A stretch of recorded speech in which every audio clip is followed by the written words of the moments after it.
Mr. Gaming Counselor. It's the Gaming Counselor here. Mr. Gaming Counselor. Silly rabbit tricks are for kids, but this one wants to murder me.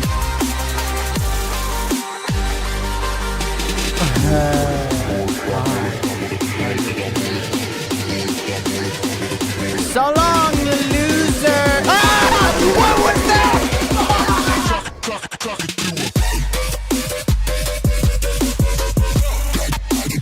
Oh, you want me to use a sniper? You want me to use a sniper? Bro, I guarantee you. Yep.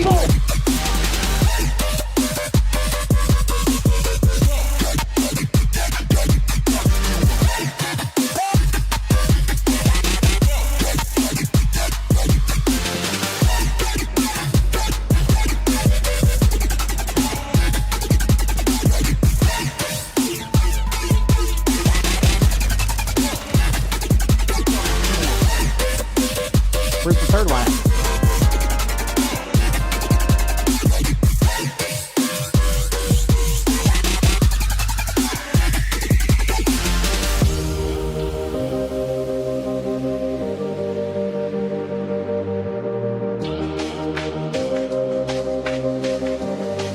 Sasuke?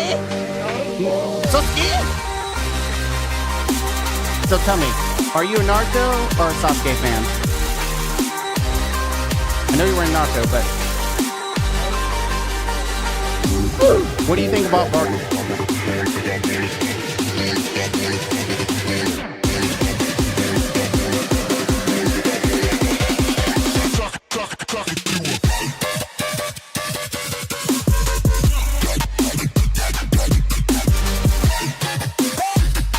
Oh, this is not my train controllers!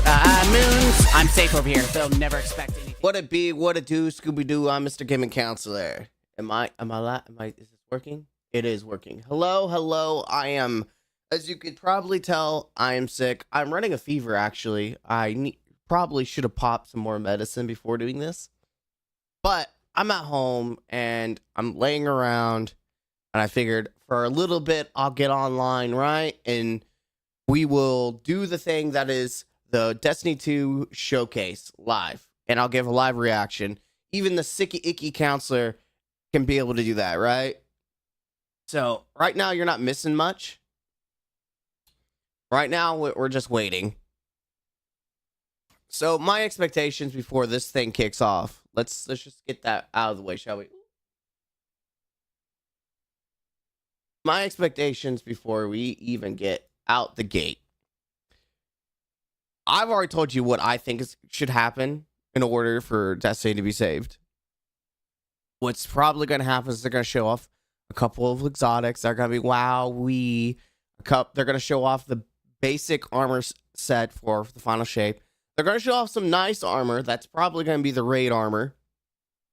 Maybe not. Maybe they're going to show us some nice armor to make people feel better about themselves. Like, oh, we got nice armor. Don't. I should have made a bingo book.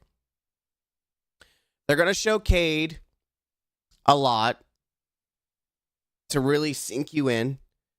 They're probably going to do a voice reveal for Keith David as Zavala. So we're probably going to he's going to be front up and they're going to rip that band-aid off. Like, hey, here he is. Let's see. What else can a bingo book be? I think they're going to reveal the Red Darkness subclass that was leaked. I think that was a viable leak. So they're going to show that off. And they're really going to sink into that. They're really going to be like, look at this new darkness. Isn't this cool? Wow. Wow. Wowie, wow. Isn't that just the best, guys? We did this ourselves. Wow. Guys, come on now. Don't you think that's awesome? Wowie, wow. What else? They're running late, by the way. They're like 3 minutes late on the showcase.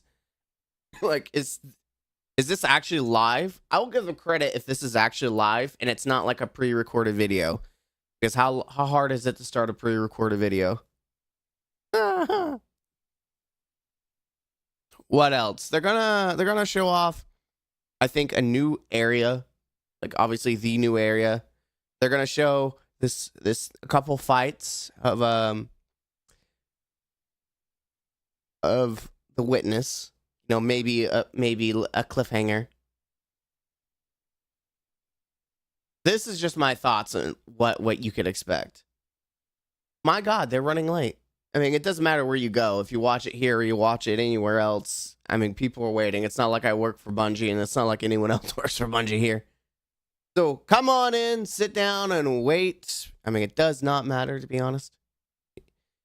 I'm curious what they're actually going to show. I learned my lesson from Lightfall. I truly did learn my lesson from Lightfall.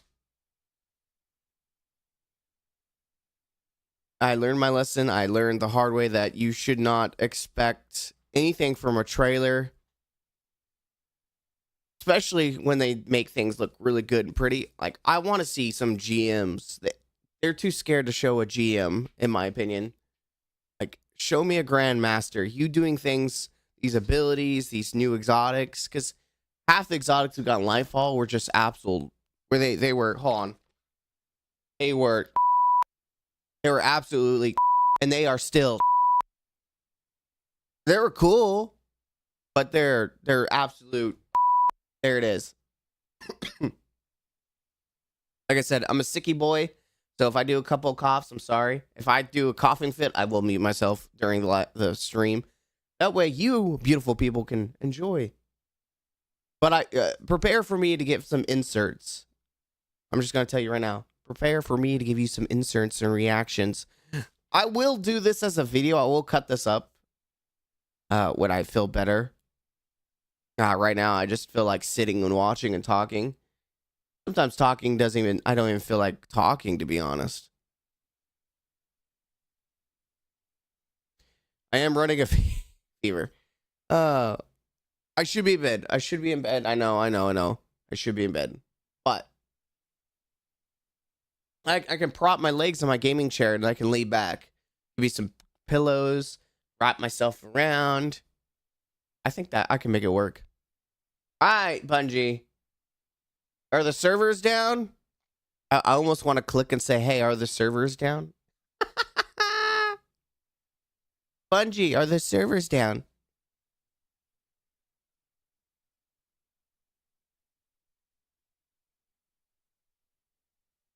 And that is why I mute myself. That was disgusting. I know if you watch the thing, you get a nice little emblem, but like, who cares about emblems, dude? Emblems have no value in this game. They really don't.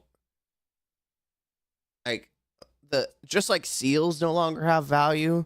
There's nothing in this game that truly has value, except for like the Last Wish raid emblem. That is the only emblem in the game that has true value.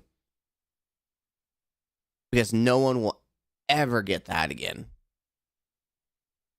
And there's like literal 0.00001% have that.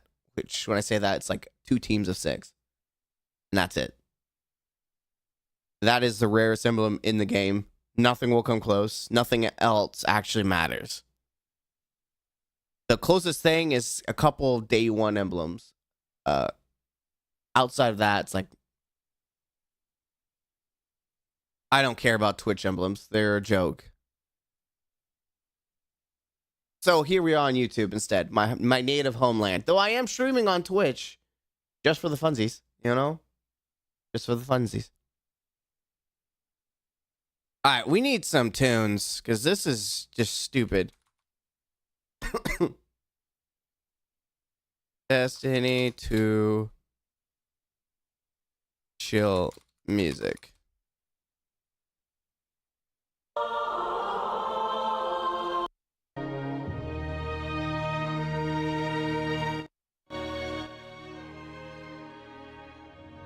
There we go. We got some chill music now. Literally, I don't understand why. Also, I love GX just for the fact that it does this, where I can adjust the music and whatever from a different screen. You can watch 2 things at once, baby.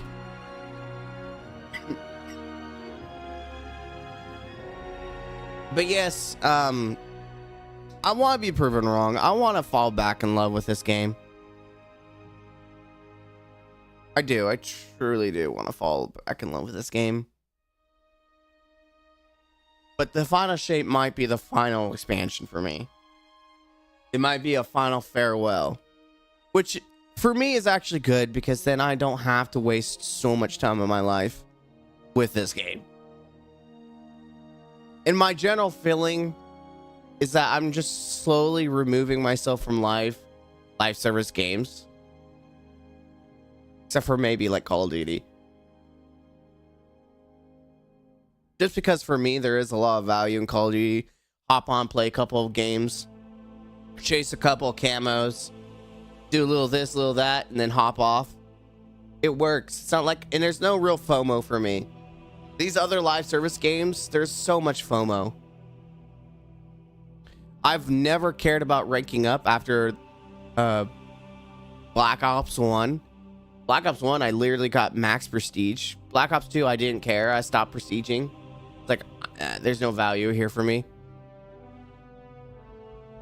And I learned right away, especially when Halo 4 was around. I was juggling 2 different games. And I learned real quick, ranks don't matter. All the stuff, and I've gotten better of Destiny 2. I stopped caring about seals except for a specific bundle. I've stopped caring about completing all challenges, all triumphs. I've stopped caring about the stupid Guardian ranks. I went 11 the first time last season. I didn't give a crap about it. Mostly because the combinations suck balls.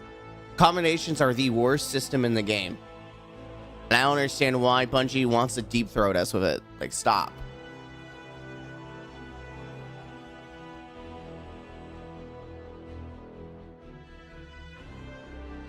I need to go get me water and take my medicine. I'll be back.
Sick boy's back. I brought my covers.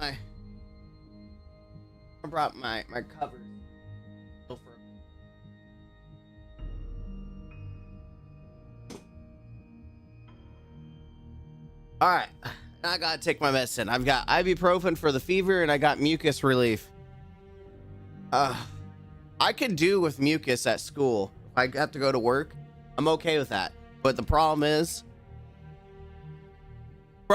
when I'm having a fever and I could potentially give kids whatever infection I have, if it's a nasal infection or something. This is the second time in 3 years that I've had to call in to work.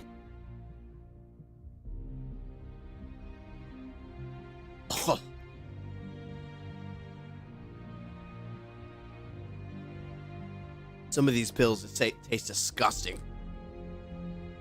No doubt. All right, I'm bundled up. I'm ready. I just don't understand why they're taking so long. I could be in bed right now. Mr. Sicky Counselor here. But I brought bed with me. Woo! I have my AC up to like 60 degrees. I don't know where you guys are, but it's like 100 and something degrees where I'm at. Yesterday it felt like 118, and that wasn't me making that up. That was literally him saying, "Hey, it's 118 degrees out."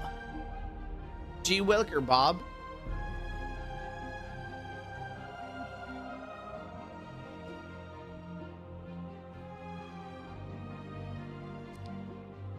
Oh, I'm trying to drink as much water as I can. That also helps with fevers. Yeah, I love this, baby.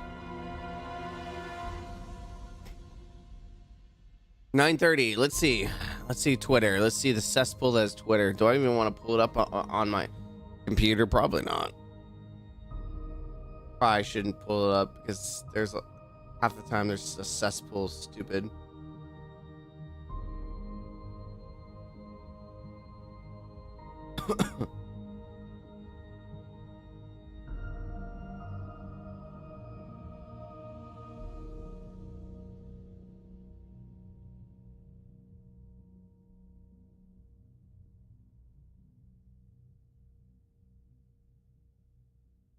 Yeah. Oh, 10 a.m. in 15 minutes. Nice. 15 minutes left. Great.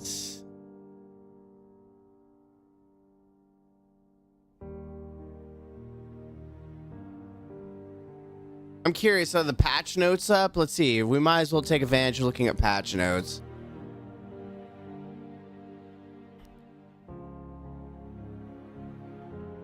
Nope, no patch notes yet. You could have at least showed us the freaking patch notes while we're waiting, bro. That's super unfortunate.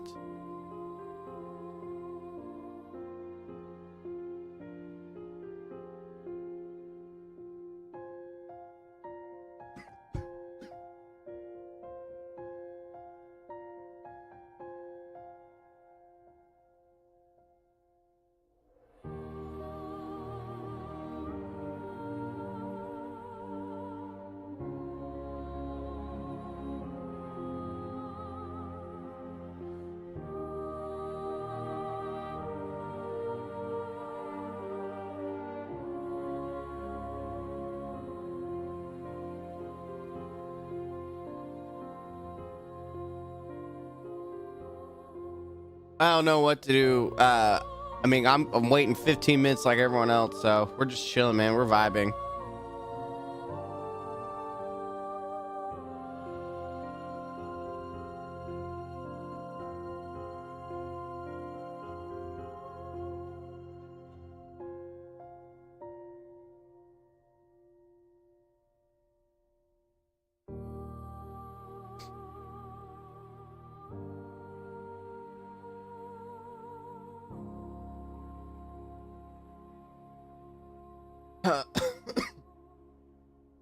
Bungie help. Let's see if Bungie's tweeted anything about if they're gonna delay this. their live streams offline. Sorry, due to the services, it is offline. That's funny. I'm sorry. When they had to delay even their own live stream. All right, so Destiny's being brought offline. So due to an issue, we have temporarily disabled the live stream because we don't know what we're doing. Ah! Wait, what? It went to 9:30 a.m. It was 10.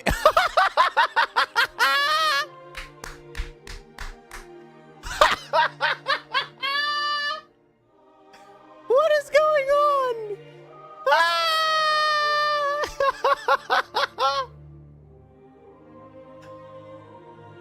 It was 10 and now it's 9:30. Why are they changing it so? Woo! We're temporarily bringing off the live stream offline because it's flipping times. We don't know what time it's starting. It's gonna start when it wants to start.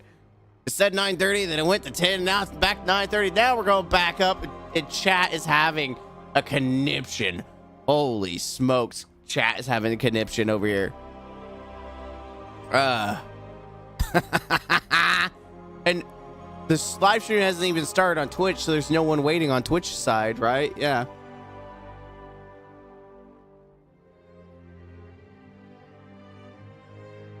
Rock and Stone. Why are people saying Rock and Stone?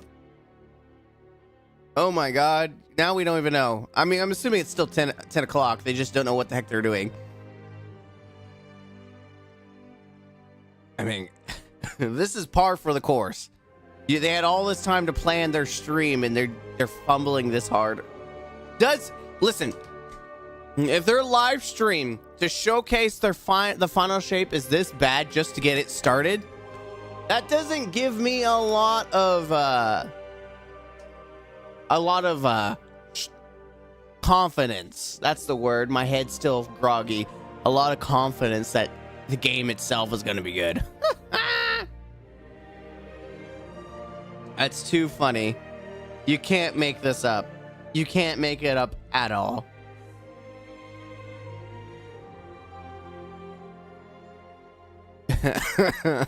Rock and Stone. They got beavered. That's what happened. The live stream got beavered, so we are currently offline. Sorry to tell you guys, but we are currently beavered. Dude, I kind of want to subscribe just to tell them that they got beavered.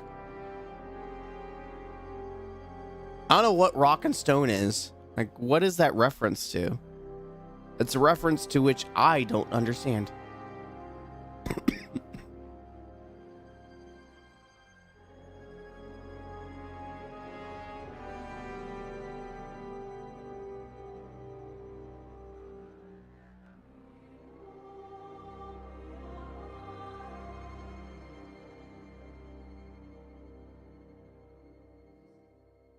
Oh boy. Oh boy, oh boy. Bungie and Twitch. I guess we go check to see Twitch is functioning. I'll keep checking to see if they release patch notes. No patch notes.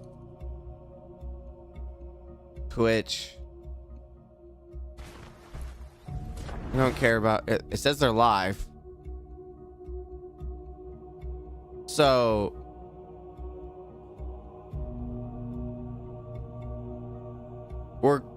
and even the stream is loading. So I don't want too many live streams up because I am currently streaming too, so that's a lot of live streams to be running. I prefer YouTube. Mostly because of this crap. What is this? It's just loading. So there is 48,000 plus. So 100,000 people are currently watching on just these two sites, not including anyone else who's live streaming that people may be watching. Look at this. People are just going nuts, just donating memberships to Bungie. And this right here is why things won't change. Okay, things won't change. All right, things won't change. Things will not change because people will continuously, I mean this, continuously give their money to Bungie. I mean, nothing's going on and people are just giving Bungie money. Okay, I see Prime, like, still giving them money. Look at how many people are just giving money. Subscribe to Prime, subscribe Prime, subscribe to Prime, subscribe Prime. Which makes no sense to me, to be honest, considering they only live stream like once a year. So you're giving your money to someone who doesn't even live stream. That's what we're dealing with. The amount of stupid people. My God. Holy crap. Chat is trying to catch up. That's disgusting. Oh, let's never do that again.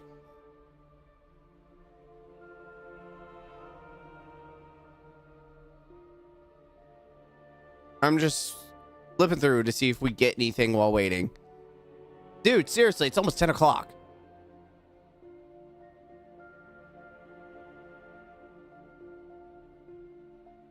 I'm gonna refresh just to see if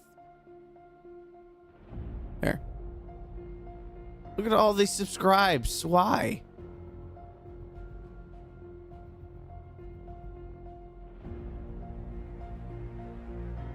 I don't get it. I don't get it. Twitch is your oyster. No, it's not. YouTube is.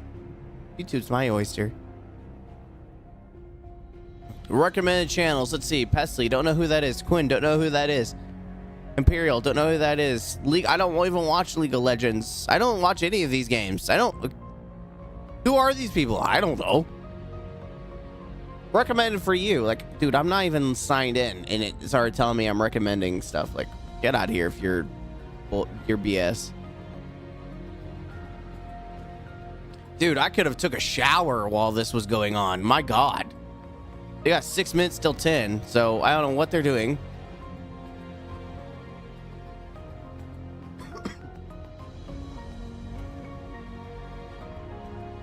See what my clan is saying.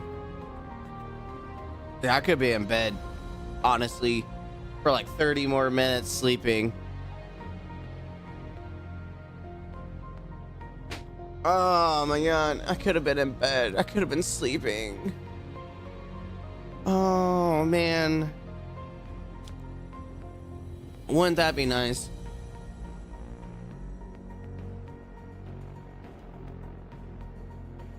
What's up, Miles and that cog? You know what? I'm gonna call you MC just because I'm gonna offend your name. What's up, MC? What's good? Welcome to the stream, the waiting game of will Bungie have a live stream up in time or not? Due to server issues, we've brought the live stream offline. Dude, I really could have been sleeping for 2 more minutes, but hey, it is what it be, Scooby-Doo.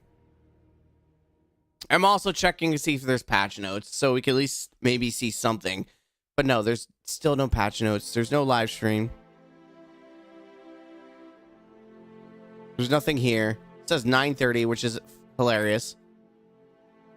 I thought it started at 9:30. It's supposed to. I literally could have been in bed for 30 more minutes. Not only could I have been in bed for 30 more minutes, I could also have just taken a shower. Yes, 9:30. And I've been sitting here for exactly 30 minutes and 35 seconds. Slow clap for Bungie. You know, I don't feel bad for them because they had all this time to set this up, so I don't know what's going on. I'm assuming it's technical difficulties, but you would think they would have tested their live stream out like offline, because you can do that with OBS. You just go and do offline testing. So I don't know. But I'm going through 2 different places to check it. Literally 9:30, there it is. Twitch, whatnot. Dude, people are having hype over here. Okay. They're actually going crazy over here on Twitch. I don't know why, but nothing's going on. I don't know why we're hyped up when nothing is being done. Nothing's being shown. Your guess is good as mine, my friends. Classic Bungie, they needed the live stream. I made the joke. Due to technical issues, we brought the live stream off and have disabled it. You might see it in a couple of days. Or how they fix things. It'll be like a month or 2. You'll see it again. Oh my God. I don't know. So what do you expect from this showcase? Like, let's see, like, what are people on the vibe?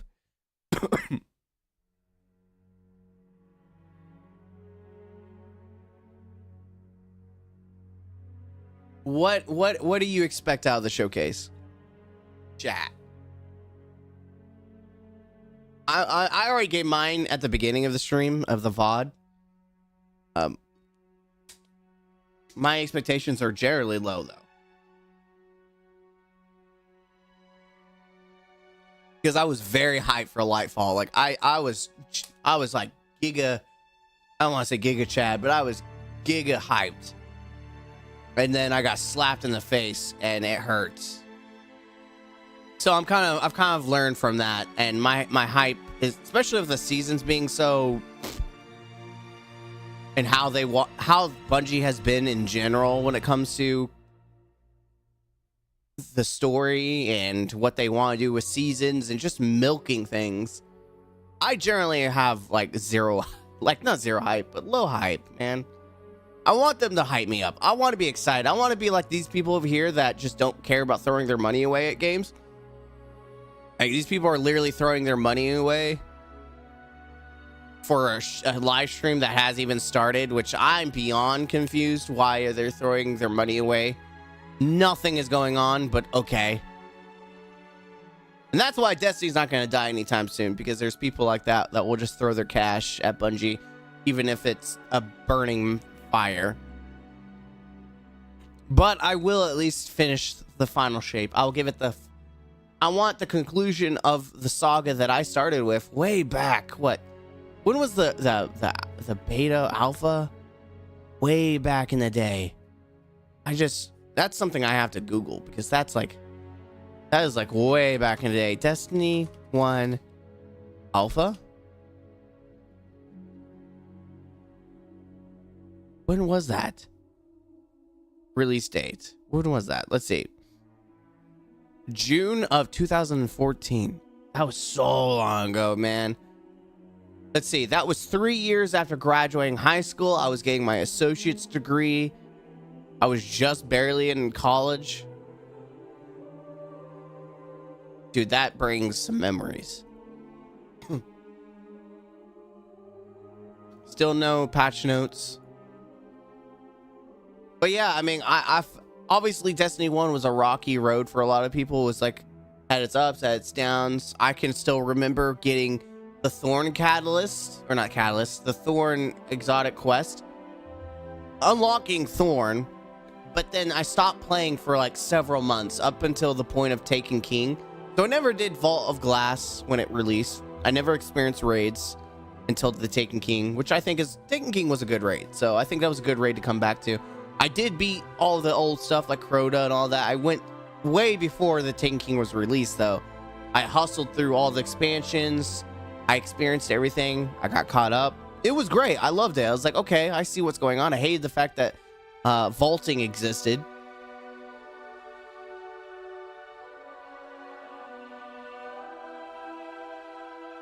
But it was crazy that I had Thorn before like a lot of people did, and I never experienced it at its most broken state. That and Vex Mythoclast, those are two guns I never experienced at the most broken of states that they were in. Just destroying Crucible.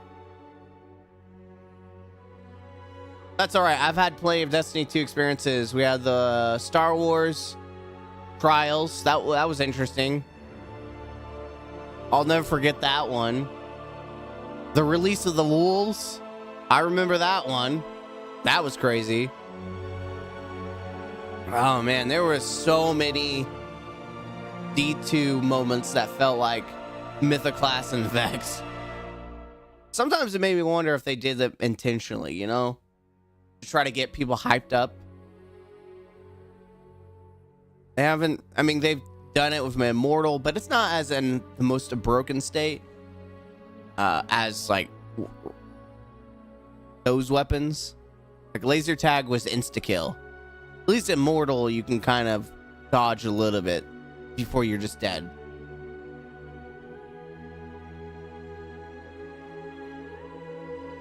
I do too. That was way too... Laser tag was way too on the nose. Like, how it was crazy. I do think I only think of the perk Release the Wolves. Why do I not know its actual name? It's maybe I burn it out of my mind because I just don't want to think about that gun. But it used to be really good for PvE, and then they changed the perk because it was too good for PvE, and they tried to make it good for PvP, and what they ended up doing was flipping it. And they just made it broken in PvP and trash in PvE. And now it's just bad in both. But yeah, I think that was unintentional, but I do think laser tag was 100% intentional.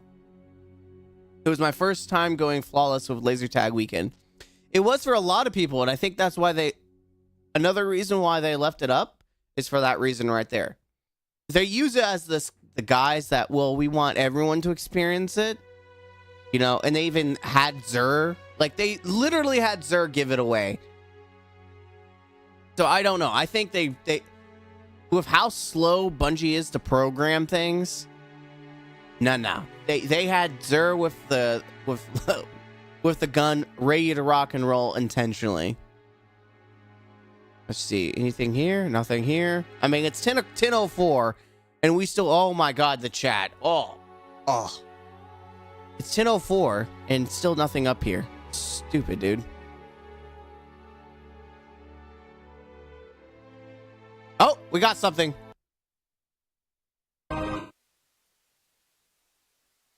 Sorry, YouTube. You're getting shafted.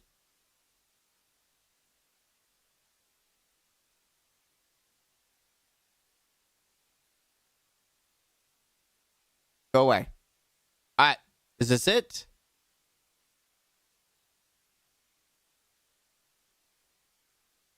Wait. 54? I'm sorry. What? Is that almost an hour? Are we starting in an hour? Am I looking at this wrong? We're starting in an hour? No way we're starting in an hour. Am I reading this time wrong because I'm sick and I'm being dumb?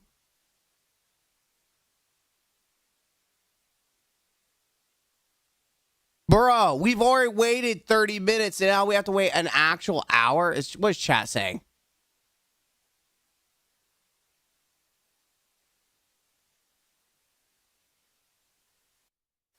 What's going on with the sound?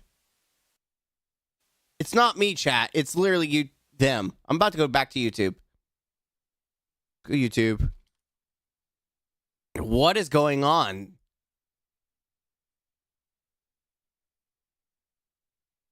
I don't care. I don't care about none of you guys. I just want actual, like, Bungie. Or is it Destiny 2 Bungie? Yeah, even this hasn't even started. People are like, what's going on? See y'all in 54 minutes. My God.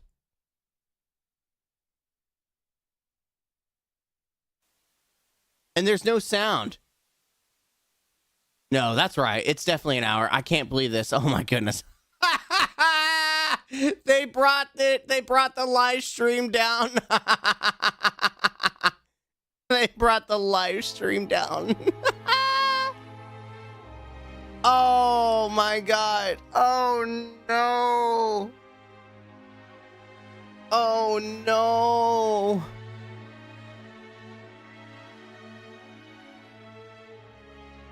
Bro. This is not, their sound is bad. Their stream is not even going. Their showcase should have started already, and it's so bad. It's so bad. This does not give me any, like, encouragement for what we're about to watch. This is... Oh, my God.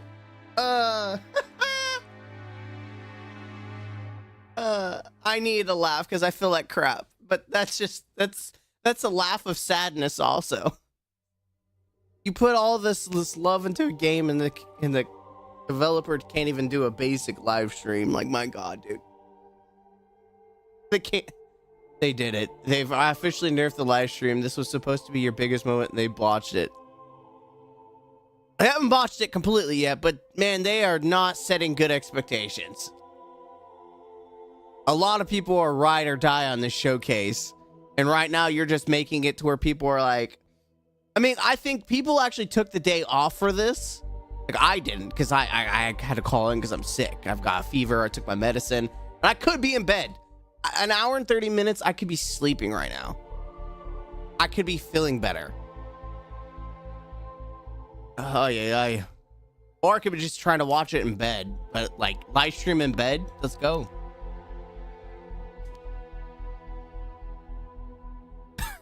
You can't make this stuff up, man. You can't make this stuff up. Okay, at least tell me you were smart enough to give us the patch notes, though. Right?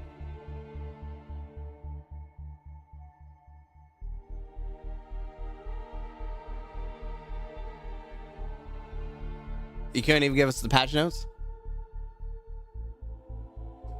Really? Really? This is what you choose to do? You didn't even get patch notes to tie people down waiting an hour. I hope you're happy with yourself, Bungie. I really hope you are. Because I'm disappointed in you. Okay? I'm disappointed. I'm so disappointed with them. My God. Let's go back to the memory lane. And they do stuff like this where they do memory lane clips. Like, and people are just eating it up. Look at all of this. They're just eating it up. Like, oh my God. Listen, I'm all for being excited for games. I'm all excited about showing love to games. But Bungie hasn't been earning it, man. It's not a Destiny thing. I just want to make this make this known in my general opinion. Is that this is not a Bungie only situation. It's in Diablo. If you look even at Halo Infinite, how many people are living on copium in that world? Live service games are generally bad. They are just bad. They are getting worse. They are just greedy. And I've just learned to step away. The only live service game that I actually enjoy that doesn't seem like it forces me to spend money is Warframe. That's it. That's the only game I would probably consider continuing to play is Warframe. Though granted, Warframe doesn't have as substantial end game like Destiny 2 does. But that's okay. It's a game you can get your live service fix on and go play some single player games. I wanted Destiny to be the game that I spent a lot of time in, I invested in. And it started out wonky. You know, a lot of people were like, oh, Bungie. And then they started getting their stride and taking King. Even Rise of Iron was still pretty good.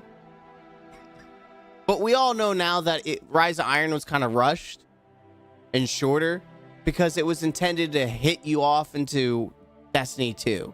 Kind of, not really. They didn't even connect Destiny 2 with the Rise of Iron, which I think is also a big fail. I think they should have tied into Destiny 2 a lot better. Right? They should have done Rise of Iron and then a mini season. And I know a lot of people are going to be, what the Age of Triumphs kind of was that? No, not really. Rise, it was kind of like a review of Destiny 1 in all its glory. And that was cool. That was great. And then none of it transferred over into D2. Not a single bit of it. Like, it would have made sense if what they did is like, hey, we're doing Destiny 2. Anything you unlock, like, ornament-wise, or special armor, like if you did the D2 Age of Triumph, we're going to have a bunch of goodies for you that aren't just emblems, but like armor pieces that you can have. Like mementos. Like we have the memento armor set from Crota. Well, from Taken King.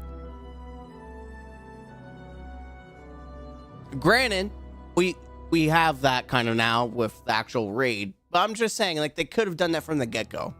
We could have had some mementos. What's up, Salmon? Man, your name makes me hungry. What's popping? Well, right now, we're laughing at the expense of Bungie because the showcase was delayed like an hour and 30 minutes, and it was supposed to start at 9:30. And Mr. Sicky Boy over here could have been in bed sleeping for like an hour. SG. Hello, SG from Michigan.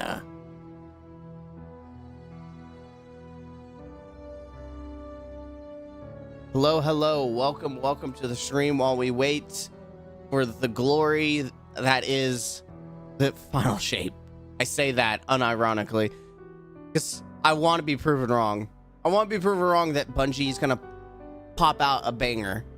We need something good. I don't want Witch Queen level good. I want Forsaken level. Is that Hopium? Is that Copium? Yes.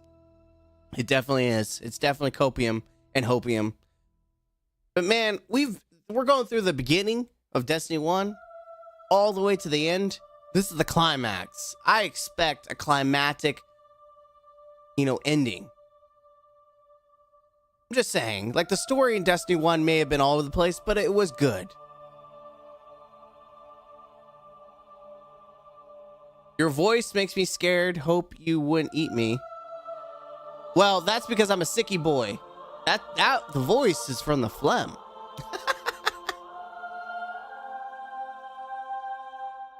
The voice is strictly from the phlegm. I want Taken King and Forsaken level content. Exactly.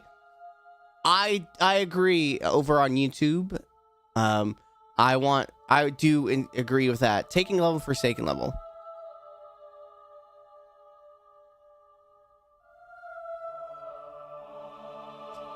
SG, I appreciate it, but YouTube is kind of most of my home, and I've got that covered on that side of things, but I appreciate it. But yeah, I mean, I agree. Like, even Taken King would have been good, because Taken King had a good length of missions. It had some good exotics. It had a good raid. I only say use Forsaken because Forsaken had the biggest raid possible, right? Forsaken had the biggest raid. It had boss fights like hunts. That introduced hunts. That was great. It had several exotics. It had a dungeon. And that's a big thing. Like, the dungeon was included with the expansion. But also we had more than one exotic mission. We have like four armor pieces for each class. There was a lot of hidden secrets to chase. Like, remember the eggs, the challenge, the dimension challenges in the Dreaming City. There was just so many things to do in Forsaken. 2 different areas, like environments, the Dreaming City and is it the Tangle Shore? I think it's Tangle Shore. And to be honest, that's what we need again. Like, we need that big boy. And what I want is it to tie together, right? Like, we have all these stories. We have all these characters and personalities.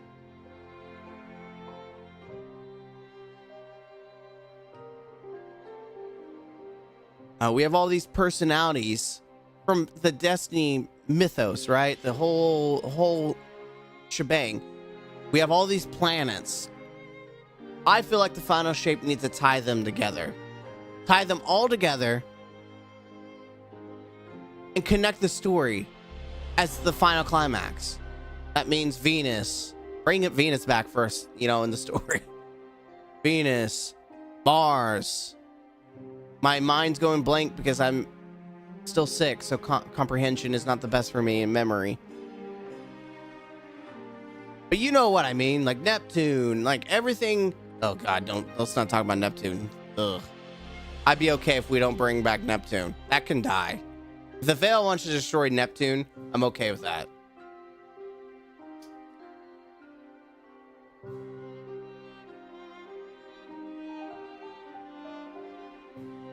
But I'm just saying, we need some good levels, all right, for the final shape. Bro, you need to at least give us the freaking thing. They're probably not going to show patch notes until after the live stream.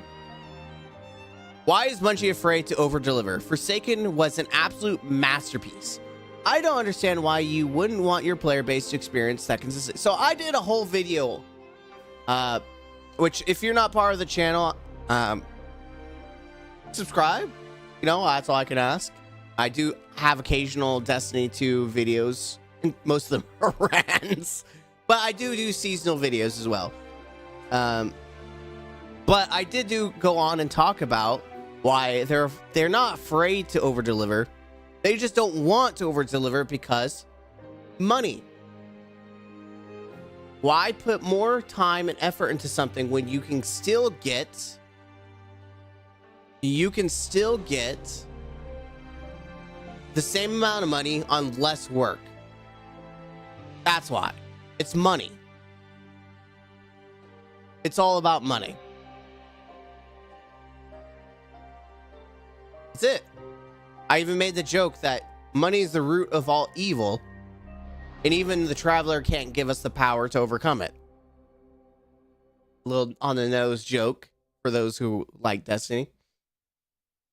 But truthfully, it's money.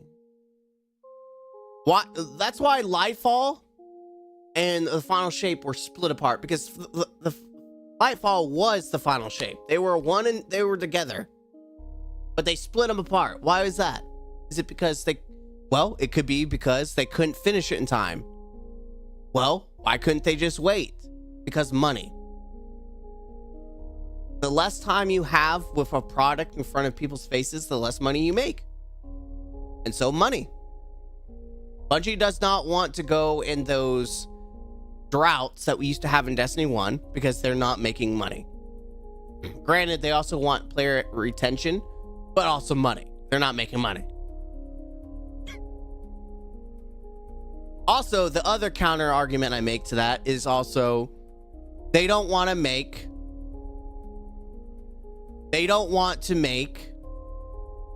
why make a big expansion like Lightfall and the Final Shape together when you could split that and use it as a sprinkle? Why sell one big expansion when you can cut it in half and sell it for the same price? And it's not, I even make the comment, it's not even the same price. Mild, it's not even the same price. They increased the price of Lightfall in Seasons. So that's exactly what they're doing. Money. They're trying to get the money out of you.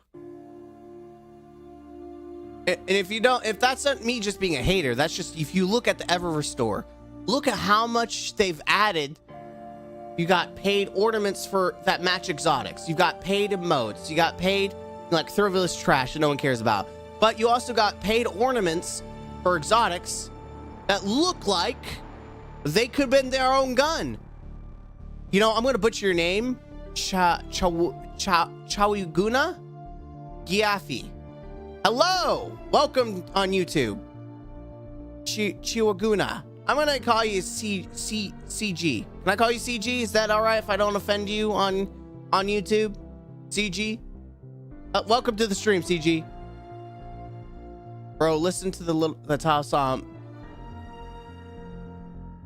I will probably do that off stream just because I don't know what that is, but I will copy that for you. I will copy that title and then I will listen to that off stream.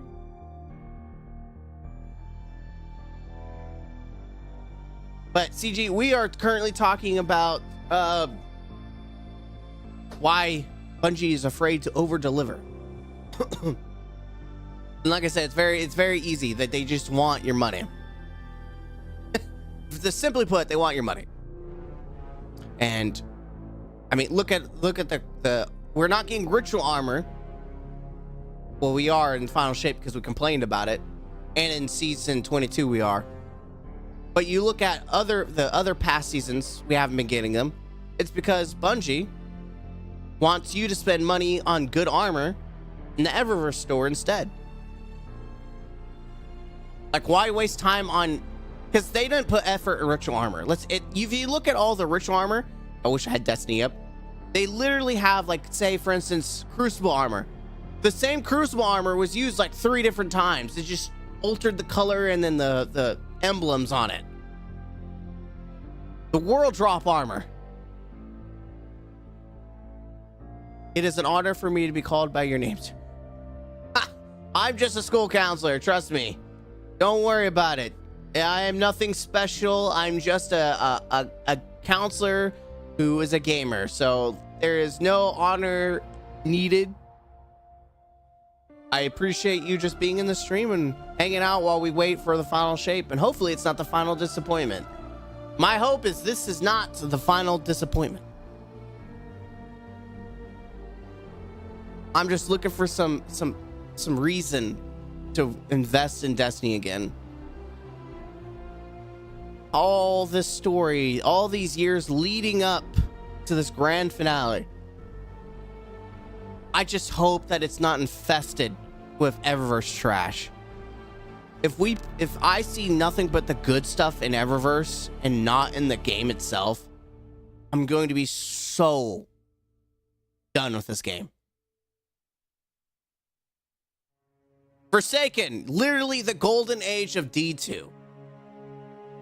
I'm glad they're showing this off. It's the golden age of D2. I'm gonna double check. Sorry to interrupt the show. Still no patch notes. That sucks.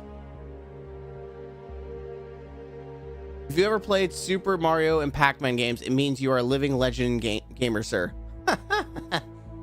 my friend, I have played those. Plus, I have played what? Sega? Sonic? The old classic Sonic? I remember playing Digimon on PlayStation 1. Oh my god.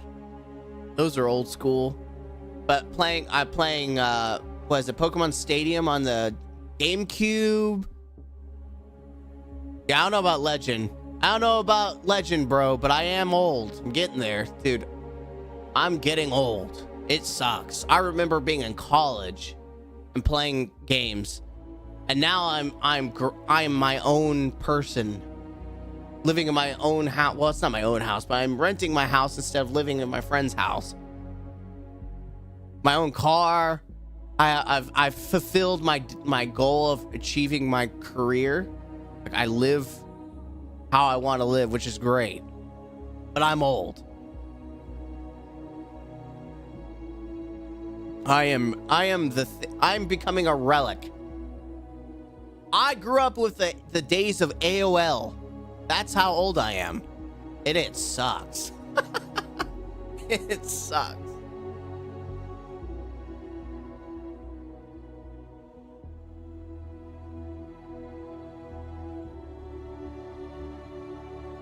I always found it interesting that one thing could stop them from using his super.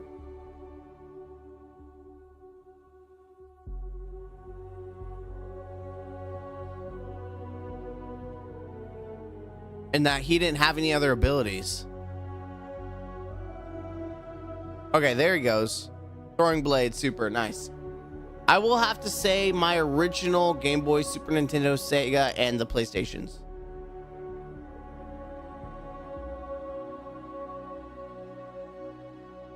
Yeah, I mean, I had the old Sega. I don't know what Sega version I had. I'm sure I could Google it and find it.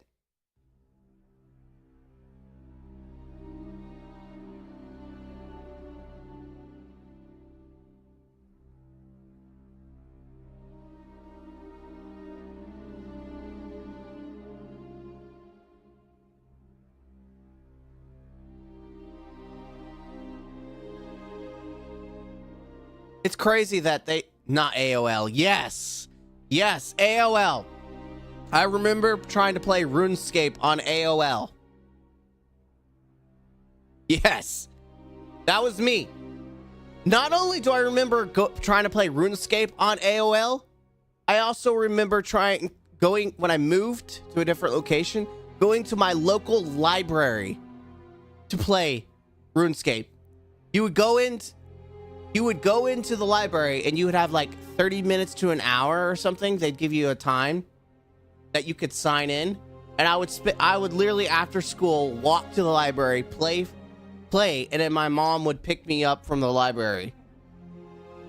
Granted, I'm sure she thought I was reading the entire time, and that's why she let me do it. But I was playing RuneScape the entire time after school. And that went on for like 2 years. As time changed, we're going to change games, sir. Oh, as time, are you going to change games, sir? So I am a variety streamer and gamer. I play all kinds of different games. Right now, I'm just kind of focused on Destiny because it has been my core game to go to, but I have been walking away from Destiny. I played Diablo 4. Earlier in the year, I streamed Dead Space, Resident Evil 4, Call of Duty. I'm trying to Zelda, like Pokemon. So I kind of do everything. And I know that doesn't give me like the most views. Like if I went straight Destiny 2, I'd probably have more views than I do now. I'd have probably more subscribers. But that's okay. Because I don't want this to be a job for me. This is just, I'm already playing games, so why not do it, right? I was already going to watch this live stream. So here I am streaming. Why not? And that's how I see it. If it's not that much extra work, I don't mind doing it, right? If it's a game I was wanting to play anyways, it's not the extra work. It's only when I feel like I'm forced to play something that I don't really want to play that you get to really see the Mr. Gaming Counselor side. You get to see a side of me where you could just tell I'm not enjoying it. And I hate that, right? I don't want to feel like I'm the person that has to cater to other people all the time and I hate my life. I'm a counselor, man. That's my job. Do I like entertaining people too? Yeah, it's fun. I love that. But it's not my job. At the end of the day, I'm me. I'm myself. I'm just playing games, having fun, enjoying life to the fullest. But my career is counseling. It is psychology. It is helping others. That's my goal in life. Games are just a beautiful hobby that let me release stress. And that's pretty much it, right? And I've had people ask me, well, you should be a lot more famous. You should have all these viewers. And I've had people comment on videos, especially my Destiny critiques, which leads me to believe if I did Destiny 2 solo, I would probably have a lot more subscribers. The thing is, it's like, man, if I feel bad for people that are invested in Destiny 2 as streamers right now. You guys those people are hurting right now to feel something, because not only is the content weak, but man, Bungie just keeps slapping people in the face. I watched your channel from 2021, but unfortunately, my YouTube account is gone. I'm back. My name is Choiguna. I'm just gonna call you CG. CG is just the easier way for me to say your name because I'm gonna butcher it. I'm sorry, CG. Sir, it's a pleasure to meet you again. 2001. Has it been? Have I had this channel since 2001? I don't know. Have I? Dude, how long have I had this channel? These are things that first off, double checking patch notes. How long have I had this channel up? Okay, patch notes are up. The YouTube, I don't care about you. Wait, has this been playing in the background this entire time? I'm so sorry if you've been hearing double dipping of sounds. I'm so sorry.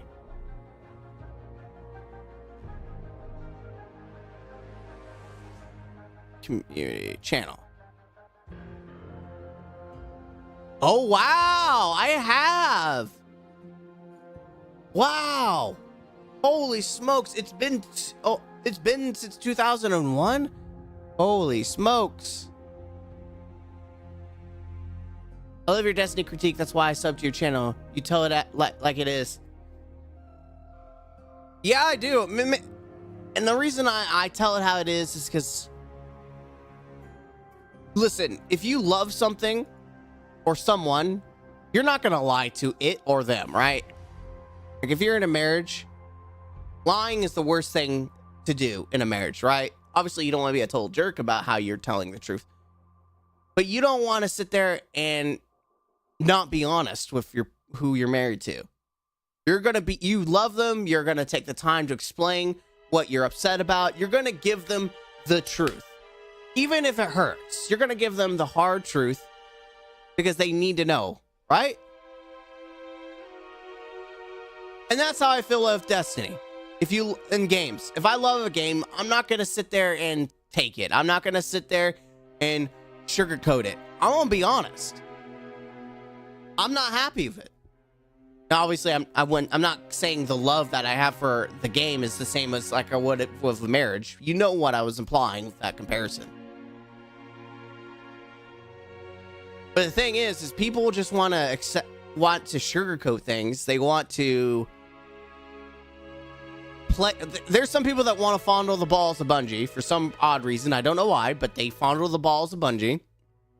And that's in any Destiny community, or not Destiny community, but any live stream community. Like there's people that fondle balls of Diablo, Blizzard. There's people that fondle Halo Infinite 343 balls. And I don't get it. I don't get those gamers. Like, if you actively know that your game could be better, why would you not want it to be better? And that's me. That's me, dude. I want things to be better because I know they can be. Especially Destiny 2. They have shown us that they can be better. They just need to choose it. And like any relationship where someone's not honoring it and not giving you the best that they should give you, you walk away. And that's how I feel with Destiny. I'm going to give Final Shape the shot it deserves. And if it doesn't do right by me, if Bungie doesn't show me, hey, we're honoring you and your time, we know you're invested in the story. If they don't do that, then I'm walking away from this relationship, this connection. Okay? Bye-bye. That's how it's going to be. I'm out.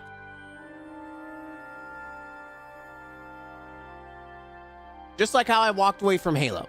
Granted, I still play Halo, the Master Chief Collection, because those are the good games. I don't touch 5. I don't touch Halo Infinite, though I will eventually because I want to do a playthrough of all those games. The problem with me is I love Halo so much more than Destiny that I'm terrified to record Halo and not do it justice. Like, I want to put my heart into it. I want it to be big. I want the playthrough to be exciting. But I know it's an old game. I know most people don't care. But for me, it's like it's my childhood. It is a part of my life. And I want to do it justice, so that's why I've never done it on the channel. Or even live stream it, really. Except for Halo Infinite. Because there's no connection there.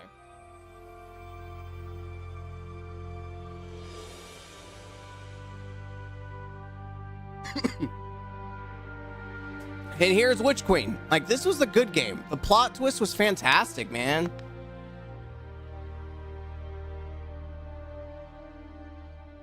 And they could have done that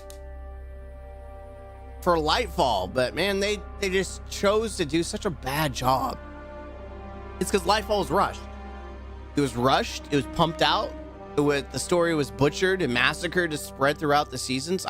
And they say they won't do that again. I will be surprised. I will be very surprised. It's hilarious that they spent so much money on streamers to play Lightfall, and it was one of the worst expansions we've ever had. And that's like you shot yourself in the foot, man. People are invested in the game, and you shot yourself in the foot. Like, hey, here's our crap game. Yee-haw-haw.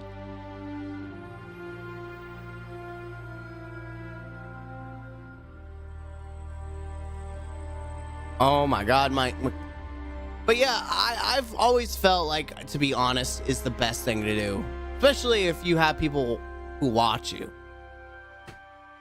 I think and there's some people that cater to, like they said, it's their job to stream. It's their job in order to survive, they have to fit their niche.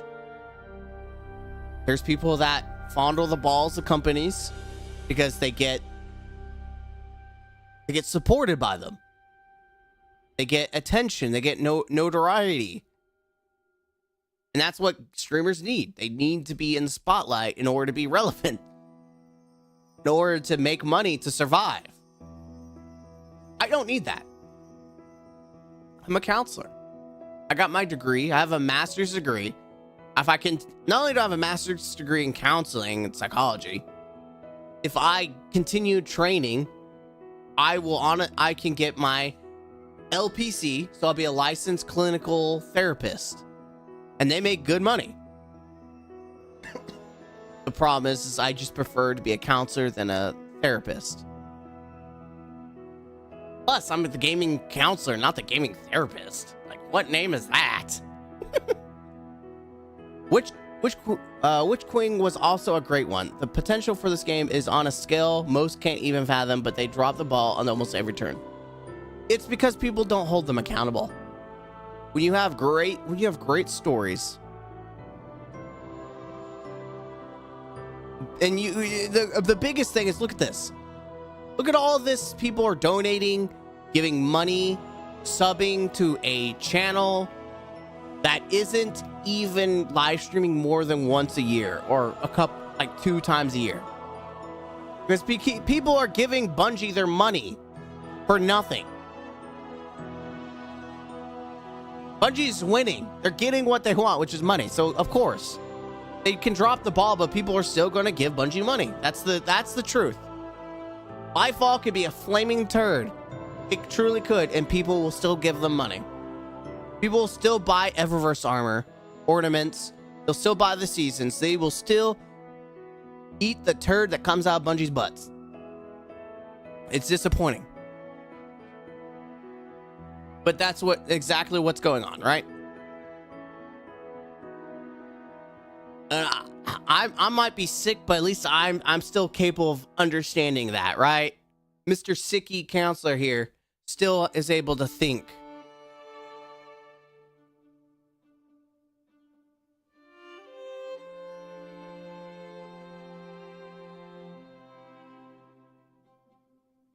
And so, yeah. I'm just tired of being upset. I'm tired of being disappointed with games. Like, there's been so many games. It's not Destiny. Like, people were excited for Redfall. How many people were excited about that? I don't care. Some good games that have come out. Like, Revenant 2 I heard is great. Maybe I'll give that a shot one day. Baldur's Gate is a pinnacle for people. And I never cared for that kind of game. But even I was interested in watching it because of how good it was. Dead Space and Resident Evil 4 Remaster were fantastic. They honored the original game while also improving upon it, which is fantastic. Zelda, Tears of the Kingdom, had a phenomenal open world with mechanics. Like, Ascend on its own is probably one of the best mechanics in any game I've ever played. The ability to build and craft things in a game is always going to be better. And people think, well, about Halo Infinite, that should be great. But it's not in the actual game. It's a multiplayer. Yeah, sure, you can play by yourself.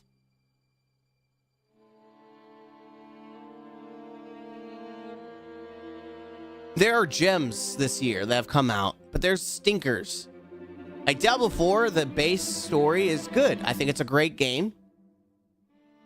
But there's no end game, and there's a lot missing from it. It was obviously rushed and shoved out.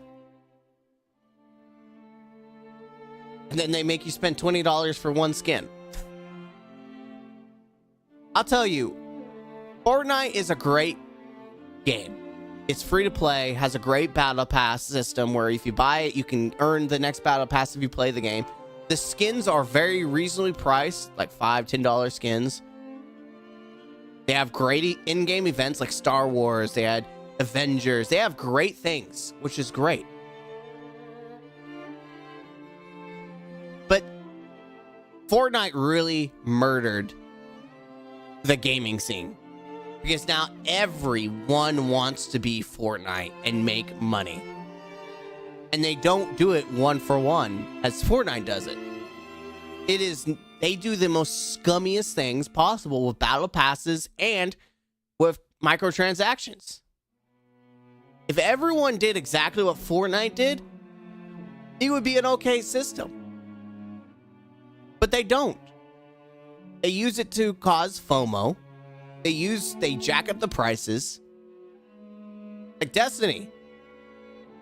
How much of Eververse is overly priced? I don't think any of that stuff should be more than $10, let alone $20. Should not be $20. A bundle for like a ornament and a shader should not be $20 or $15. It should be like $5. And that's the problem. Fortnite introduced a virus. It's like you download something that's good, but there's like a tag on it that's a virus. And so you have what you want on your computer, and you're playing this great game, but the virus spreads to everything else. It kills it. And that's exactly what's happening in gaming. Fortnite's great. It has, great things for free, but it's just essentially infected everything else around it. And that's the biggest disappointment of it all. Right? I know we're kind of going off trail from Destiny. That's kind of what I gotta do when it's like 15 minutes. Plus, it's kind of nice to vent what I feel as a gamer in the gaming world right now. And Destiny is being impacted by it. So, I mean, it's important to talk about it.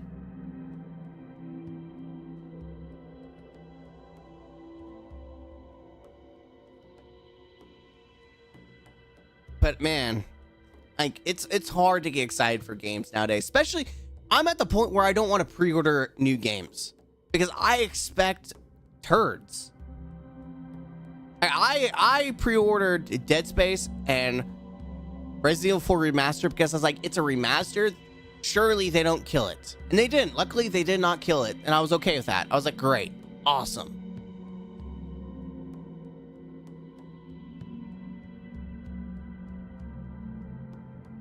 I would be okay with Eververse if you could earn 90% of it through playing the game. I agree. I agree. If they made it to where the price tag was either Bright Dust and or cash, I'd be okay with it. It's obvious that's not what they wanted. Because money. They could, but money. Like even this Fortnite, you can earn the in-game currency when you buy the season pass, and it's enough in the season pass to either buy another season pass or you could buy a bundle, an armor set bundle.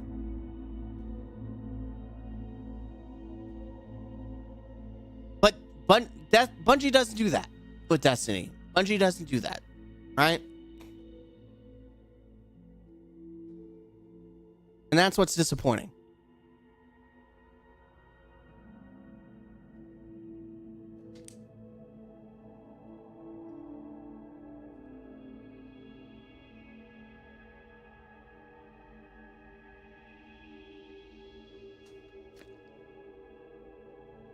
I'm gonna be honest.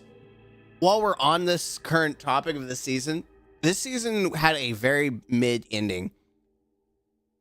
That Rasputin sacrificed himself to stop lasers from killing the Traveler. When I'm pretty sure the Traveler could just disable them himself.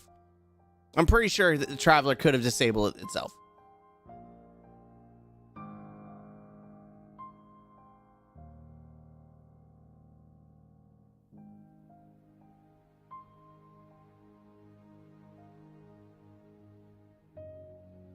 And why he couldn't make copies of himself. There's a lot of the storyline that just is kind of dumb to me. It really is just kind of dumb. Like, why did he have to sacrifice himself when he could have just made copies that did it? I mean, it's not like the first time he split himself apart or made copies. But you know what? Story be, story do, Scooby-Doo.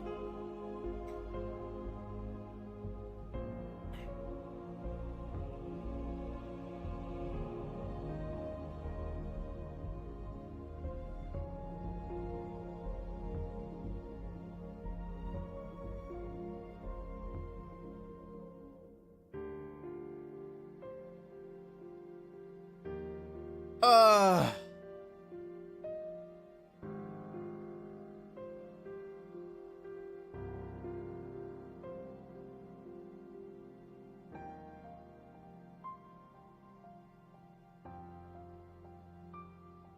And then everyone's like, yeah, it'd been cool if we actually saw the ship show up. Do we see the ships that show up for this? I feel like we should have seen. The ending was definitely mid. I really disliked this. Yeah, this is where, I mean, haha, on the nose. This is like the artwork that you did at the very beginning. Like, haha. For the original Destiny, that was the artwork, haha. But the pyramid should have showed up, in my opinion. Oh, they do show up. Okay, never mind. They're on their way.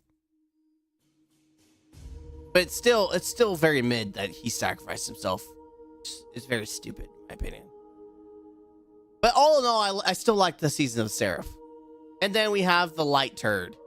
God, it's so bad that you could take a campaign and watch the first video of it and then the last, and that's all you need. I made that point, and it still stands. You could watch this beginning. And what's funny, that's probably what they're going to show. The beginning of it and the end of it. Right? Right? That's pretty much what they're going to show is the beginning of the campaign and the end of it. And that's all you need to know what's going on. Oh, they're going to do it. Oh, they're going to do it and I love it. Oh, they're going to do it and I love it.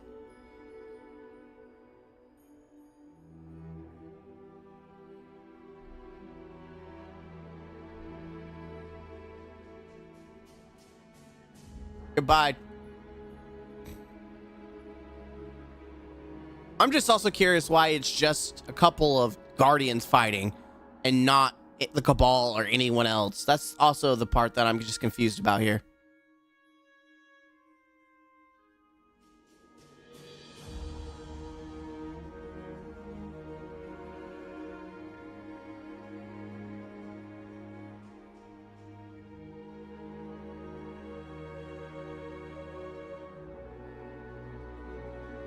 I never understood this, that the Traveler is attacking, but it does nothing to the Witness. And it makes me wonder, like, what is the Traveler actually doing? Like, obviously people think that the Traveler was awakening the Nezarec, making him into a Guardian, hoping that he'd be used for good. I don't know. I don't know what the real purpose of, and it still doesn't necessarily make any sense. Oh, you have a baddie that can literally slice you apart like that? It's crazy.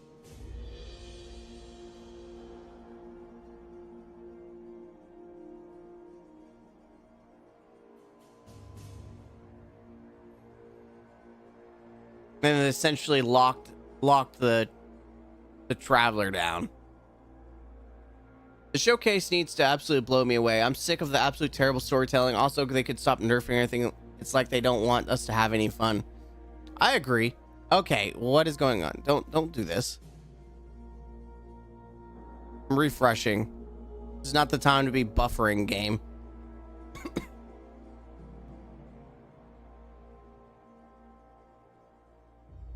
I agree. They do need to blow us away. And we have 7 minutes for them to do that.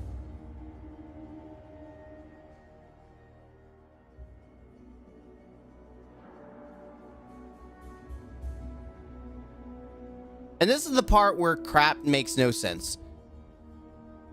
That Osiris just knows to be out and about after seeing all this destruction, and he just knows to follow Callus. He just knows. Oh, they don't even show the ending. They just skip it. They just skip it. Oh, no, they don't. No, they did. They showed the beginning and the end. That's all you have to do. This is all you have to do. Does this even have any sound? Nope. Static.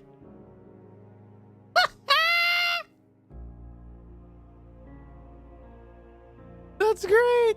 They showed the beginning and the end of Lightfall because that's all you have to watch. You don't even have to buy this expansion.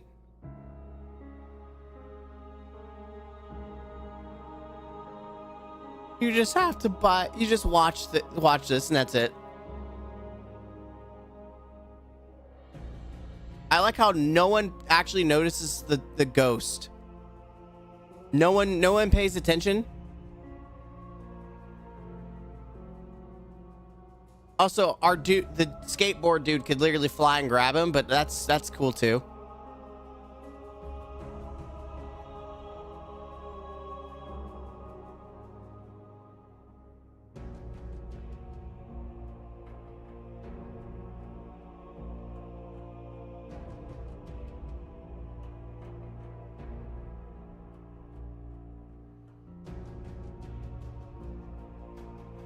Yeah, he could have done that sooner rather than later. Because that makes a lot of sense, dude. That makes a lot of sense. There's a lot of plot holes and stupid things that go on in these cutscenes too, that just make you want to bash your head into the wall. It's great because we watched cutscenes from great expansions and now we're here. And there you go. That's all you need to watch is this. Now you're caught up. Don't buy Lightfall. I'm gonna be honest, if the final shape is the same way, I'm gonna be so annoyed.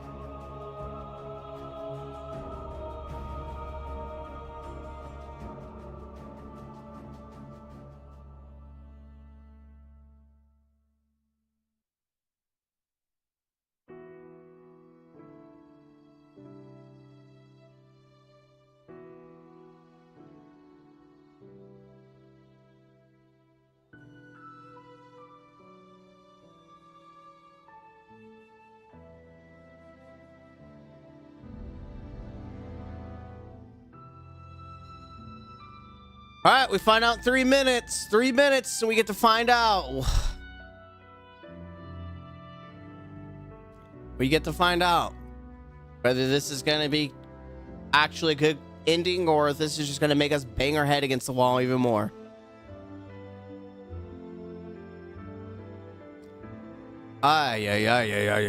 Season of Defiance was so bad, dude. Oh, good. We skipped that. We skipped the Season of Defiance. Season of Defiance was just a literally literally argued against what the witness wanted. Literally, the witness that said he didn't care about anything but the veil, and Defiance said, no, he cares about the power of friendship. He has to defeat the power of friendship. That's why he's kidnapping everyone, to break our wills, because the power of friendship is bad. At least Season of the Deep had some connection that was viable.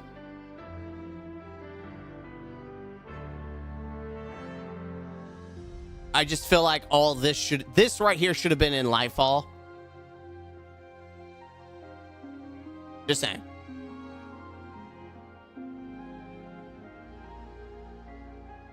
Rest in peace, Unknown Titan. I mean, he's not unknown. He's apparently a core character in the lore, and they just off them for some reason. Oh, Season of Redacted, the final shape. And what is this? Our journey continues. Okay. Cool. Do we have anything? In memoriam. Thank you, Commander. Or we do have anything? Just static, dude. Just static. Lance Redrick! Our commander. A man. A legend.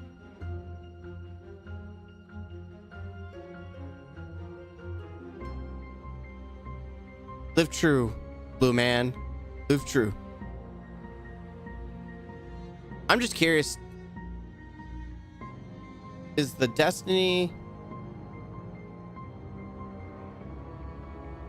I'm curious, does this have any sound?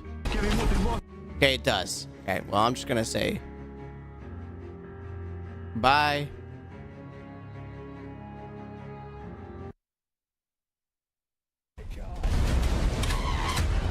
There we go. Holy crap. Did anyone actually really cry about Kate dying? 우린 너의 구원이다. Wait. Oh, yeah, apparently the Japanese version goes hard. 어둠의 경계가 아주 모호하다는 걸. 함께 건너가자. Wait, what? Why is this all Japanese?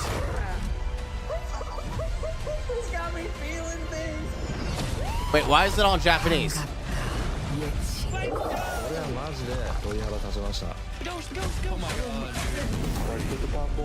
Why is this Japanese? I'm afraid. What? Traveler just did a Death Star!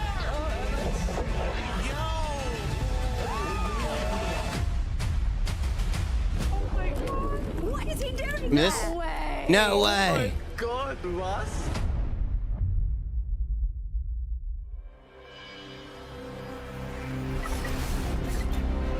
I don't know why it's in Japanese, or that was in Japanese. That kind of threw me off. Like, why is that Japanese?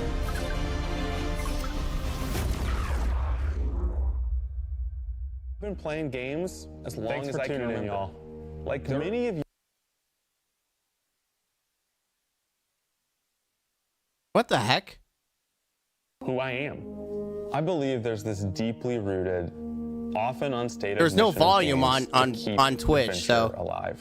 we're just gonna In watch here. 2014, Bungie set out to start a new adventure. Heroes awakened. Twitch is on a probably desolate planet. writhing right now. A silent god set in our sky. And it wouldn't be long before an ancient enemy, shrouded in darkness, showed up at humanity's door to destroy us. Yeah. Over the years, By our the way, heroes this would isn't shape a actually story live, which is far it's a greater video, than which is anything funny. we could have imagined. Players would explore deep into the depths of Venus, Yep. hunting a machine god that controlled time Still itself. nostalgia, They but still a good ways game. to combine Or their mythic Rage, sorry. weaponry and their paracausal abilities to stand alone against monsters that took others an entire elite squad. They'd race alongside their friends far into the early morning into halls of an ancient city where only a select few emerged victorious at dawn, clutching the heart of a dragon. Yeah. But most importantly, Select they bring few. their friends and their family into this world, and together, as Man, new when they had faces on good this adventure, commercials and stuff for they would Destiny, become lifelong companions. they don't do that Now- anymore. Together, we approach the final shape. We're about to embark on the last expedition of Destiny's first saga. So let's be Let's clear be a about the banger then, stakes. shall we? In the final shape, you will go inside the Traveler. The Wow. journey will be difficult. And what awaits you on the other side of this trek is nothing less than the deadliest entity we have ever faced. There will be no open betas. There aren't What? going to be any guides on the internet telling you how to handle what's to come. Whether you've been with us from the beginning, joined us somewhere along the road, or Is this looking at open world or Destiny something? for the first time, anybody who shows up on launch day is going to be greeted with this same uncharted world, a vacuum-sealed experience begging for you to be the first person to peel it open. Okay. So today is your invitation to go forth and adventure. But you gotta sell me first. I'm not spending money until I feel like it's worth my time. Okay.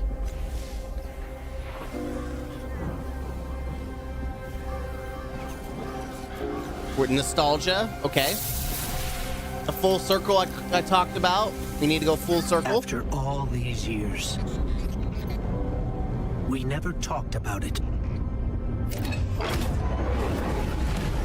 Why I brought you back. Okay. What the heck? Is that the tower? You were chosen.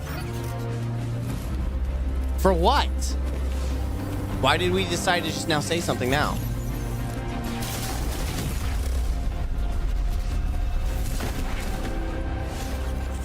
The truth is,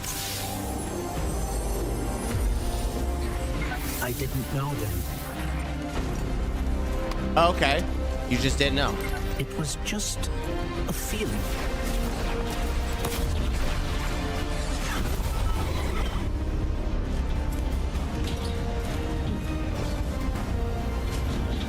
I'm not really seeing much of a banger right now. Just more nostalgia I bait. know now. After all we've seen, all we've lost. This fight might be our last. So I'm asking you, Okay. one We got disciples. last time to rise. Okay.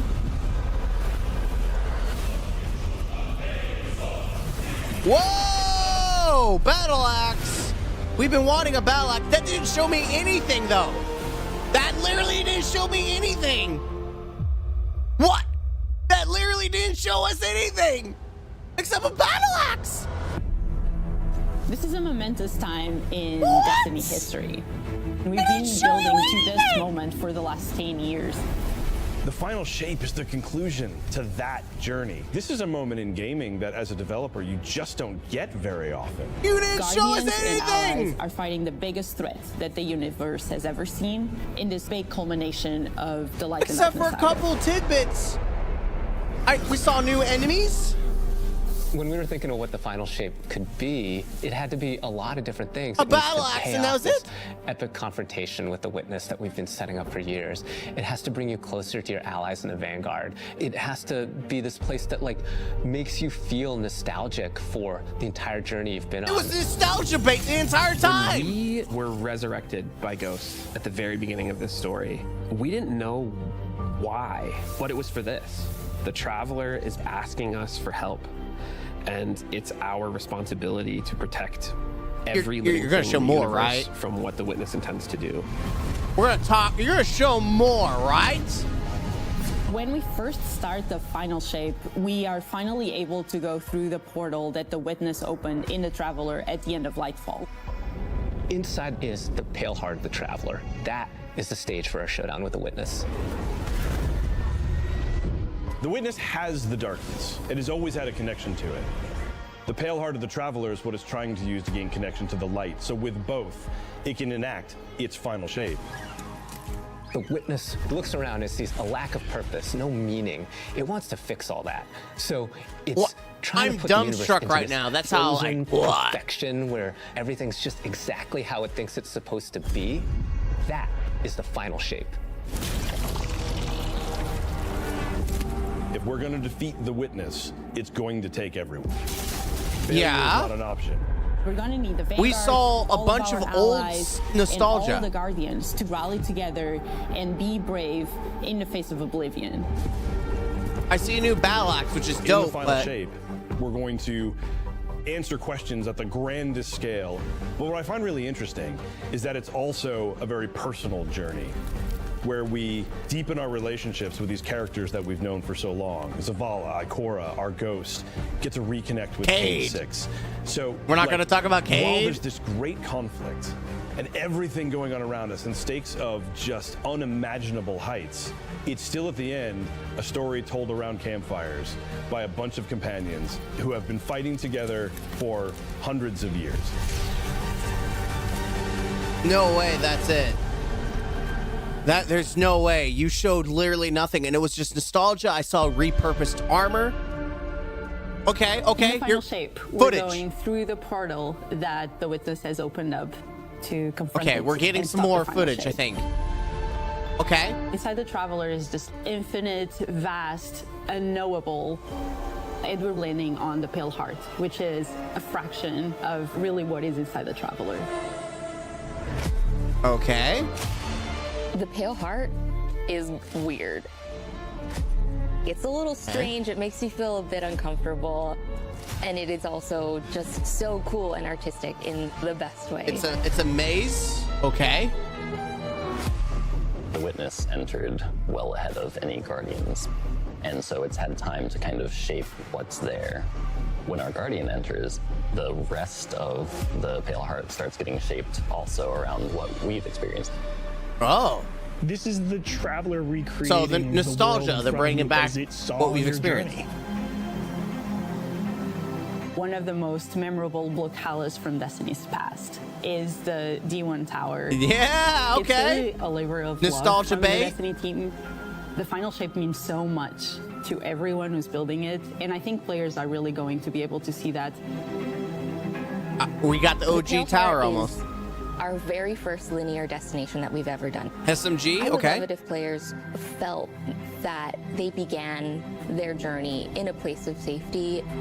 That looks and like Venus. feel it escalate Mars. in danger, in It looks like Mars. surrealness, because there is this beautiful evolution of the space. So maybe they did see take what I things that thought. are more and Okay. more wrong as they begin to go towards the Witness's monolith. It's kind of this omnipresent, foreboding thing off in the distance. The weirdest things happen as you get closer to the monolith in the Yeah. form of reshaping. Kind of like deconstructing things and putting them back together. Just wrong. The sense of scale you get out there, like as you're exploring these spaces and you're jumping on these reshaped cuboids of Earth, you feel tiny as a Guardian. You feel The alone. Kastov. You feel Come on, stop like you using are not the Kastov. force to be Either bring it reckoned back with, as a that you legendary have or them. stop using it. You're not the God Slayer right now. You're just this little person jumping from these massive pieces to massive pieces. Okay, big open One world. of the things that we really try to also capture is that the Witness keeps throwing everything it has at you. And so you're going to fight these new enemies, the Subjugators. Subjugators, let's go. New enemy Subjugators are race. The new unit you're going to be facing in the final shape. They have Awesome. an enhanced power They're set. mini Rolks, essentially. They're performing But hey, we'll stasis take that, powers right? and strand powers to face the Guardian, while Oh. in support of all the other enemies you're fighting too. They bring something entirely new to the battlefield, which is kind of this element of control. They're back there pinging away with Stasis stasis to abilities, strand, huh? throwing crystals at you, freezing you in Ooh, place, pistol. tangling Or you up. handgun.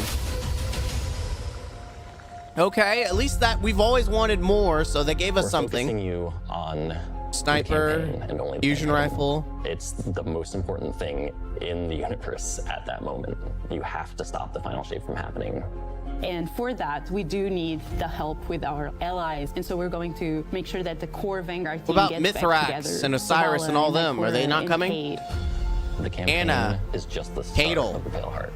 After you've reached What about the that, monolith huh? and finished the campaign, we open up the entire Ooh, destination. Europa And is being so shown in the here entire too. Pale Heart is going to react to you and what you are doing. Okay, so it's like a mismatch of all the areas we've The been campaign in into. the final shape doesn't Well, really that's end what I'm getting. with the final mission. The raids are where you defeat like the big bosses. So it's only natural that when you are going to confront the Witness, you're going to do that in the raid. Okay. But that might not be enough. Oh. This is a moment where we need to rally all Guardians to be able to overcome the final shape. Okay, and it the is a Witness. combination of everything old into new. Okay, I mean, that's acceptable for me. You know, I want them to tie everything together, and they kind of did. In the final shape, we are inside I want the more. Traveler.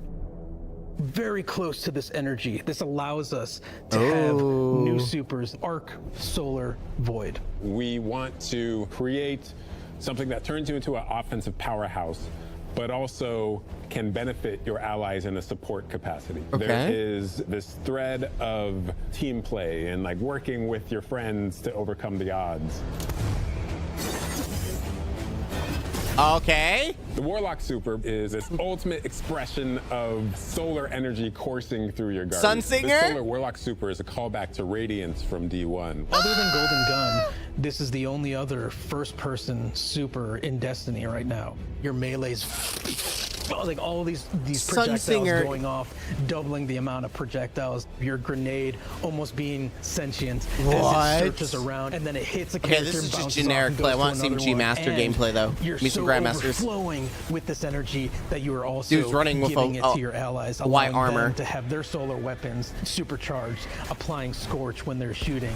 The new Solar Warlock aspect. When I cast my Rift, it is going to create this little solar soul. Okay. That when it sees an enemy, it launches part of itself out. That's and pretty hits cool. the enemy and explodes and scorches them. It just feels very alive.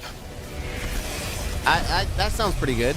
Twilight Arsenal.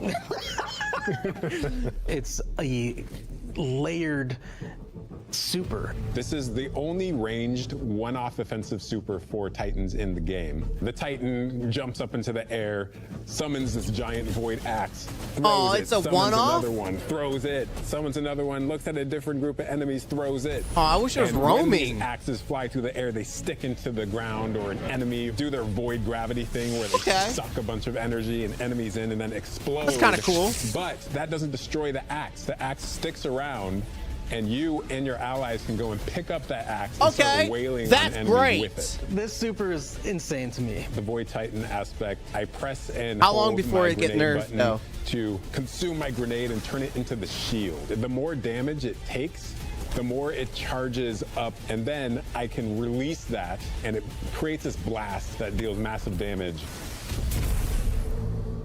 Okay. Titan might be my main. Arc is all about finding the shortest distance between Void two might be points. on- The hunter on kinda the rears dinner. back, takes this knife and throws it across the world, and then is able to blink to its position, do the Blink is slash back that on the just table? decimates anyone nearby. One really great thing about that is not just you do it once, but you're able to do it 3 times, along with devastating attacks each time you do it. But how much damage did it really do, though? We take our staff, we twirl it in the air, which propels us upward. It creates this burst, which amplifies you and any allies near you. It almost makes it feel like you're playing a fighting game, right? Like these combos that you're chaining together to do these different moves. It like takes that sandbox to the next level. The more aspects we have, the more capable we are to do that. It feels like you're like riding the lightning, you know? Like that instantaneous, like... It's got that assassin feel. That's cool. Hunters needed that assassin feel. I like it. I like it.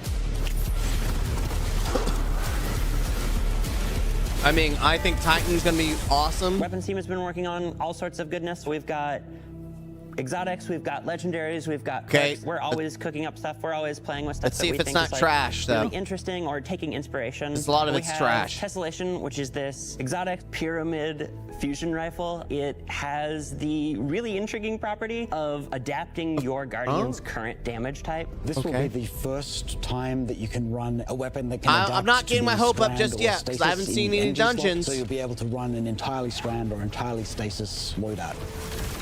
That's kind of Tessellation cool. has the additional property that you can special reload to reshape your grenade and suck it into the weapon, and then fire out a super destructive single projectile. It's a really special weapon. What's the one specific exotic that I can make that's like really zany that you would like right now? What if Golden Gun was a sniper rifle? What if you could harness the might of the Traveler? You know, we had a moment where we saw that Traveler Beam cutscene. I know people on Weapons went, I kind of want that. You're like, that is incredibly dope.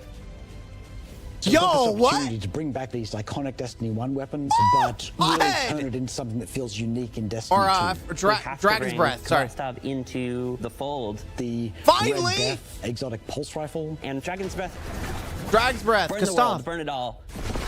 Okay, nostalgia. In the final shape, we have new weapon subfamilies coming, broadening what existing weapons can be. Really, like, bordering on exotic functionality. So, for example, we've Oh, got yeah, a before rocket that's nerfed. pistol sidearm subfamily. We always liked the special ammo sidearms. This fires tiny, slow-moving rockets. They hit very hard, do a bit of AoE damage.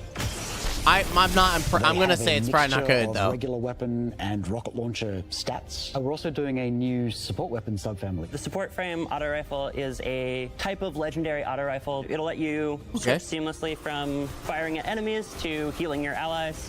What? I'm really excited to bring it to dungeons and keep my team alive, honestly. A gun that heals? The weapons team is always coming up with new ideas. We've got a ton of new cool stuff coming over the next few years, and some new and really wild ideas, which we're pretty excited about.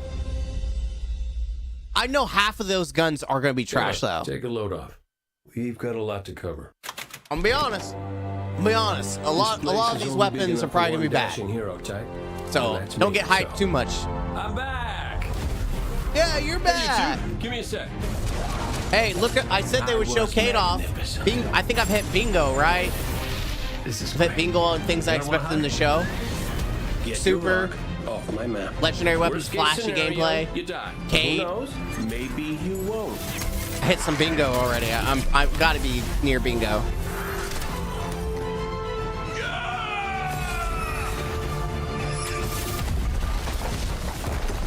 Well, Back to it.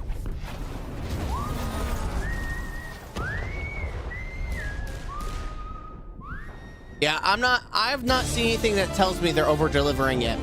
In this moment where we're driving to the end of the Light and Darkness saga, it's great to see Cade like return to this world at this moment with all this change about to culminate with this confrontation with the long-standing enemy, the Witness. Cade is the quintessential hunter. His presence casts such a long shadow over the story of Destiny, whether it was when he was alive or when he was dead. What Cade goes through in this journey, how he serves as a catalyst for the other characters, the events that are uncovered to have brought him back. This is how the story had to end. There was no end to the Light and Darkness saga that didn't have Cade here alongside his friends. Yeah, I don't know. Like, is Cade really that make or break? Once I we thought started Zavala digging honestly into was the nature kind of of iconic. the Pale Heart. I think that crystallized Cade's role as a guide. Cade is Virgil, and he's our guide through this other place. Cade is the one who is the most appropriate person to be the guide, because that's his job. That's always Okay, been I his kind of job. dig that. He's It the just feels Virgil so of natural Dante's for Inferno. Nathan to be back in the booth. It felt amazing to just see him slip back into the role, like, without missing a beat. Right, instantly. In the flesh, or metal, as it were. Cade's the glue that's always held Zavala and Ikora together. Having him back puts them in a position of questioning where they've been and what they've done without him. You think about the journey that Zavala's been on and how he's been taken down this dark path, and you think about the weight that's been on Ikora, having to hold the Vanguard together, having Cade's voice of levity and brightness that he brings to that group. I think it's going to be great for them. Well, at least we have each other. And our chicken. We want people to take away that sense of reunion and that idea of like the gang being back together for this moment. I'm here now. Wherever the hell here is.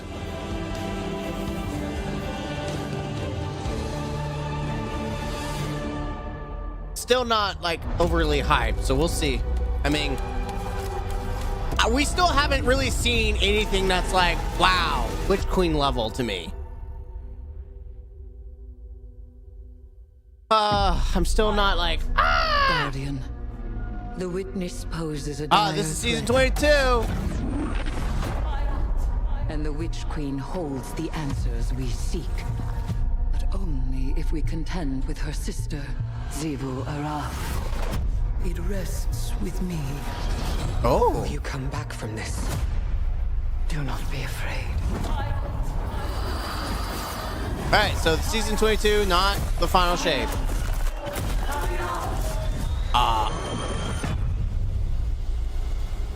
Bring me your tithes.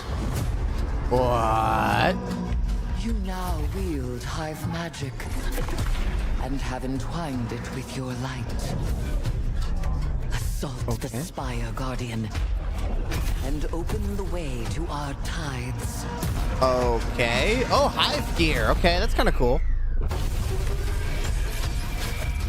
Let them know fear. She's become a hive, which is kind of cool. Whispers, and they do whisper. All right, trading cards. Guardian. Every opponent Finishers that you have to pay for. strengthens me.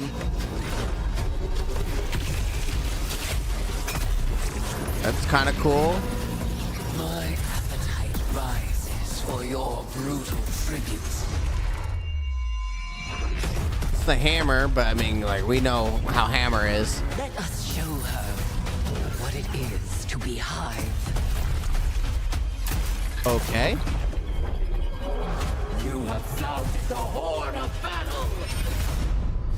You are deserving of the greatest death I can bestow.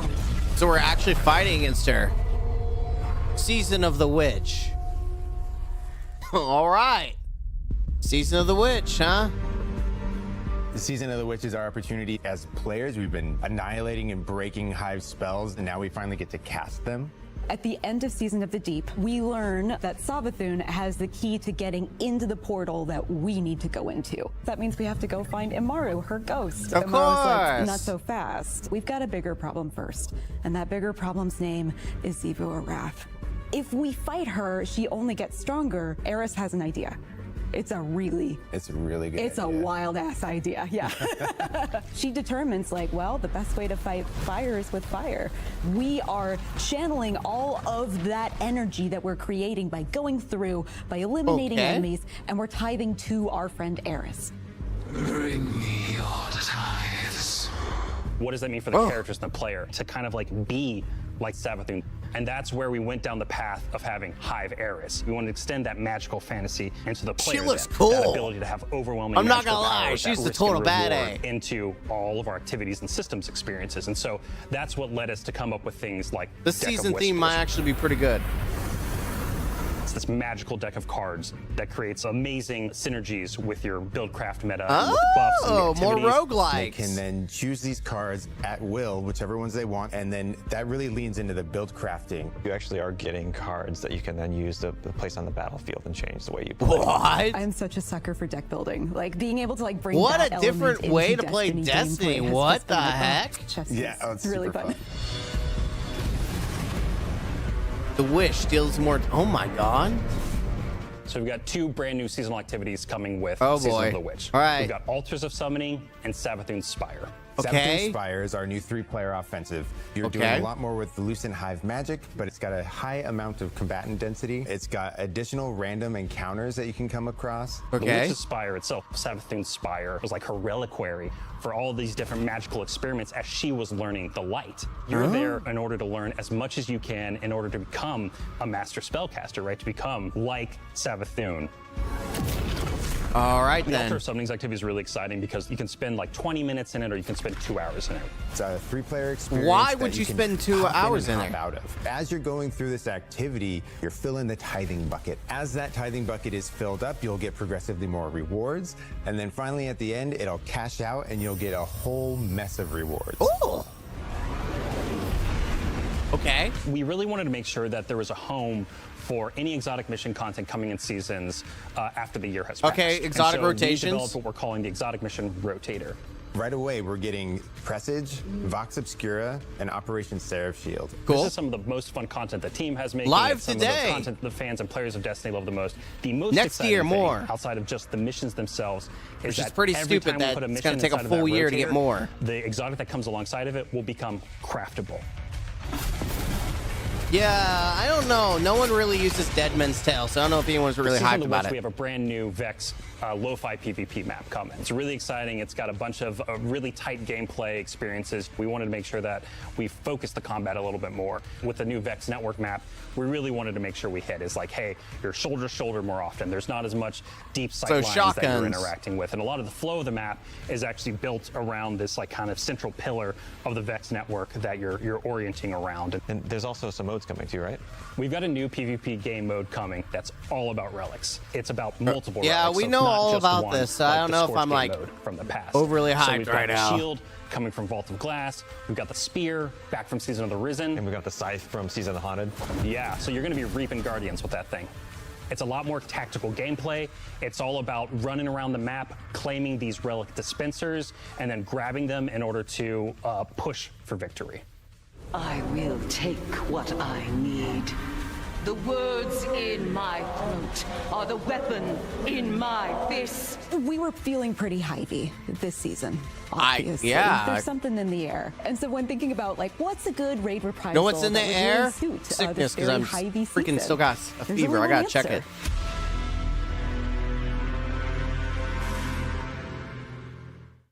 it. All right. Oh, Crota's coming back. Let's go. What the Hive call a god.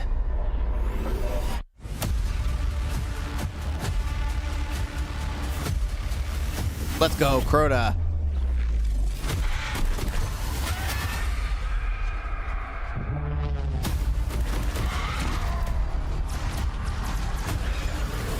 Thank God it wasn't a D2 raid.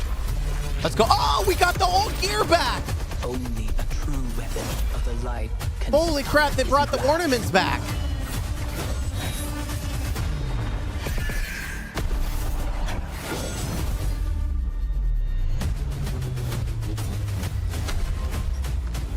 Holy crap, they brought the old ornaments back.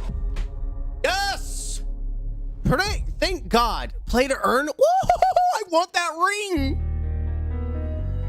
Listen, I'm sorry, gonna be $200 that I probably won't even do it. Final shape, we really want to rally all guardians. I probably won't touch it. Let's be honest. I probably won't spend cash on that ring. It looks good. Barriers, as well as catch people up on key story beats and make sure that they have a really great and easy time connecting with other players.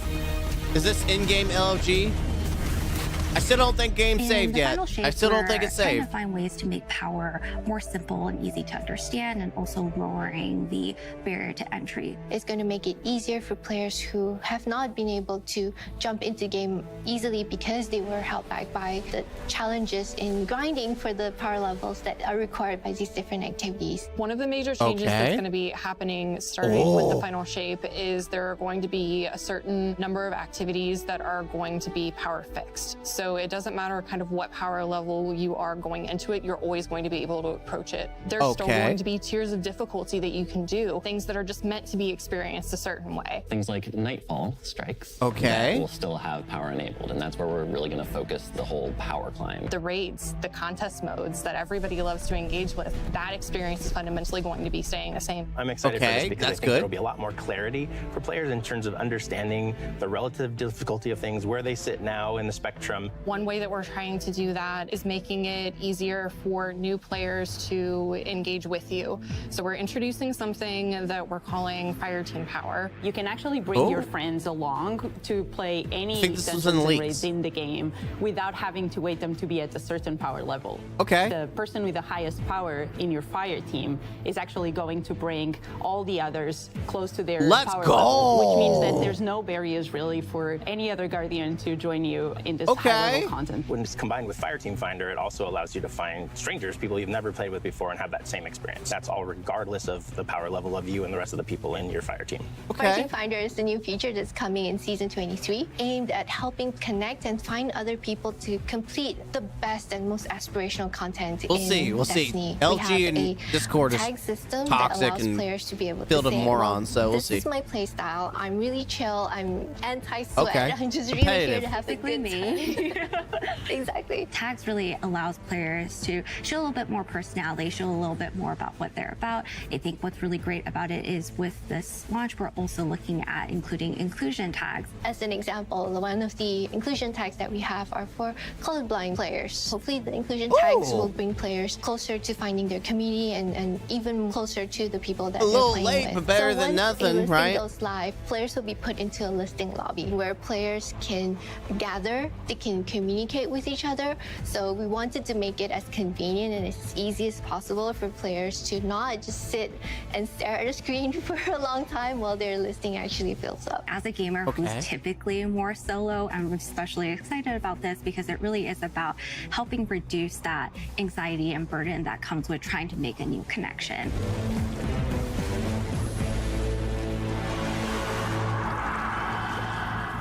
The Taken The King. feature coming out a really today good that raid. I'm incredibly excited about is Timeline Reflections. Essentially what we have done what is is this? we went back to previous expansions and pulled out missions that we felt really represent key narrative beats within our story. We are going to have a mission for Forsaken, mission for Beyond Light, as well as a mission for Witch Queen. Thanks for the memories. What? The neat thing about these missions is they're not going to be like one-to-one for how you would experience them in the campaign. You're also going to get additional pieces of narrative fed to you to like identify like, hey, this is why it's important that this happened, and here are the people you met along the way. Okay, A really so big one that's tying really the story timely for together. Final Shape is Cade's last stand from Forsaken. Yeah, that's pretty freaking important. This is a moment that a lot of players, new and old, are going to come back to Destiny. I think this is just the right time to introduce features that are going to allow those players to jump right in and find people to play with and enjoy this content regardless of their power level. It's free. It's free. They're bringing old campaign, like or missions, and it's We're reaching free. the end of this 10-year journey. What comes next? The episodes. And the new way we're going to tell stories moving forward. What's really important about episodes is that it's a really big shakeup to what we've been doing. Instead of providing 4 seasons a year, you are going to get 3 larger episodes. Okay, And so the first 3 episodes that's what in I this coming said. year are called Echoes, Revenant, and Heresy. I said It's we should coming do right after something the like final that, shape. bigger.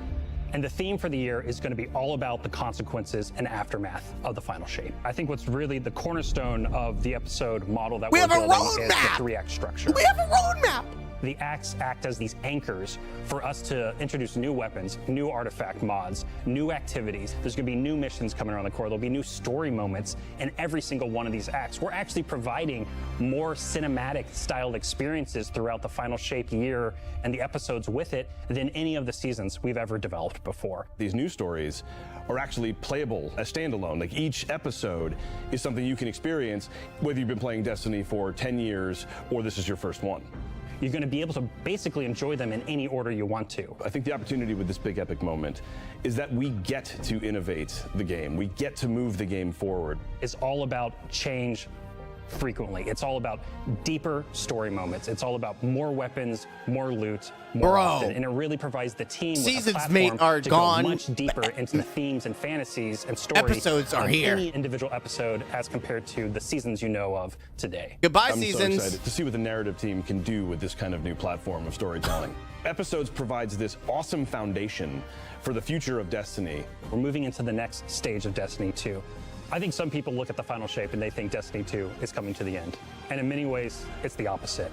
We're leaning in. We're putting the pedal to the metal. Episodes provide us a new, innovative way for players to engage with Destiny 2 throughout the year. Holy crap. Now that is What makes massive. a guardian? That is massive.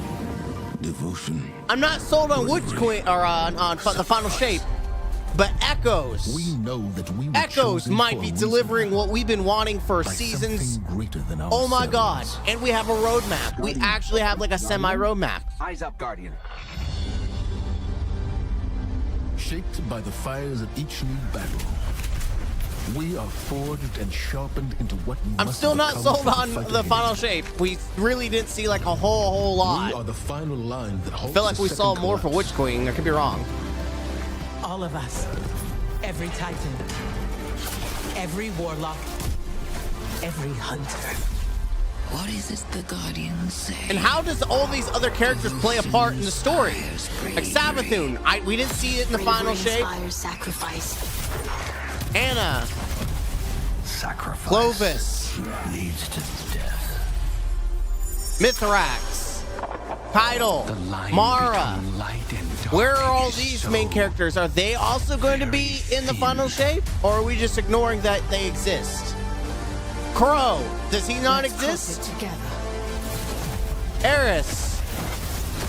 Like, that's the problem I'm having right now is I don't see any of these other characters. Dark can overcome. Trust me. You've heard the stories of the Traveler's sacrifice, of darkness descending upon humanity.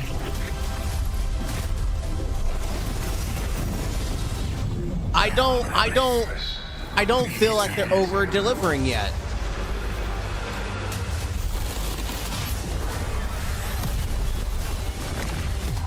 This time, there is no escape.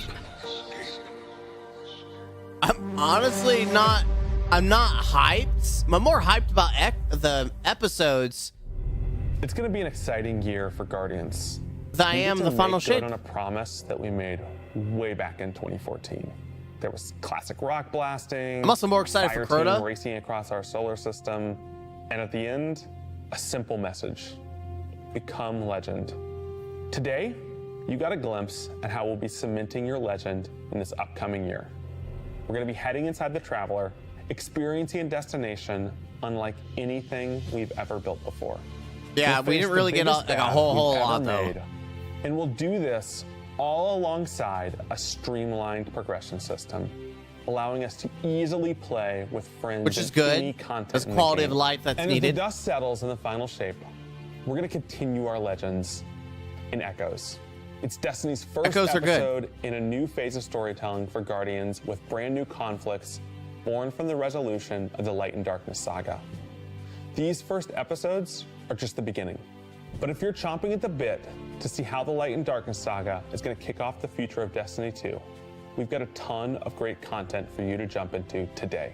Going live after this, we we've got Season of the Witch. Yeah. With a new story, new weapons, which new looks pretty armor, good, new activities, and new PvP content, all alongside a series of story catch-up missions, allowing any of your friends to jump into the game and get up So to that's speed live. on That's what's great. happening in That's this awesome. world.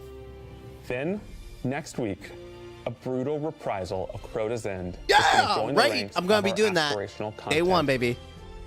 I can't wait to see you all in the throne world as we learn more about the final shape and how we can stop it.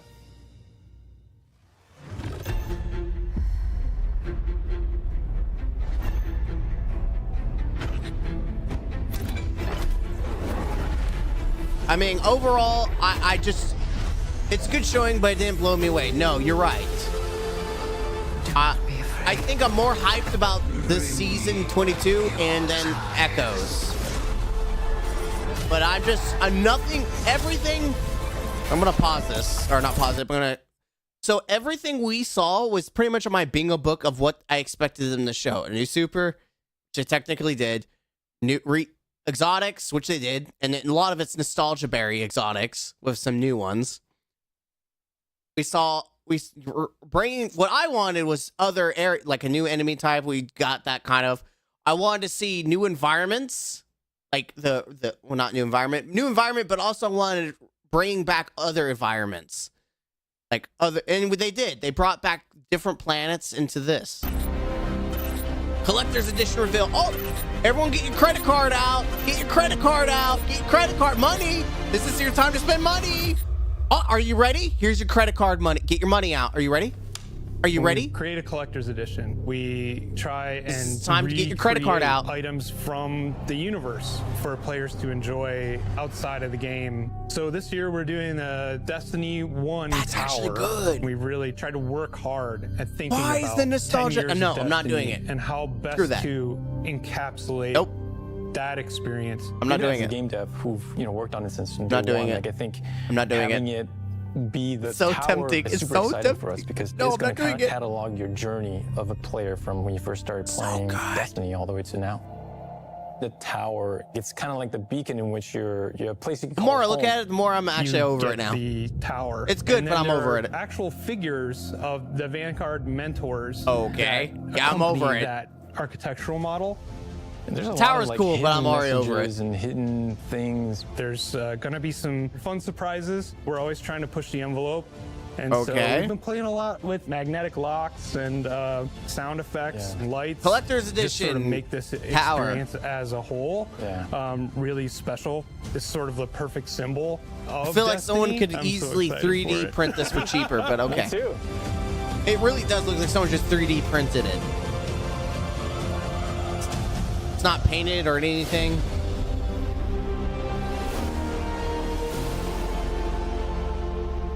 They didn't show Keith David. That was one of my things, that they would show Keith David's voice, but I guess they were honoring Lance, allowing Lance to keep his voice lines as they talked. Post show. What the heck? Okay, well, I don't know what the post show is. All right, so here's my opinion. Season 22 is going to be its own opinion, so I'm not going to talk about it. Echoes is the change from seasons. It's going to not be as spread out. There's only going to be 3 of them. There's going to be more content. That's great. It sounds great. That sounds great, but really, honestly, what matters here, I'll keep the volume up a little bit. What matters is the substance. Is there substance there? We'll find out when we actually get to them. I kind of do want to get the deluxe version just to experience one-time Echoes. And that's it. I kind of want to taste what an Echo is. For the final shape, there wasn't really anything of substance. They showed us new environments. That's great. It kind of was what I wanted, was the different environments. Characters, I don't know how I necessarily feel about it. Cade's coming back. That's cool. He's the Virgil. I like that. We have new enemy type, kind of like, that's great. Weapons are nostalgia bait, but that's cool. With some new ones that I'm sure none of them will actually be good, because they only show generic trash enemies, so they don't actually take you into a GM to show you if they're good or not. I mean, I saw a lot of different exotics, which is great. That's my biggest complaint. There needs to be more exotics to chase. So there was like 4 or 5 different exotic weapons. That's great. I think that's great. But I'm hoping that's just tied to the final shape and not to any of these echoes. Because we didn't get any, I don't know if it gave us clarification whether the echoes start at the same time as the final shape like seasons have. I hope they don't. I hope final shape is its own thing and then echoes will start later. They don't need to be bunched up. Having more options for our other subclasses, our light subclasses, is great. I still wonder if they're holding to the chest another subclass. Who knows? Maybe they do. I want to see a dungeon. There has to be a dungeon, a raid and a dungeon. I feel like that's good. There's got to be some kind of hunt system, because hunt system adds a little bit more intrinsic value when you have faces you have to fight instead of just one big baddie in a raid. Like sergeants, lieutenants, things that you chase. I think that's kind of cool. Overall, I give this a 7 out of 10. And a lot of the extra points I would give it are just because season 22 looks really good. And it's probably going to be one of my favorite seasons because cosmetically it looks good. And then Crota looks like they did it right by bringing back glows for Crota, which is fantastic. It looks really freaking good. And I hope they're ornaments. I hope they're not the actual armors themselves. Like you earn ornaments by being the master version, because that's what masters need. They need more incentive to actually to do them other than just, oh, you just do them for the seal, you know? So I'm excited. I didn't pay too much attention to Crota to see if they were showing off like some weapons. I know Necrocrasm's coming back, which is cool. Overall, my feeling is I don't get the feeling of over delivery just yet. I'm glad we have there's ways for us to experience core story missions from the past, like Forsaken and stuff like that. That's great. If you're not going to bring it all back, which I think they should, at least give us the taste of what's important so people can follow the guideline. And that's been the biggest issue for people who are just wanting to play the game to understand the story. It sucks because it's all like not there. But now it is, which is fan-freaking-tastic. That means we might get some Red War missions leading up. Hopefully we get Red War. I think we need Red War, but I don't know. I think that it's a shame if they don't bring back Red War stuff for people to experience the Red War. The beginning of it, the destruction of the tower, and the end where we defeat Gaul. I think we need those 2 missions because they're both important, right? In my vast opinion. They're very 2 core important parts. Yeah, Mild, it's 7.6, yeah. Hello, Guardians. Welcome to the post-show stream. My name is Taylor Liz. I'm a Destiny 2 I'm only watching this because I want to know more, be here live at Bungie. More about have 2 anything you have to segments for say. you today. A little later in the show, I'll be playing through the brand new Season of the Witch content with my good friend, Pika Peach. Okay, I'm not watching that. Let's sit down with Bungie developers to talk more about what we just saw and what's next. I'm not going to watch the playthrough. I'm going to go play it myself. Thank you, though. Thanks. I appreciate it. Thank you so much, Taylor. My name is Pika, and I'm also a content creator and Destiny 2 fan. Think if I became a creator, this could be me. This could be me if I was actually like a Destiny solo. Do some more introductions. Thank you, Pika. It's great to have you here. Hi, my name is Cosmo. I'm the lead community Cosmo role here at Bungie, and my role is supporting our amazing community team and all the great work they do, helping prepare. I didn't realize Cosmo has some really nice eyes. Like, my God, those are some blue eyes. We're gonna be blue eyes, white Cosmo. Questions and go over some of the things that we didn't get to cover in the showcase. So yeah, Dan. Oh, okay. Yeah. You got some bits thanks. here? I'm Dan McAuliffe. I'm the general manager for Destiny 2. So you're the person we throw hate to. I get to support all the amazing talent that makes this game. So thanks for sitting down with us today. Absolutely. Looking forward to it. I'm Joe. I'm the game director on Destiny 2. Oh, and Joe. actually, while Taylor and Liz were doing the intro, I was hiding behind a pillar for the last 10 seconds. So y'all can like roll back the VOD and see if I did a good job or not. Awesome. So let's get into some questions. As a player, what are you guys most hyped about regarding the final shape and beyond? Anything specific you can call out? Okay. For me, I'm really excited about the story. I mean, this is going to be like the epic Yeah, the conclusion story to has the to Light be and a 10 Darkness out of saga. 10, Like, dude. players are finally going to get to Can't go into be the just a Traveler, Witch Queen. confront the Witness. Like, the stakes have never been higher. I'm just really excited to get to watch everybody play it out as soon as they can. Can we make it live right now? I don't think No. so. I tried. Anyway, what about you, Dan? For me, I mean, it's a lot about the supers, right? Like, I just think supers are pretty cool. We have this ability with these supers coming out to shift the meta in a Okay, really Kaiba. exciting way. And like, I just haven't played through them and gotten some hands on them. Sorry, like no spoilers, but Listen, I saw an opportunity to make a Yu-Gi-Oh joke, and I'm going to insert it. the game. So I think you're going to see these in the campaign, obviously, but you're going to see these in PvP, and they really feel like that sort of pinnacle achievement of our Guardians journey in a lot of ways. So just really excited Okay, to so see the hyped final up product. classes. Yeah, for me, I guess it's maybe surprising. It's the weapons. And I know, like, surprise. We make a lot of weapons on Destiny 2, right? And Most of them are why crap. Are we excited about the weapons this time? I think the team sort of really And looked and reused said, assets. What's core to Destiny, right? Like, what's really important? And we said, hey, like, Destiny's at its best when you're getting a bunch of new weapons, and those That are weapons actually so new and exciting not reused that they are assets. making it onto your character right away. They're like changing the way you play. So this is not just exotics, right? It's not just like, I think it was alluded to, like, what if Golden Gun was a sniper rifle? Pretty cool sniper rifle. I think it's also, we talked about these new, weapon subtypes. Yeah, how's that And work? so, by the way, what's a support auto rifle? We've made guns that heal before. We've made exotics to do it. Well, if we do it in a legendary, what needs to be different about it so we can make this thing that feels as useful to a fire team as someone bringing Galahorn, that feels as useful as someone, Yeah, 'cause bringing you're asking Divinity, someone to right? give up We a know slot that's for the that. bar that we have to hit. So we're looking at a bunch of different things and saying, okay, we're gonna make these guns and we're gonna make them matter, right? We're gonna go out and you're gonna get awesome stuff on. That sounds like a Pale good day Heart. one I think weapon. We showed a little bit of it. There's like these sweet, they look like a deck of cards. If you go back and watch the footage, and there's a bunch of awesome stuff coming in the weapons. And so I think we're really just trying to hit that core, like, hey, we're a loot game, right? Like, Yeah, the loot definitely. should be awesome. Yeah. Absolutely. Yeah, well, me too. So speaking of the Pale Heart, the reveal, it was said in the reveal that the Pale Heart destination is the first linear destination ever done.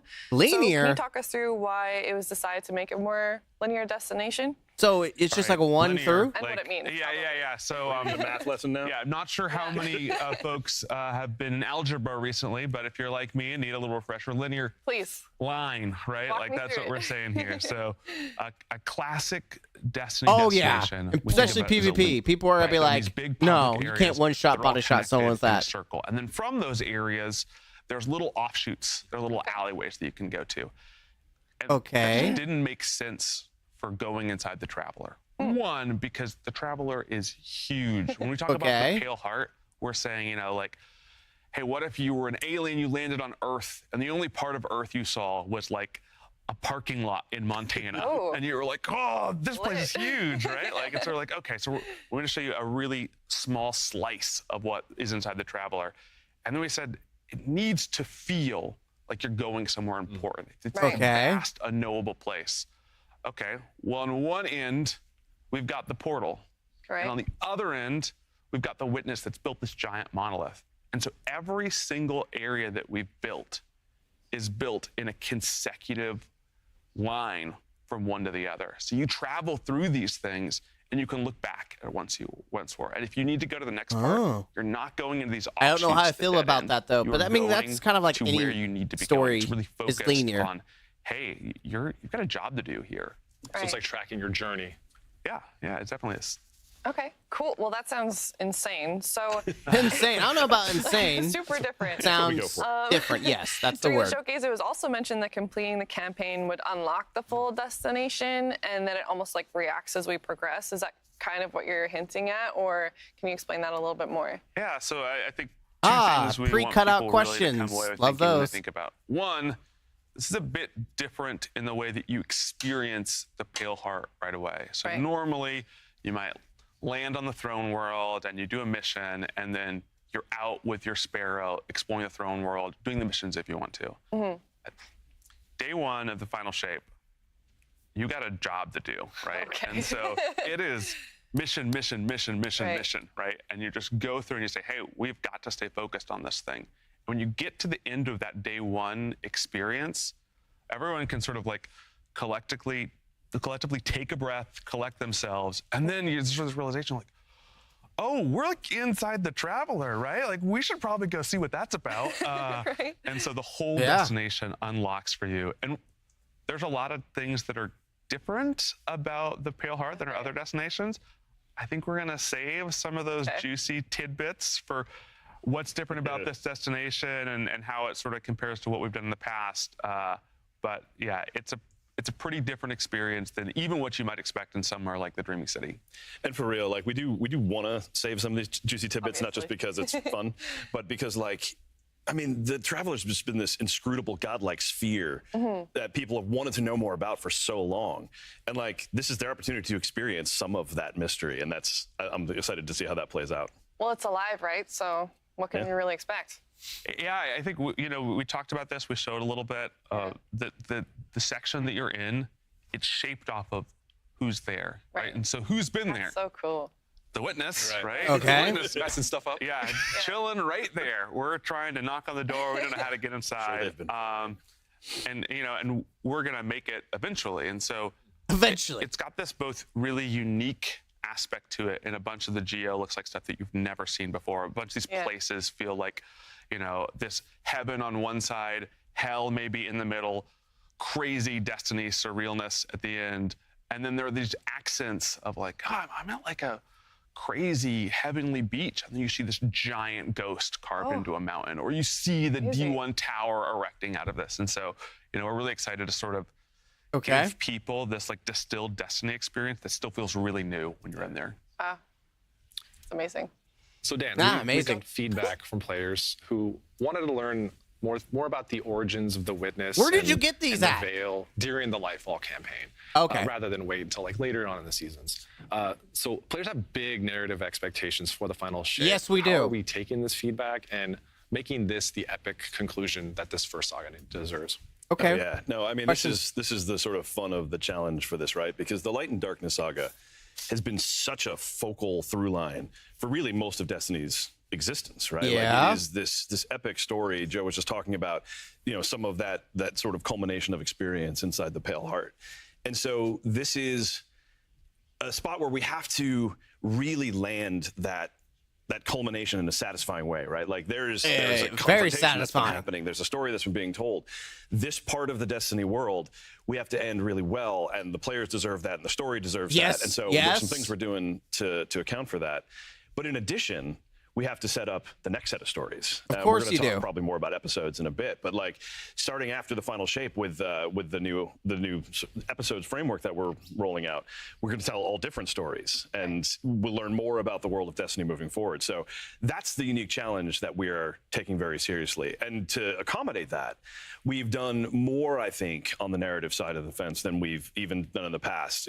More significant writers' rooms. We brought in more folks from even other parts of the studio to really kind of consult on this and make sure that all of our fans who probably know the Destiny lore better than I do are getting the pieces and answers to the questions that they want answered, unless we want to save some of those questions for the future stories that we're going to tell.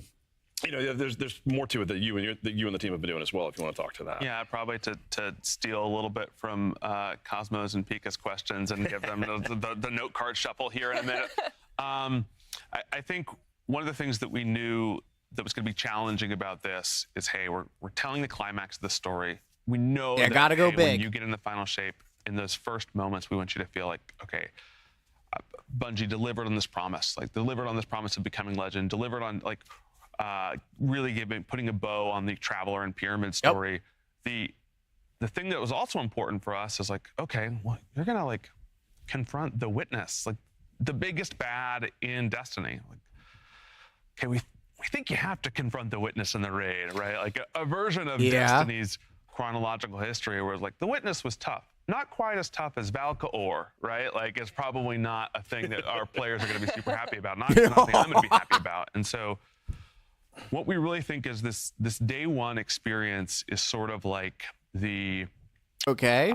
Penultimate episode, or right before the season finale of your favorite TV show. And it really sets the stage for, hey, this is exactly what's going on in the world of Destiny. The stakes have never been higher. You go through a pretty epic journey. And then we say, okay, and now we have to have this raid beat. And so it's sort of a reverse Taken King. If some of our people remember that moment in the Taken King, we delivered a thing where, hey, day one, for 80% of our players, they're like, I dealt with Oryx. And then for like 20%, there was this other thing that they could go do, have another experience with Oryx. Right. And so for this one, we say, hey, we want everyone to go really set up what's happening in the final shape. And then for everyone, right, and we're not going to get into that, right, you should all wait for the raid, right? Like, and we're going to What? help make sure everyone is brought along for the end of this journey. I think it takes a lot of our learnings from both Wait for the classic raid? experiences like Crota and Oryx, and sort of infuses them with what we've been doing with things like Savathun and Callus, and like taking all that lessons and saying, okay, we think we can do this the right way. Yeah, and also, So you want us to do the raid before the end of the story? When you complete the circle of this story that we've been telling, we want to make sure that we're paying homage to the things of the past, and we're talking through just so many of the things that have made this story what it is, but also telling it in a way where if you're coming into the final shape as your first experience, you can enjoy. You want to the do missions, this, you can enjoy the raid campaign, first you and can then understand the what is final happening. story. But there's just a lot more if you have almost a decade's worth of Destiny play knowledge that you can look at. So it kind of sounds like that means I have to play the raid to get the full story? No. Now, while we're really excited No, about yes. something like Fireteam Finder coming I'm in getting and so making it confused. easier You don't for need anyone to do get it. into the raid and experience those beats. Yeah, I think the different part from our strategy sort of as in the past was we said, hey, there's something more for those who raid. There is a piece of the story, right, that is told in the raid. There's a piece that's essential. But it is definitely not going to be a moment where only raiders get to see the end of the Light and Darkness saga. Right. Okay. They're like dancing around this. Well, that's like, good. what the heck? You need to do it, but you don't need to do it. Carefully skirt around 1,000 plot points here. So we How showed a freaking glimpse of the confused. new enemy, the Subjugators. Are Which they is going to cool. be as terrifying as the Tormentors? Like, what sets them apart from previous enemies? Yeah, we were running through some questions yesterday, just like this. Spoiler alert: we do practice a little bit. Like we do think about this. And I got in trouble because I said several obscenities last time I did this. So I'm not going to do that today on stream. Who scolded you? It could have been anyone. Cosmo, it could have been anyone that scolded me. Okay. And so I've been playing a lot of the Final Shape recently, probably surprising to no one. Subjugators are very different than Tormentors. Tormentors are sort of like this Kool-Aid man that busts through the wall. And is, That's a good description. All right, look at me, right? Oh, okay. And Subjugators for us, they come out in these moments where you feel like you have a battlefield full of enemies, and then you hear the pyramid screech sound. There's and a you're like, sound. "Oh," and no. a Subjugator beams in, and it's like they're the ultimate sort of backfield tactician, right? And they're doing things like giving everyone around a little So pyramid there's supports. buddies. Like, Okay, you've been Subjugators shot are in supports. PvP with an Arc Soul. Like, imagine 10 taken Scions, and suddenly a Subjugator's like, what if you all had little pyramid buddies? And you're like, oh, thanks, Subjugator, right? And so there's still these moments where you're like, you might want to just hold on to your super. You might want to hold on to some heavy ammo when you're playing through the campaign, just in case this busts through. I think one other thing that we've really learned from both Tormentors and Light Hive is we started building these sort of like captain-y units, right? These things that feel scary.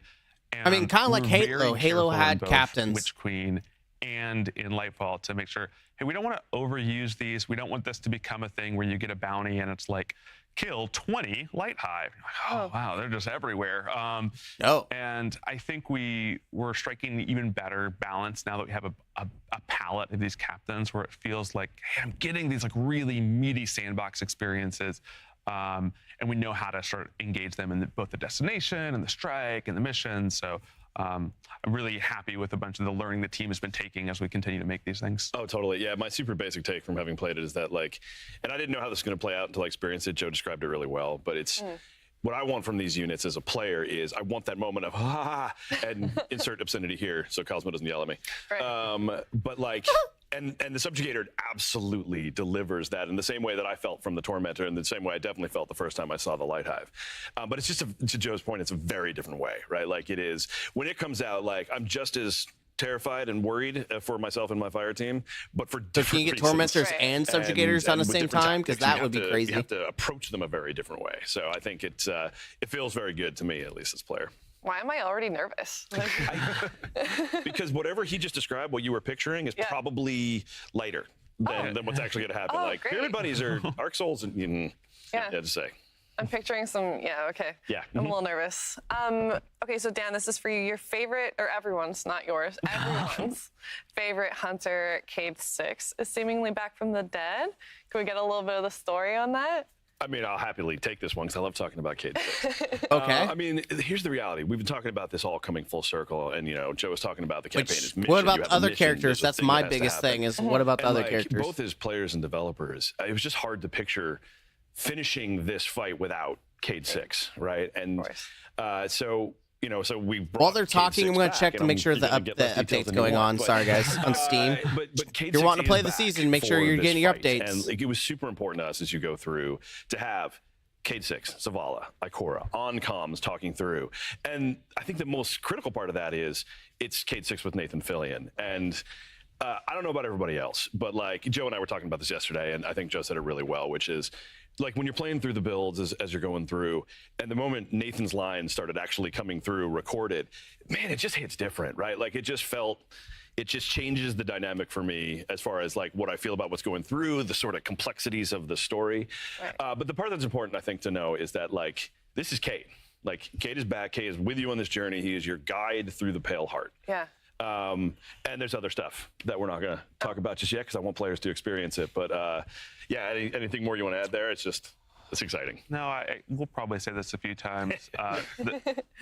We were like, what's the final shape? How are we going to do this? What's really important? We really wanted to make sure that this experience felt like the most distilled version of Destiny. Yeah. Like it's Destiny dialed up to 11.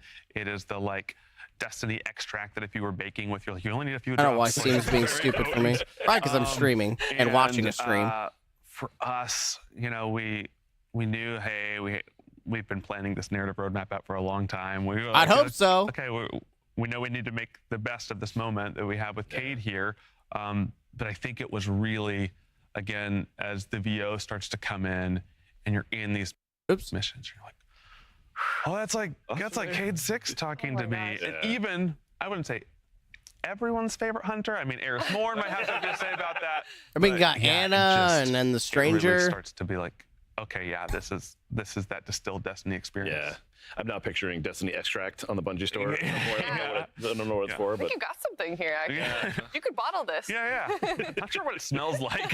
What the heck is going on Steam? I don't even want to speculate. Yeah, just stop. So we've been talking about Final Shape. Let's talk about episodes. We've seen some feedback from the players. Trying to find that Steam the so I can season shut it model down. Has gotten a bit predictable at times, and we just saw in the showcase our content cadence is getting refreshed with this episode model. Which Can you is talk good. us through what episodes are and how they're going to be different than seasons? Sure, yeah. So, I mean, let's start with sort of what episodes are at their core, right? I think the easiest What the way heck to is think Steam, about dude? episodes It's like is playing the cat and mouse with my Steam. natural evolution of the seasonal model. Because the seasonal model's done a lot of great things for Destiny. I think we've run seasons for the better part of 3 years at this point, and it has allowed us to deliver really quality experiences at a 3-month, very fast cadence. Really now move you the show story up. forward. I think we've told some great stories, introduced some new activities, new mechanics, really moved everything forward. The problem is, and if we're being honest with ourselves, and I'm going to be honest with ourselves, we really What are you biased doing, towards Steam? consistency to do that, right? Like we wanted to deliver it quality. We wanted to deliver it on time, all the time to the player. But that made the experience somewhat repetitive. Like almost sort of by design in a certain way, which It which was is now, very I think, boring. stretched out to Seasons the were end of very its, boring. Like utility. So episodes change up the framework and change up the delivery cadence. So there are 3 episodes a year. The first Good. one will start alongside the final shape. That's and what I Hunt's about thought to and was start a afraid little bit of. After we can touch on that in a sec. But these 3 episodes are split into 3 acts each. Okay. And this means 2 things, really. One, that now what you're really looking at is 9 beats a year that are 6 weeks apart.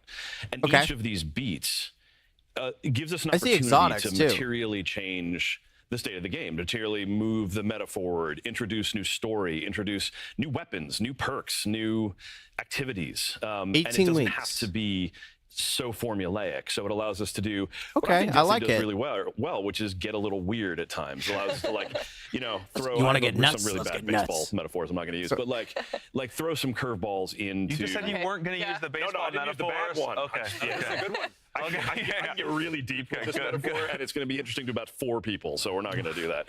But it allows us to react more to what else is going on in the game. It allows us to change up the way we look at content delivery in a way that I think is just strictly better for all of us who are players, right? Like I these hope 6 so. weeks, the 6 weeks in between major beats, I think is a really good way for players to, play Destiny in where, within their own lifestyle, how it fits into the white space of their life.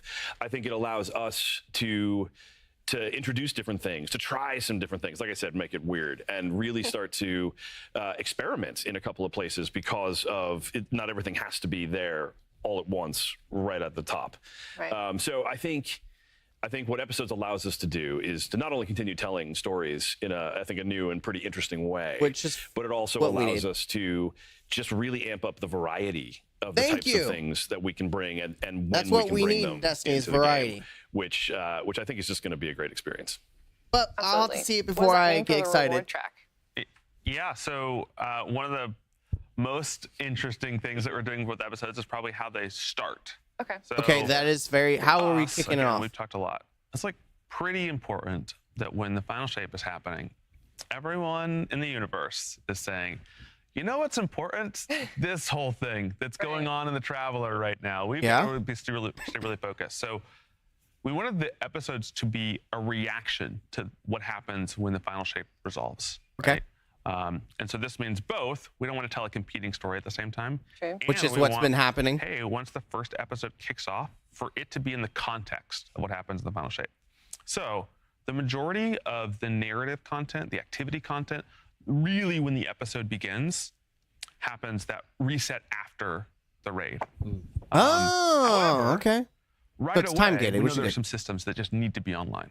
So the reward track, you're going to be able to get Red Death, log into the game, Red claim Death? it from the past. I've been using it a lot in play tests. Red Death is coming back. It's a solar weapon. Can I say that? So Red Death is solar? Yeah. What? Someone from the weapons team is like, oh, I just said it was a solar weapon. I think we're excited for that. And there's even a few Red Death is stuff coming that back. You're going to be able to get weapon-wise from the episodes themselves. We have another sub-archetype that's going to be out there. We haven't talked about what sub-archetype that is, but we might see it in I think it's the kind of thing that people are going to be like, oh, I might bring this to the raid. I'm so excited for we're Red excited Death. for both having some of this. But I don't know about content solar. I don't know how I available feel about but that. Keeping that meat of that narrative, keeping what's important for the story and the world of Destiny to say, no. We're going to take everyone's on the same page when this kicks off. If you are in episode 1, you're hearing those Guys, lines of dialogue. You're had to getting do those this story whole beats, thing and again with everyone is freaking saying, Steam. okay, Dude, come on. We all just saw what happened, right? Like we were all there for that. And like, yeah, we were. And nuts and bolts wise, so episodes, we're still going to run season passes alongside episodes. Which is what I so expected. Before, where it was a season pass specific to a season, now it's actually going to reset at every act. So you'll have 100 ranks for the first act of each episode, and then 50 additional will be added for each subsequent act. So 200 ranks throughout the course of an entire episode. 200 ranks? And that length actually allows us to add some more stuff to it, right? Yeah. So you might be getting more money's worth out of it. Those additional ranks in Act 2 and Act 3 are really rewarding, and so we've both learned from our players, like, hey, we really value this. Can we get more of this? And so, like, great, we got that. And then we're also just going back to some old experiments. One of the things I'm really excited about is, in the 30th anniversary, we tried this experiment. We're like, we're going to give everybody a tiger helmet, right? And it's like silver. Tomorrow, no, download and that crap now. glows, and I'm like, yeah, and Hunters, Titans, Warlocks, they can all wear it. I'm like, What? Maybe we should do that again. Maybe that should be what's on the very end of the pass, where you not only is there, a unique armor set, but at the end you can be like, hey, and I was there. I did the whole thing right now. I got like this awesome helmet, and everyone wears the same thing. Yeah. That's cool. We're excited to be taking a lot of learnings and pushing this and saying, okay, I think we've made a thing that players are gonna be able to sink their teeth into and feel rewarded from and be excited about. Yeah. That sounds I like dope. the idea of having like a unique reward to an episode. That's really cool. Yeah, that does sound Well, really you answered good. the question about 2 separate narratives, so we don't need that card anymore. Good. What about the artifacts, like the perks? Like, are players going to have a different experience there? I hope or so. Are they gonna like, Artifacts are getting very boring. Yeah, so day one, you're going to see something that looks exactly what you expect the artifact to look like, right? It's got the same amount of rows and columns. We've really been honing in on how to like make each artifact feel different. What's going to happen, though, is when Act 2 rolls around, some magic space appears at the top of the artifact, and a whole nother row appears. Nice. And so this is not meaning you're going to get less in Act 1. You're going to get the same amount you're used to. But Act You are brings right. another row. They are going to pay Whole for new ways levels. to modify the game. And Act 3, another row on top of that. So we really want these acts to feel like I'm not though. it's not I'm going to just that we're farm bringing the new activity the content in. hive. It's not just that we're bringing new narrative content in. We are shaking up the meta. There's new rewards. Okay, there's new ways meta. to play. There's new nightfalls in the rotation. Right? All of this is sort of what we're heading at. It's like, yeah. Okay, so we love this I idea like that. of players finishing the final shape, an episode kicking off, and then just being a few weeks away from like, wait, Act 2 is like weeks away. And you're like, yeah, it's right around the corner. And then they're in Act 2 and like, So, oh, Act 3 is rotating weeks meta, away. which is what I wanted. How can we make sure that Destiny always feels like it's changing and evolving? Yep. Yeah, it sounds like it'll be like really refreshing. Yeah. More often. But can you tell us what happens after the first 3 episodes? What's Ooh, next with okay, Destiny 2? So the episodes are our new storytelling framework. You got to get less information than you want, but they allow us to really move the story forward in different ways. And so one of the things that we want to experiment with is, can we make some of these episodes more standalone stories? Do they have to all interconnect? Can you play them in specific orders, things like that? And so, information that you wanted. After the episode 3, the intention is to continue rolling episodes forward and keep telling different stories and take whatever learnings that we get from the first 3 episodes and start to evolve the framework. Yeah, and I don't think Dan's gonna kill me here, but we'll see. So maybe keep the coffee cup out of his hand. I'm waiting for a spit take. That's what I'm doing right now. We got Yes, a lot I'm of people, loving most it. of them are at home. I was going to point to the other side of the office. Most of us work from home now. That are working on Destiny 2 and are going to still be working on Destiny 2 after the final shape. And so, I'm not going to kill you for that. Yeah, it is true. It is not just episodes. Like, we know there's a bunch of content and there's different ways that we can get that into players' hands. And those folks still want to make that content, like the awesome stuff that we're sort of known for. And so, again, we'll be a little coy here today. But yeah, just to go back to what Robbie was saying, like, hey, we got some more tread on the tires here, and we're excited to show you where we're driving. Yeah, and again, to what we were saying before, we think the episode model with the 3-act structure allows more flexibility for us to make some of that cool content and make some different content. And I think the team is pretty excited about that. because you do too. pocket So stories. episode 4. Maybe. Who knows? You got to find out what happens in the first 3 episodes. All right, so. All right, here's the entire story. No. All right, well, I cracked the code. What are some changes that are coming that will make it easier to get my friends in the game? There's a ton. I mean, there's a ton. So we'll Okay. I think we if there's more, I will try to do a video on it. Maybe, I don't know. But honestly, the new season's out. I need to go take medicine and get me something to eat because I'm feeling a little weak. I would like to continue. You know what? Here, I'm just going to let it run. But even before I'm we gonna get let into it the run. specifics, You guys watch. Destiny's just I'm going to go better do that when stuff. you're playing with And then I'm friends. going to It's end better in stream groups, eventually and better then with the fire team. start a new one And so for being able to build that fire team, different and being VOD. able to But here, watch, play I'm the going to best leave. Content is the sort of overarching goal for what we're trying to do. And yeah, so we got Fire Team Finder, we got Fire Team Power, we've got timeline Reflections. Reflections. That's the word I'm looking and for. we probably got another scoop or two. I'm making sure that Kelly isn't opening that door to run over and tackle me before I give another thing here. Season 22. Oh, we can say Season of the Witch now. Season of the Witch. Yep. That's right. Today is coming out with a thing that we sort of call like the main quest update. This is an update to your quest page. Okay. Where we're like taking over that front page and saying, hey, this is the big quest. And here's another quest that's important. And so we think super important for our new players that get inundated with a ton of content to go see. And they're like, what are my friends focused on? Can I make sure that's out? This is great for them. It's also great for people that are already playing Destiny and the like, okay, I finished day one of the final shape. And you're like, I got a lot of, which ones are the important ones, right? Which ones are first? And so there's a group of, a big group of developers here who are always looking and saying, okay, what's the next pain point for Destiny players? sure. And so we're really excited about Fireteam Power. I think it's going to both be a way that for engaged Destiny players to still really care about getting their power up and their light up, but also allow, I've got friends that haven't played Destiny in a while, and I would love to just say to them, hey, just get in the game. Whatever guns you have, you're going to group up with me. We're going to do the dungeon. Yep. We're going to go play PvP. We're going to go do this thing, and you're going to be able to enjoy yourself. And there's still this incentive for them to like, okay, well, I'd rather be not 5 under Joe's power and seeing him beat me on the damage tables, right? Like, let's get, let's clear that gap. But for a bunch of people that want to come back and play with their friends, I think we're doing a lot here. We're excited about Fireteam Finder as well. Like, I think there's going to be this whole new influx of Guardians in Season 23. They're going to be like, Last Wish. So what's that all about, right? Like, I've heard some things. There's a dragon there. Let's just go check that out. And I think it's a big precursor to what we want Destiny to be. We want to stop hiding our best content by a bunch of walls behind people and say, no.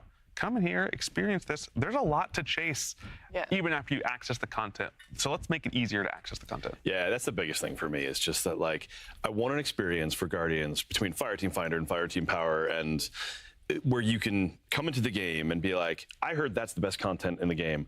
I want to be able to go play it, and be able to go play it. Right? Are you this tall? Sorry. Yeah, you can't ride the ride. Exactly.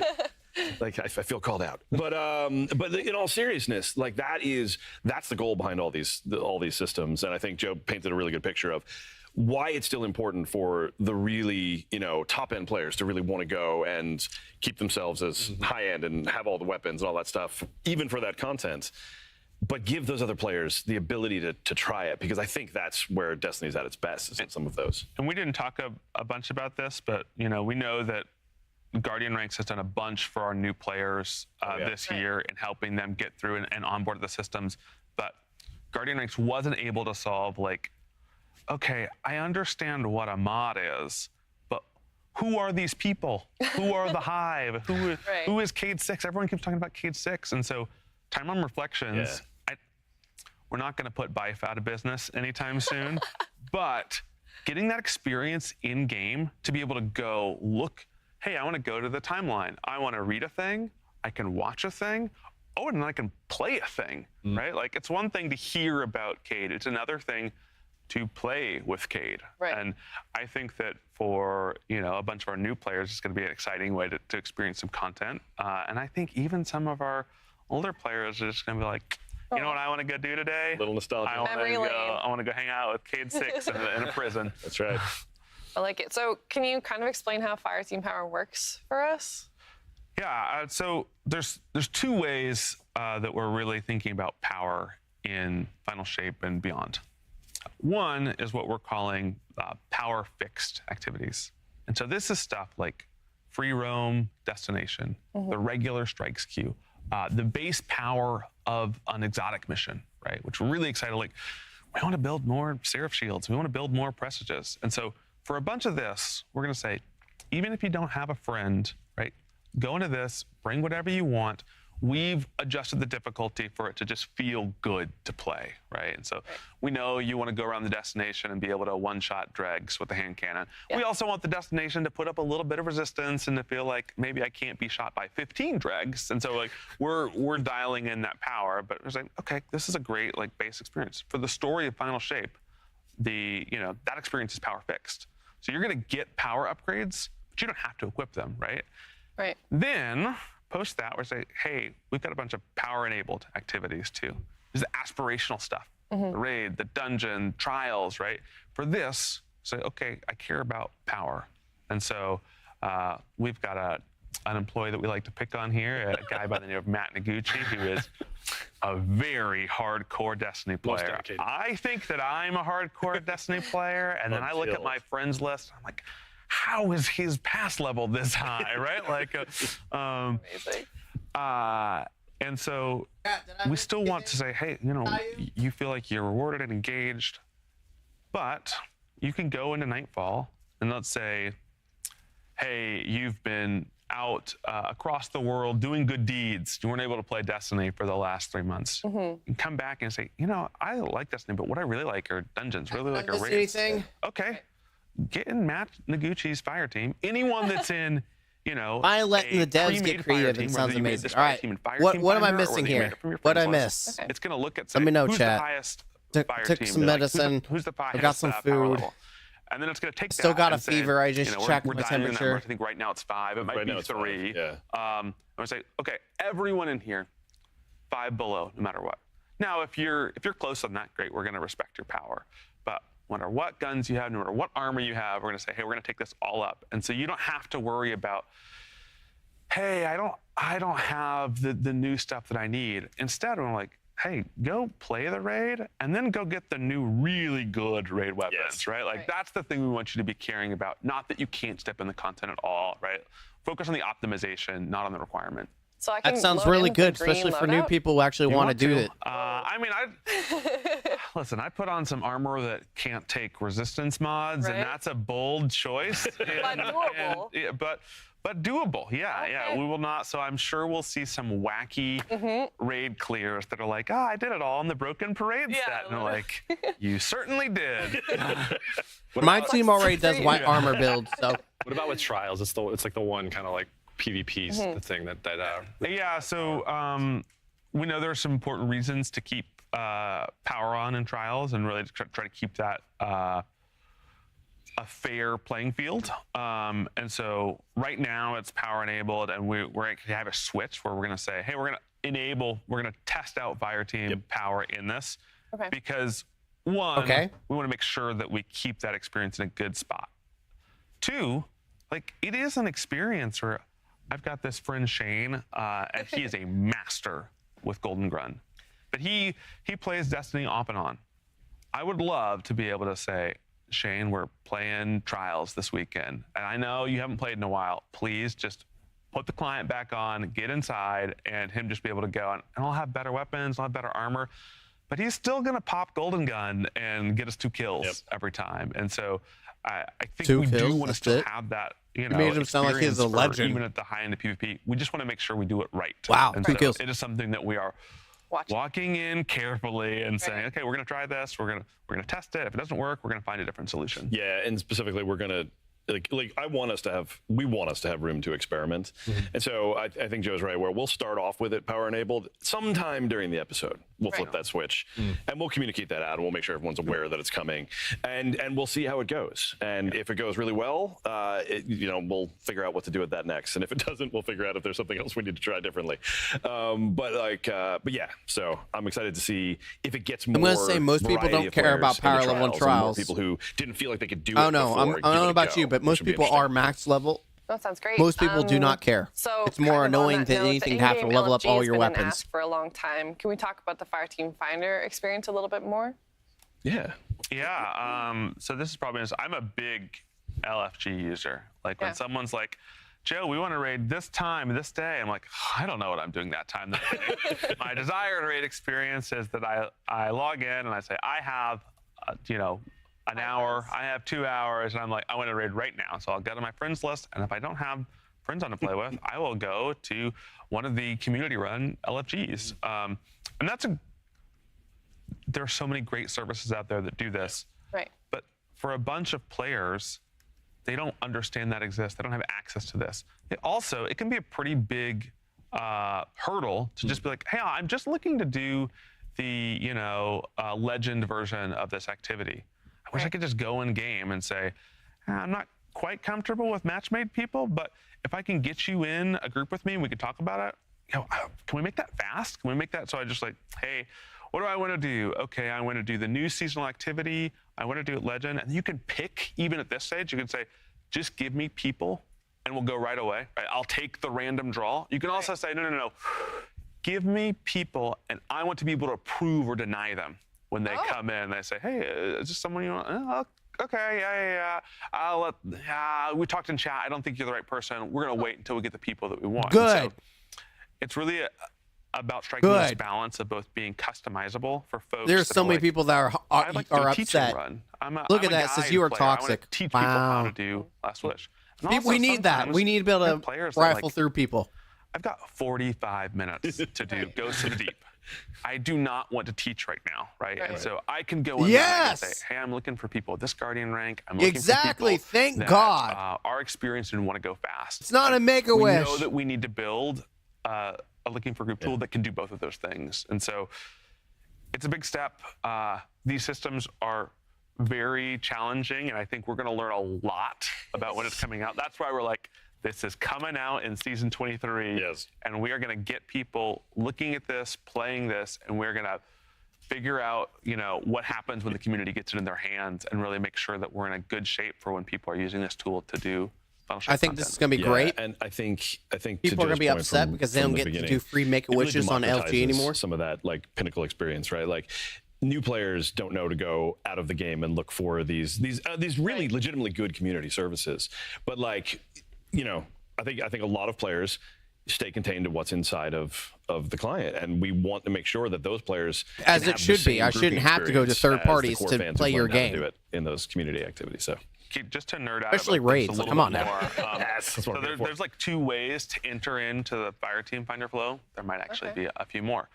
Like one, there's like I'm gonna go select Fireteam Finder from my roster, and you're gonna go into there and you're gonna see the. Okay, do I want to do raids? You're going to pick through this whole flow. There's another way. If you go click on a raid or a thing which you could have with other people, in the roster where you see where all the emblems go. No. It'll have your emblem, right? Oh, I'm in my fire team. And then the next one will just be like, hey, do you want to use Fireteam Finder for this? And you just click on that button and it'll be like, here you go, right? Like, okay. And so we think this is just going to expose a I bunch hope of so. people to content and get them in. Like, I'm excited to get more Guardian rank 7s into Guardian rank 8s and expose some of our great content on people. I'm forever 10 because 11 makes you do stupid combinations. If you want. Yeah, and it only has 45 minutes. Listen, even that time to chat here. Yeah, it's great that we're setting this up as additive too. So like you said, we're not gonna go out and take down any of these LFG sites that exist. Like you're welcome to still do it that way if you've built communities that you're comfortable with. Yep. This is gonna be another direction for players. Absolutely. Yep. So what does this mean for guided games?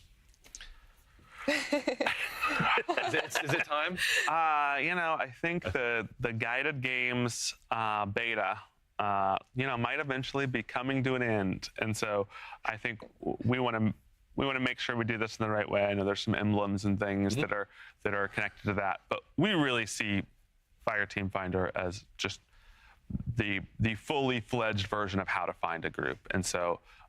This is definitely the future for finding groups, and we think it's going to solve a bunch of problems. Like, hey, can I make sure that I'm finding people with the same desires as me, and a bunch of things that really guided games couldn't do. And so, definitely in the future, we don't want people being like, oh, how should I get into a group? Should I go on guided games? Like, no, go to Fireteam Finder.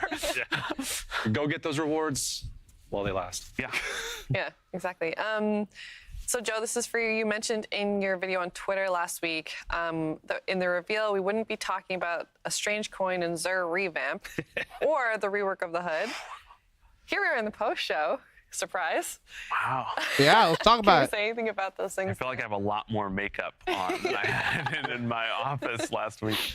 Okay. Wait, he has makeup on? I don't want to spoil too much here. I think starting with Strange Coins, we want to do 2 things here. One, we want to make Xur a really exciting experience, right? And Xur has felt this presence for our most regular players. Like, what Xur got on the weekend? I think we still have that for newer players. They're like, oh, I gotta go to Xur. Like, we've lost it with our people that play Destiny every week. And so I think, one, it's putting Xur back into this. Like, you're going to be excited about what Xur's telling this week. Two, He can actually have it's good stats. Going back to Strange Coins, right? Like this feeling of, hey, I'm doing ritual stuff in Destiny. Strikes, PvP. I'm getting these coins, and I'm like, what am I going to spend them on? And so this is also about, making some of our ritual content rewarding. It's optional. Pick what you want to do. Play Gambit, play Strikes, play Crucible. But you're going to do that, and you're going to get something, and you're like, hey, how's my Strange Coin purse looking, right? Like, and then when's Xur coming? Because certainly a lot of Guardians were caught by surprise early in Destiny's life cycle of, is that really worth my Strange Coins? And they lived to regret that moment. So, maybe a little bit of that coming back wouldn't be a bad thing. That's good. Oh, HUD? Was that the other one? Yeah. Wait, does that mean Xur's going to sell exotics that we don't have? Yeah, to talk, sort of zoom out and talk about HUD. For our players that get really into build crafting and go into some really tricky activities, there's gonna be this moment where you look on the left-hand side of your screen, you're like, oh, there's a lot of text there, and it's important and it's hard to parse. And this is the thing that we're like, hey, we've just got to make this go more edit clear. And so really, this thumbnail. I'll be update is back. about moving some of that stuff around the HUD to better locations to make it more clear. Hey, what's coming from my Guardian? What's coming from the environment or from enemies? And making sure that the important stuff stays on screen, right? And then you're Like Unstable Life. like Oh, like Unstable Is that- Life. yes, yeah. it is. Yeah, I mean, I'm constantly like, how many armor charges do I have, right? Like, oh, how much time do I have left before I die, right? And like, let's sort of start getting that information in the right places. Seems important. Yeah. So there's been some fans wondering, like, as we expand out, start working on new projects, become a true multi-IP studio, there's worry that those teams may take away resources that were meant for Destiny. Like, what are we doing as a studio to take on this challenge? Yeah, no, I appreciate this question. So, like, there's a couple things we need to understand, right? Like, Joe and I have been talking for a while now about just how much stuff is coming after the final shape, and all the work going to episodes, and potentially more beats later next year. And like, we still have a great, talented team working on all of those things. When we start up new projects, we're deliberate about who moves over and who stays behind, things like that. And really from there, start hiring more people to try and work these things out. I mean, Bungie itself has increased in size as we've expanded and started working on more projects. That is because, we are bringing in folks to make sure that we can expand out while still maintaining the work that we already have. And so, like, if you just look at what's coming down the pipe with all the work, all the stuff coming from episodes, beats down the line, all the work in the live game that Joe's been talking about, we still have a really hungry and talented team with a mixture of veterans and new folks, which is always the case, who are coming in to, just keep moving Destiny forward and keep it fresh. So I think strategically, like, it's always a challenge when you're at any kind of scale. But I'm very impressed, and have been for the years I've been here, with the way that we bring in talent and the type of talent that comes and wants to work on Destiny. And I think there's even some areas where we've seen that fresh talent has brought some of the new exciting stuff you've been talking about. Yeah, I mean, here's some personal stuff. I didn't start on Destiny until right after The Dark Below shipped. Yeah. I had not made a first-person shooter before. I had came from like the MMO sphere of game design.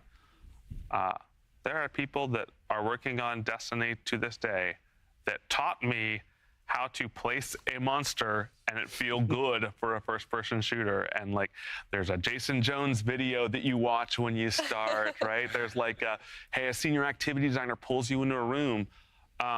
We still have so much of this really legacy talent on the Destiny 2 team. But I think the thing that always surprises me is time flies. You'll be like, oh, this is this person that's new to the studio. And they're actually like, I've been here for 3 years and I'm like a god in the tools now. And you're like, oh, whoa, you are, right? And then suddenly they're the person that's pulling someone into a room and be like, let me teach you how to make a first person shooter.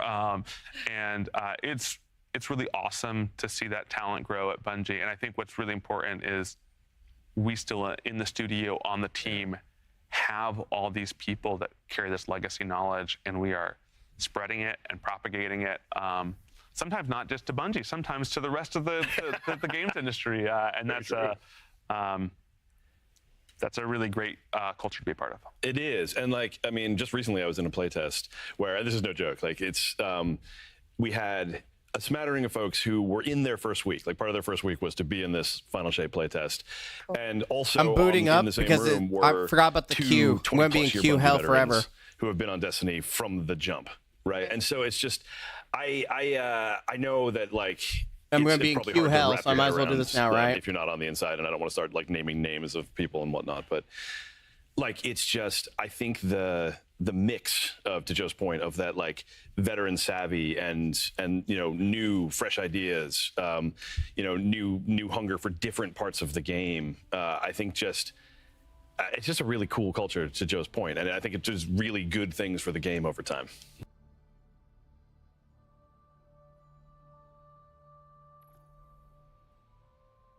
There we go. There it is. There are some new supers shown off that look spectacular. I'm on I queue noticed now. That the Warlock super looks like it took a lot of inspiration from Radiance. Well, he does say that in Yep. the video, but it looks really similar. How's it Which going is to be fine. different? Yeah, You're not going to be able to self-res. Let's be like super candid. A bunch of Warlocks are probably watching this right now, and they're saying, Joe, aren't people just going to ask me to run well? Like, you keep giving me new supers, right? Aren't people going to ask me to run well? And so I think, one, we know that's an issue, and we're solving it in a bunch of ways. Like maybe there's a support auto rifle solution to this problem. Maybe there's some different ways that we balance things that are going to be making this. But we know that for They're Warlocks, nerfing WoW. the They're bar to nerfing clear WoW. here is, can I equip this in high-end content? And so a bunch has even happened since we've been recording. Here are the two things I think are really surprising about the They're Warlock so super. nerfing WoW. Okay, I'm gonna add a third. Okay. One, you can do that.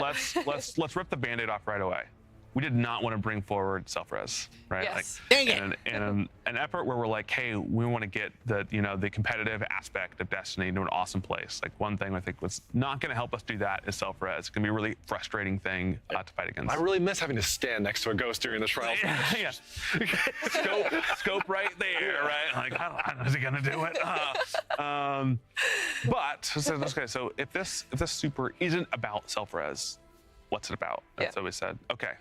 First, we love this first-person guns-out experience. It's a really exciting thing if we do it well.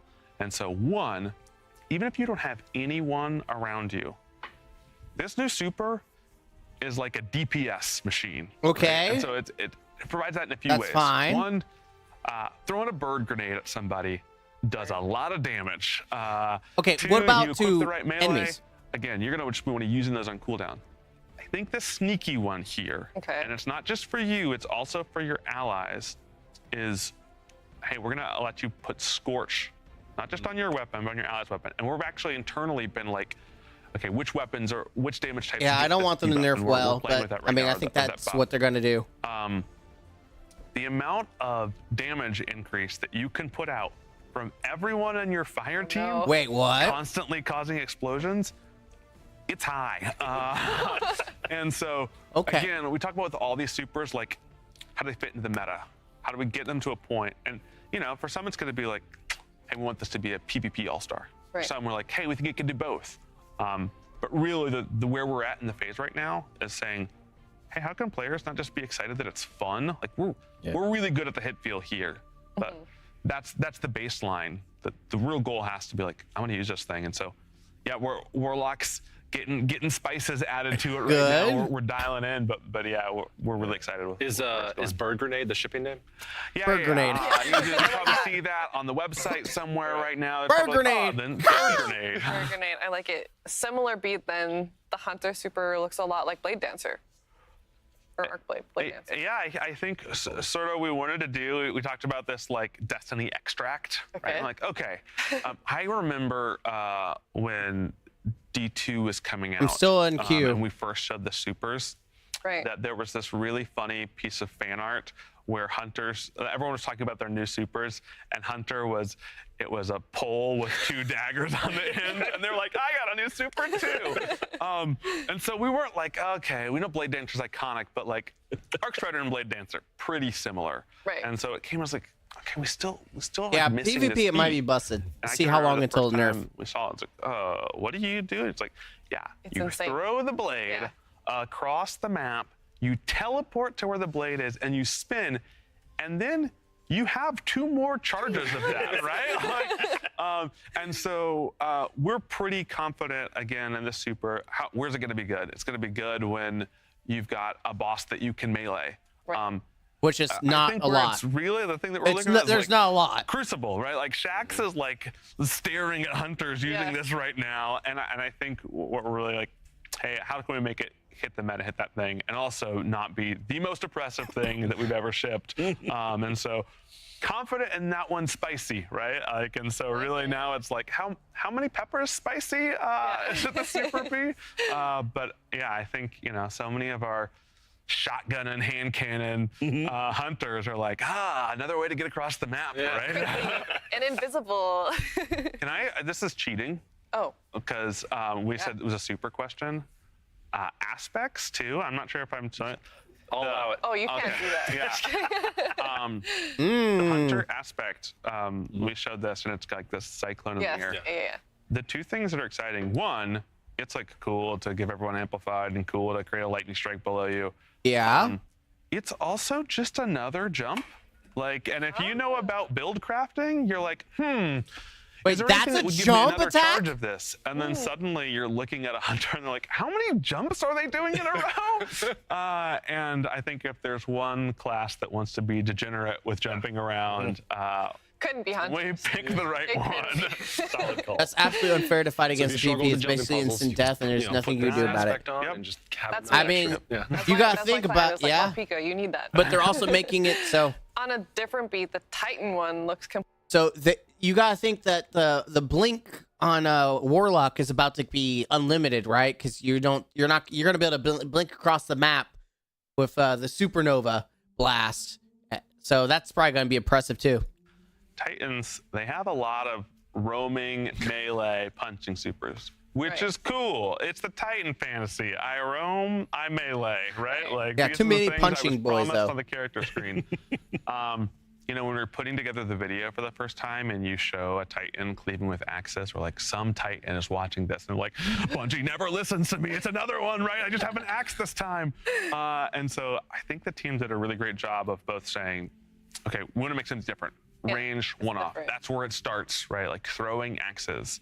Which is like really cool. I think we can still do the fantasy on the other end, right? Like throw the things and then Pick 'em up. Pick them up. Can we do that with the beat up hammer? things. And so like for this, right? Like we think about it, high-end PvE.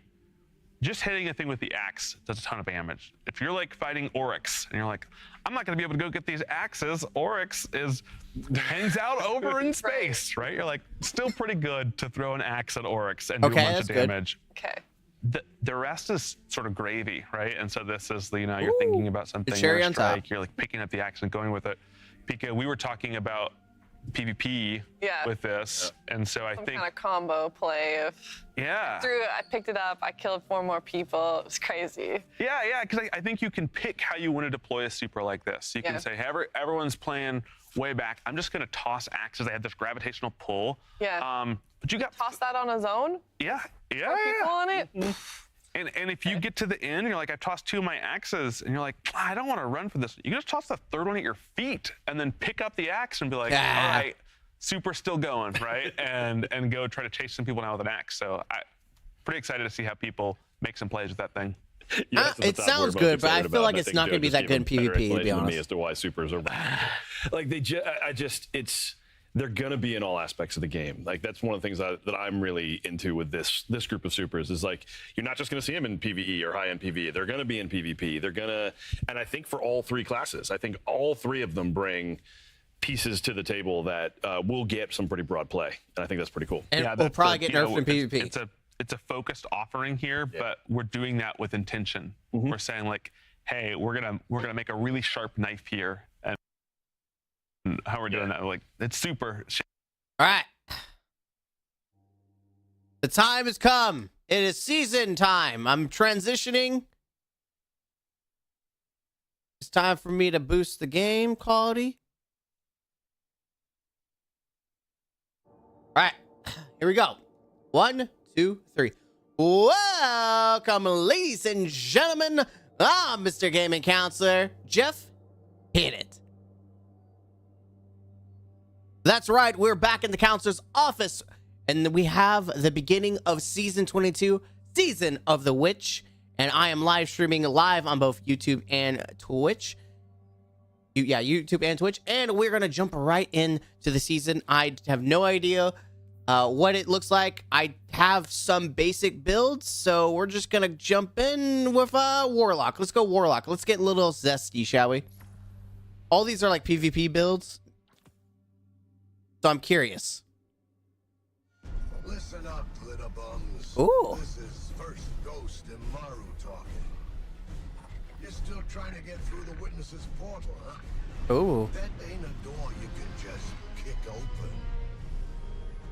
You even asked some leftover worm for answers. Too bad she led you right to us. Now you need help from the one witch nobody can trust. My boss, Savathun. Yep. Even though she's temporarily dead, she left instructions for this very situation. Did she really? As usual, you maggots are 3 steps behind. Savathun will help you on one condition. First, deal with her sister. Of course. Xivu Arath. She's the hive god of war and the witness's best general. It's a win-win, see? Don't look so sour. You've already got everything you need. I suggest you start with a witch of your own. Okay. What interesting start to the season. Season of the Witch. All right. One sicky boy playing this game. Let's go. We're going to kick off with a good mission.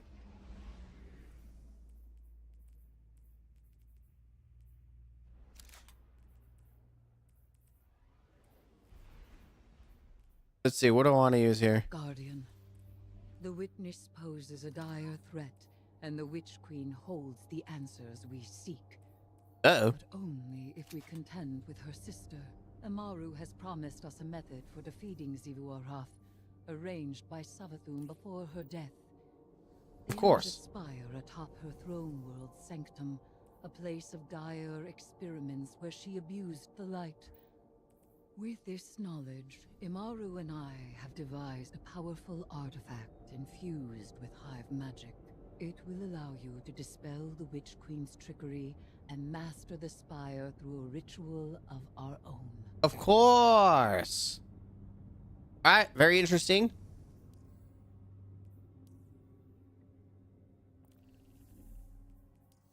Curious what's the store?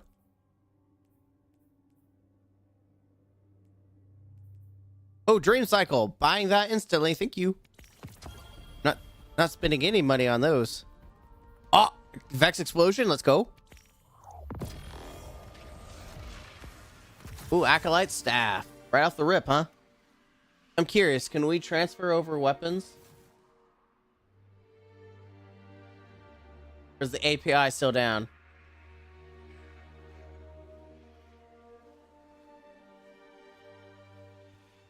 Even in death, the Witch Queen lays her snares for us. Be careful, Guardian. Don't worry. We got this. So act like it. Savathun doesn't open a spire to just anyone. What the heck? If such a place exists. Why lie when the truth is so much more dangerous? You are not the Witch Queen, and the Guardian is far more dangerous. Yep. Xivu Arath is too much for you to handle. You need our help. And you need ours. This is true. We can all agree to disagree here. Tell your Lucent Hive to stand down. Savathun's orders are for them to guard the spire. I'm sure your little glowworms can handle it. You just call me glowworms? What? Excuse me? right, so we're fighting Lucent Hive right off the rip. That's fine. I thought it would be kind of nice to have a throwback to this weapon, since this was the weapon for the deluxe edition of Witch Queen. This is a pretty good exotic too, overall. And running stasis because why not?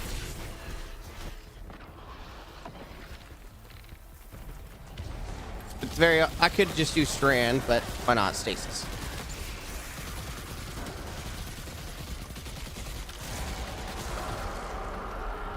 All right, there we go.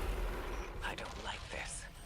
Resurrecting Savathun, using her magic. This is exactly It's very what we sussy. wanted to avoid. The Witch Queen knew she could entice us with a common goal. Removing the threat of Xivu Arath. Which she's not wrong, it is a threat. And she knew the Vanguard had a little hive acolyte of their own. That's why she's opening up her spire. She thinks you've got what it takes. Right, good.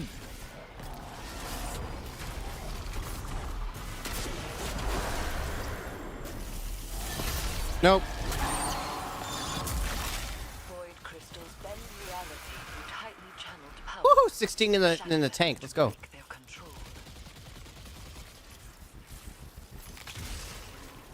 That's unfortunate. But that'll keep him entertained for a minute, right? Let's go, little buddy. Okay. Feels like a proper mission. I kind of dig it. Ooh. Say less. I get magic. Wow. Okay, that's kind of cool. Okay, I dig it, dude. Wait, we're actually going to a different level, right? We are. And you fled for your life. Remember that. We should focus. That was a fluke. Your guardians got lucky. Oh, of course. How many of your apostate ghosts have seen the Guardian's mercy? Don't you threaten me. Oh. I am not threatening you. I tell you what the Guardian will do. Ah! Ooh, we're getting juicy. All right. All right, I think where I'm going to keep what I have. I did get Sunshot over just simply for the fact that I've got the catalyst, or not the catalyst, the cool little ornament. Gotta love it. I kind of want to use it. Just for the funsies. That's good for the funsies. And we can use shield clip, which is fine. Let's go. All right. Let's rock the boat, baby. Rock the boat, baby. Ooh, it looks so good. This is what I'm talking about. This could have been a gun on its own. It didn't have to be Sunshot. This is what I'm talking about with ornaments looking like different guns. This is precisely what I was talking about. Oh, that's awkward. Give me a minute.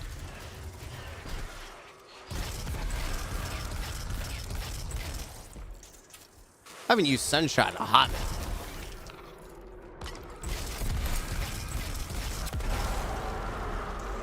So where is this fire? You'll see. Start the ritual to bring down Savathun's illusion. Okay, we're doing rituals. But let me clear house. Dude, it feels so good.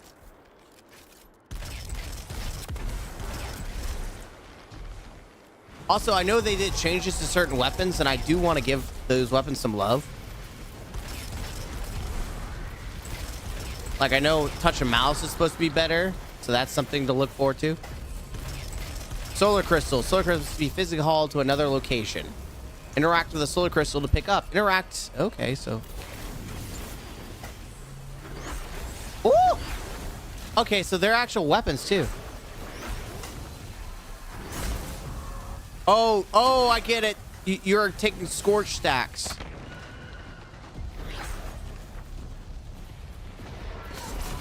I got it. Doesn't matter. Haha. Okay, that's neat. That's absolutely fair to fight against. Yeah. I mean, yeah. This seems pretty cool. I'm digging this so far.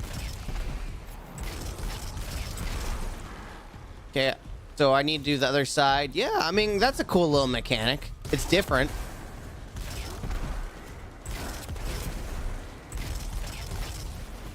got the solar vibe going on. Okay, so it's probably just better to run instead of trying to hit everything, because it does seem like it burns you to death. Uh-oh. Uh-oh. No! That sucks, because you can't jump with it.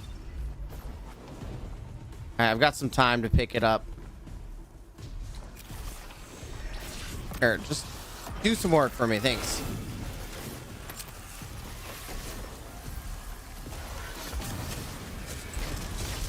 Fire and ice, baby, fire and ice. Oh, I missed my shots. Oh, not today. Ha ha, sucker. Oh, that's the wrong weapon.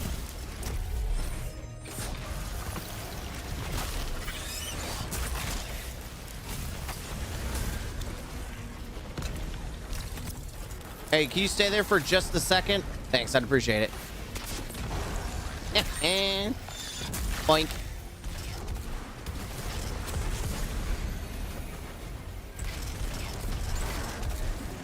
All right, arc transfer. Transfer arc current from one arc to another. Locate and power crystal melee. Absorbs power. Oh, what an interesting little setup. Do I have to hit it again? I do. Okay, so that's how it works.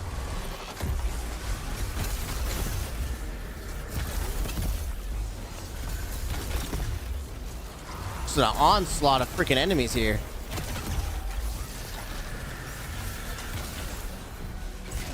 Okay, you can be dismissed now. Thanks.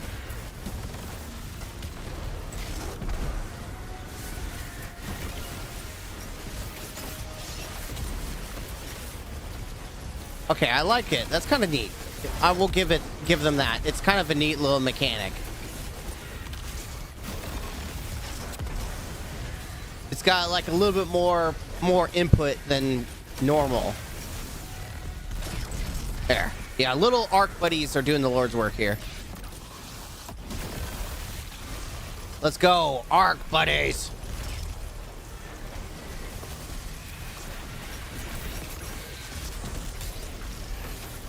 Keep her going. All right. I missed. Dude, this is not the weapon to be used, heavy to be using. Oh my Jesus Christ, dude.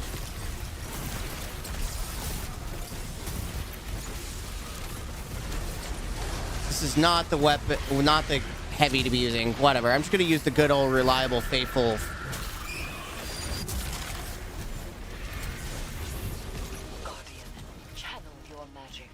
Jesus Christ, that sucked. Be heavy or something. It does something. What am I doing? What am I charging? Oh, here. Dude, that was just stupid.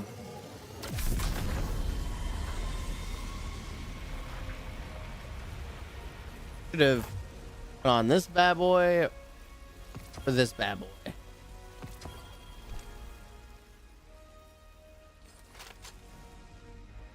Whoa! I just realized the tower. Magic and have entwined it with your light. Holy smokes! Has that always been there? We'll test that power to its limits.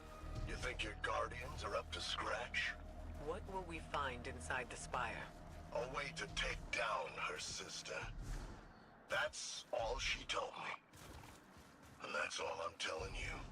And she'll uphold her bargain? Give us the information we need.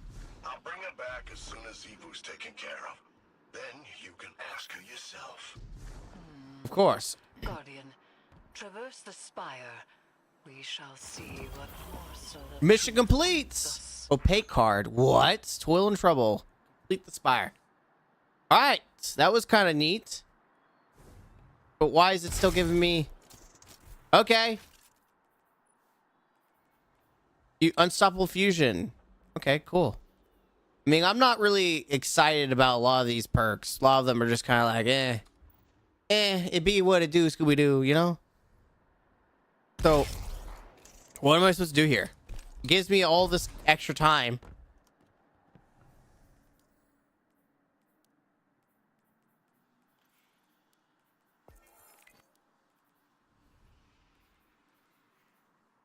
Yeah, I didn't do tier 11 because of the stupid freaking this crap, the accommodation trash. God, I hope they get rid of it one day. Accommodations are the worst freaking thing to have in this game. So bad. It's so god awful. So god awful.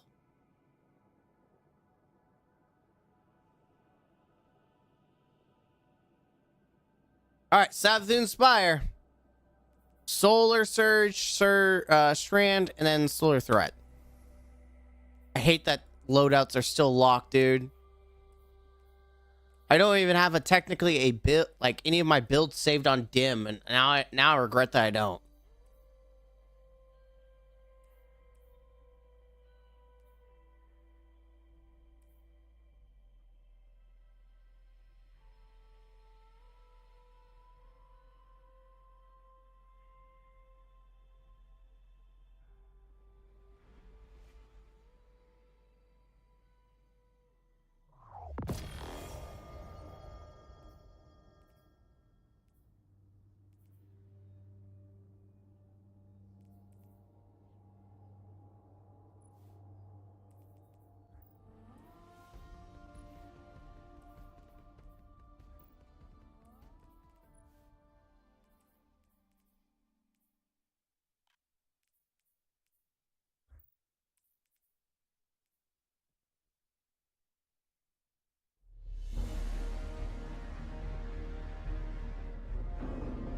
All right, here we are. Savathûn Spire. Very, very weird.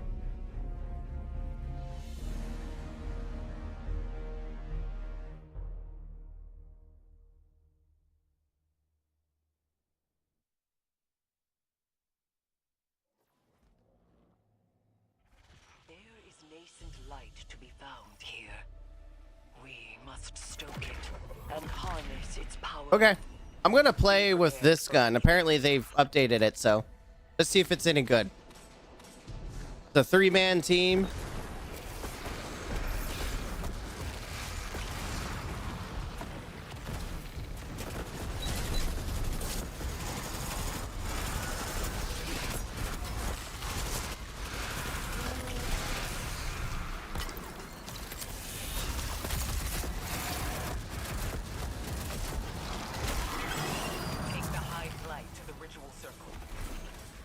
All right, we've got Hive Light.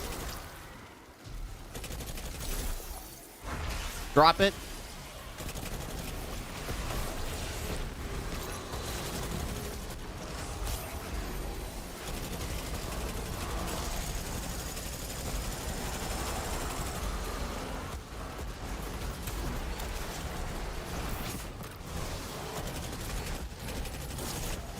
Dude, let my crystals do the Lord's work right now. That's all I gotta say, man. Let them do the Lord's work. And it's my PvP build, too. It's not even my PvE build. It's crazy.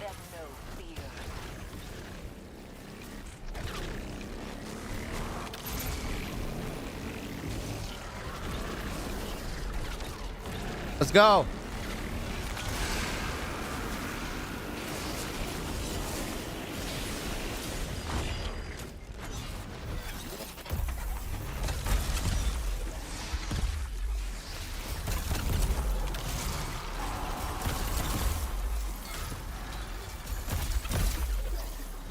I didn't want to waste my super. We're good. Very nice. Oh, I should put on Touch of Malice now that they've changed it. Oh, Touch of Malice. That's true. That's very true. Touch of Malice. I do want to play with Touch of Malice to see if it's fun.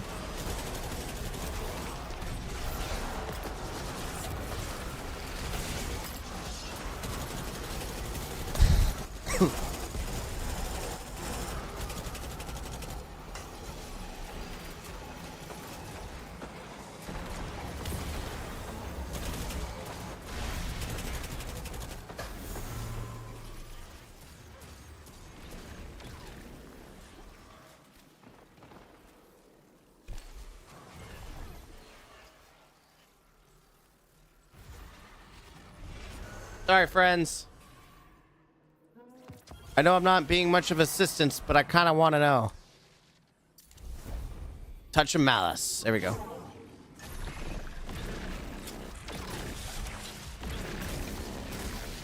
Let's go. Give me some heavy brick. I mean, this is kind of cool. I'm already enjoying this a lot more than the previous season, for sure. Like, this 3-man activity is already a lot more fun. I don't know why. Maybe it's because I like the Hive more as an enemy type than, like, Fallen and all.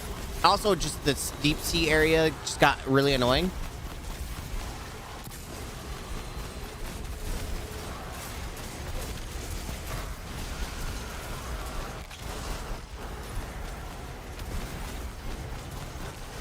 Oh, the healing, which is mostly from everything else. The well.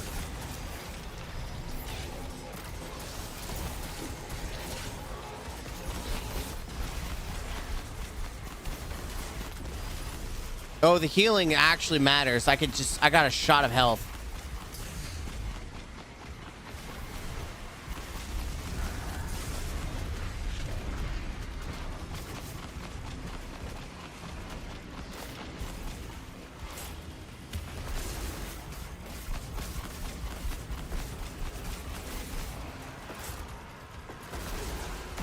Dude, the blinding really does matter.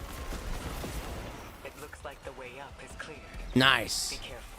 Dude, I'll be honest. The blinding is actually more noticeable. For sure. I'll give them that. The blinding is definitely more noticeable. Okay.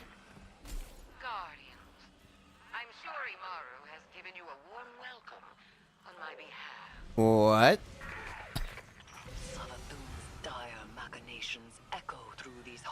So she knew all about this? What the heck? From the past, anticipating each outcome. She left you some recordings. It ain't that deep. It ain't that deep. I mean, it's kind of deep, considering she knew. She did know. You've accepted my proposal. We have mutual after all, despite our bad blood. You might not believe me, but I love my sister. But to us Hive, love is death. No one knows more about killing her than I do. Oh, there's something secret there. Okay, that's not what I want to do, but... Okay, so, interesting. Yeah, I'm already enjoying this a lot more. So I'm assuming this is just the first time. Doing this more than once would probably be more annoying. There is something vile at the heart of this place. Steeped in Hive magic, but bound by the light. Is it Tannix with steel chair?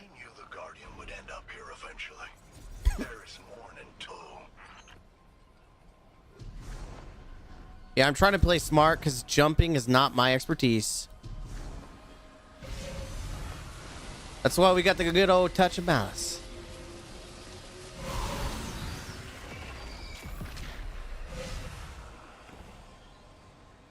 Unchecked solar light. Savathun's experimentation. Contain its power, Guardian. Okay. Yeah, the healing is very noticeable, which is pretty good.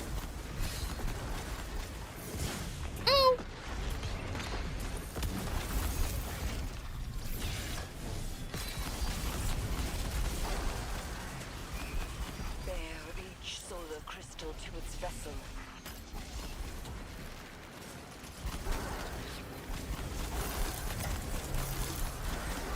Yeah, you could actually get some decent kills with this thing. Like healing. Primary Frenzy, nice. And there's a good like chunk of enemies to fight too, which I appreciate. I see when you go up top.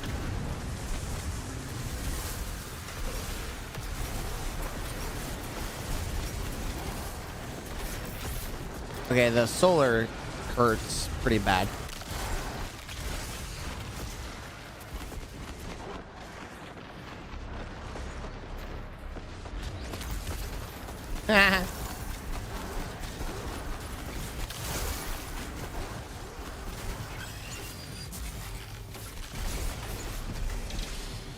All right, so we got the crystal. We need to go here.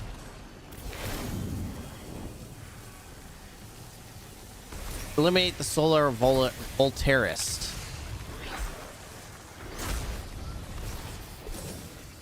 I don't know what the rest of my group is doing, but that's fine, I guess. Get out of the way. There.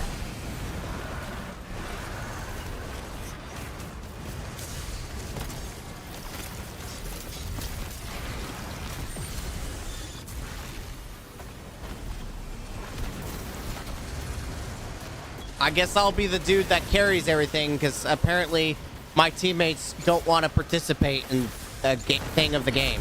Did you get out of the way?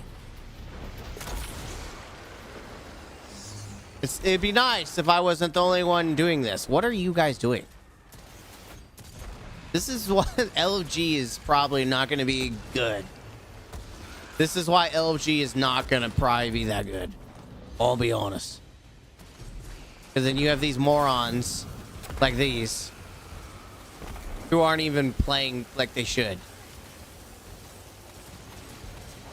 Oh, now you want to push up with me. Thank you. It took your little brains a little bit. But good for you. You did it.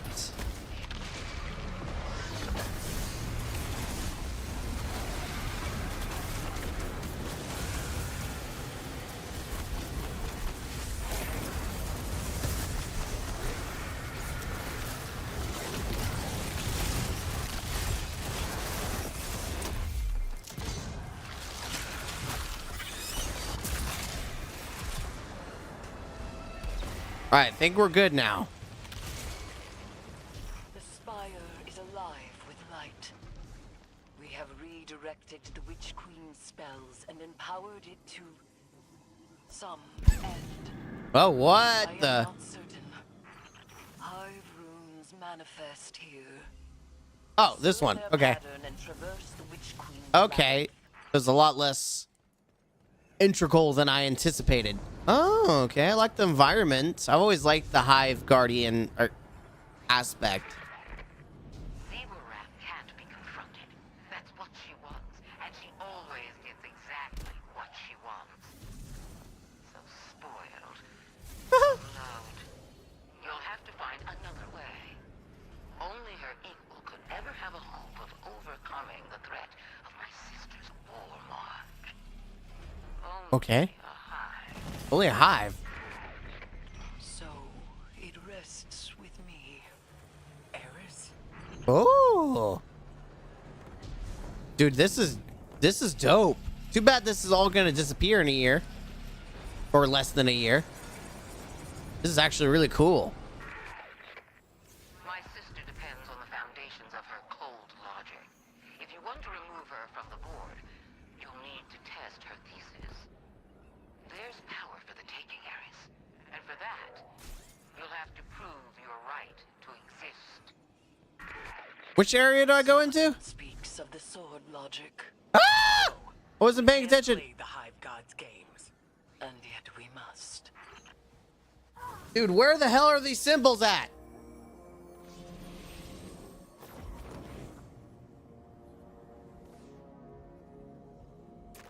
Oh. Tricky. Dude, that's actually kind of dope. But what are those down there? Dude, I feel like there's some secrets here, which is cool. It's very obvious there's some secrets here.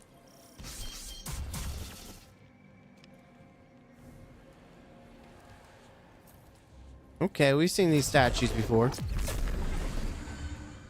Made interesting. Okay. So it seems like there's rotations, which is good.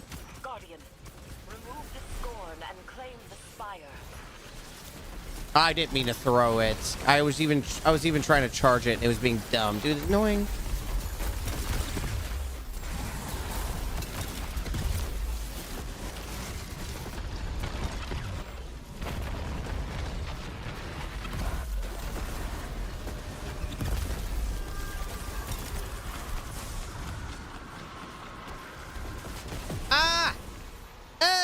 Yay, we did it. And I got a weapon.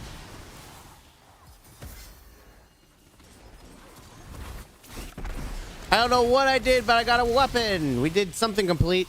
Thank you.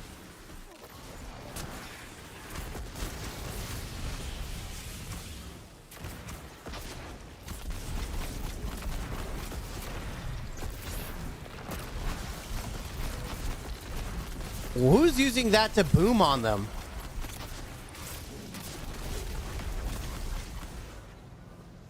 Oh, I didn't even see the season pass weapon. I probably should do that.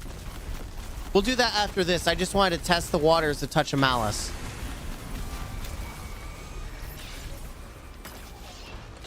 Oh, I didn't want to do that. Whoops. Oh, well. Get wrecked. Ow! Why didn't it reload? I didn't want... What? I didn't reload that.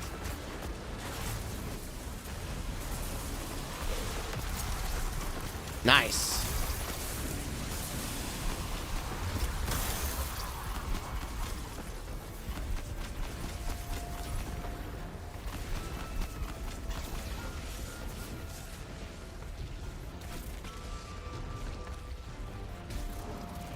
All right, we're getting on the plates. Very nice, very nice.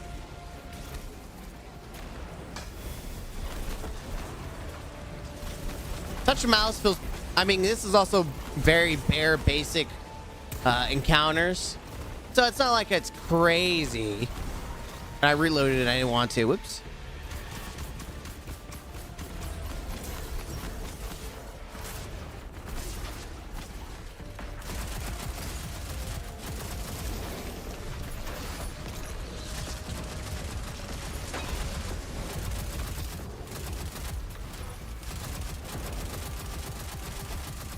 There's so much crap on my screen, though.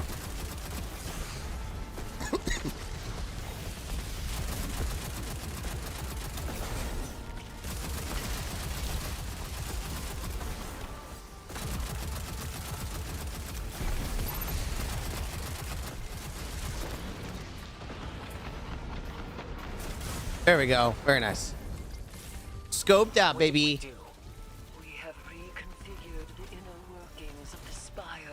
Have we? Collect loot. Oh, more loot! Not how I would have put it, but that's right. There is dire magic here, and I am its conduit. Opaque cards. We're getting a bunch of these cards. To our own ends. Eris, you can't. This is dangerous. Meet with me, Guardian. I will prepare the ritual. Okay. So I'm just gonna start the accommodation train. There you go. We're gonna start the accommodation train because that's all that matters.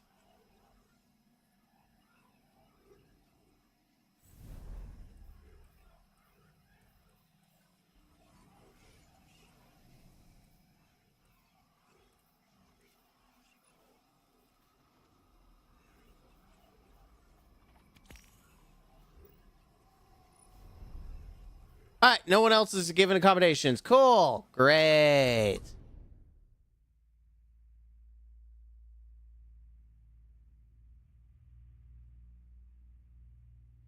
Oh, great.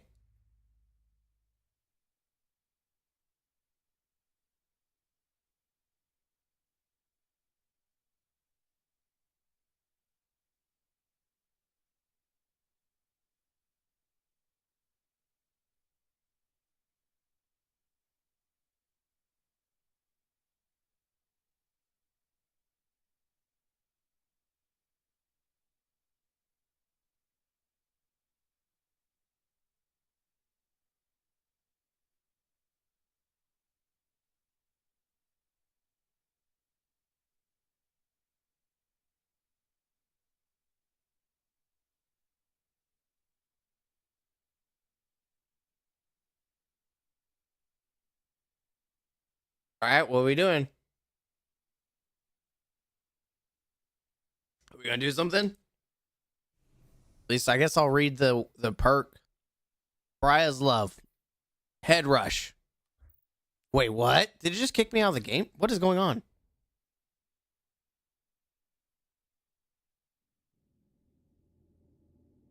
We good, game? All right, cool. We're here. Now. Like what? See, nice seeing you, Crow.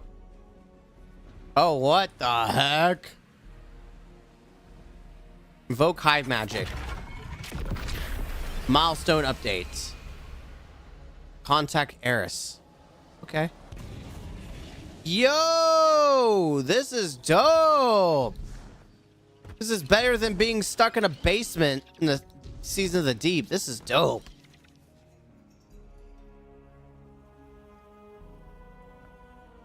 What the heck? Let's go. Whoa! Though my form twists in this rune-bound circle, I remain Eris Morn, given not to the deep, but to vengeance. The Hive have taken much from me. By naming the worms, I have taken from them, and I must take from you. You're doing what? A splinter of hive worm rests in your staff. It is enough to bind us and mark you as my acolyte. Okay. By the sword logic of the hive, your conquests strengthen me. You must tithe mightily if I am to become strong enough to defeat Xivu Arath. That's cool. She draws power from all conflict. She is the Blade Breaker, war, drinker, conqueror, immortal. She's transcended into a hive. Drown her in blood. Add your voice to the chorus of violence. Let us show her. I missed her transformation because something bugged out.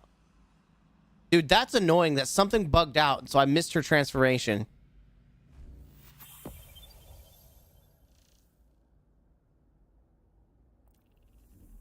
There's something bugged out and I did not get the cutscene. I bet I was supposed to watch another, stay behind for the time to run out because the goddamn game is so goddamn stupid. Are you kidding me?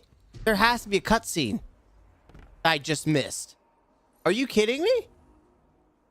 Collector of Divination will collect cards from the deck of Whispers, a powerful form of hive magic manifested through your ties to Eris. Here you may contemplate and interpret your opaque cards to unlock their power.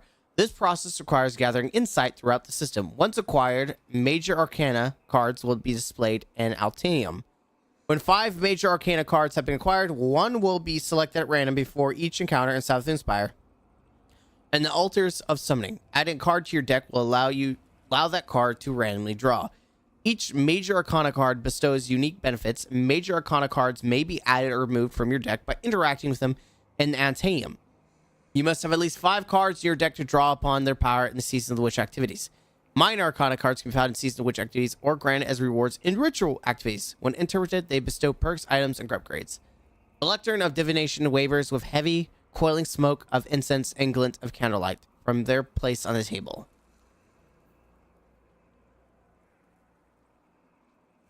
Okay.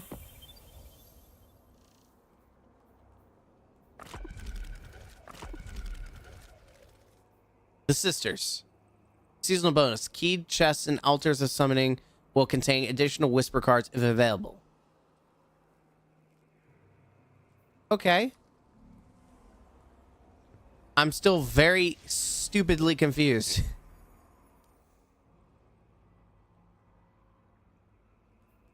And this is also different. Visit the ritual table.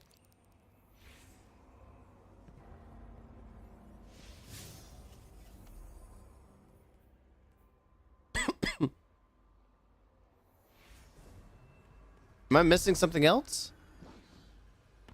This is like really, really cool. Oh, what the? What are you?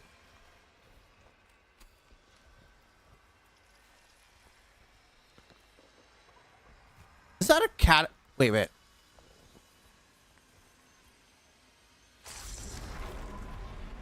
Oh. It was a card I collected. Oh. What the heck? Okay. What a weird little thing.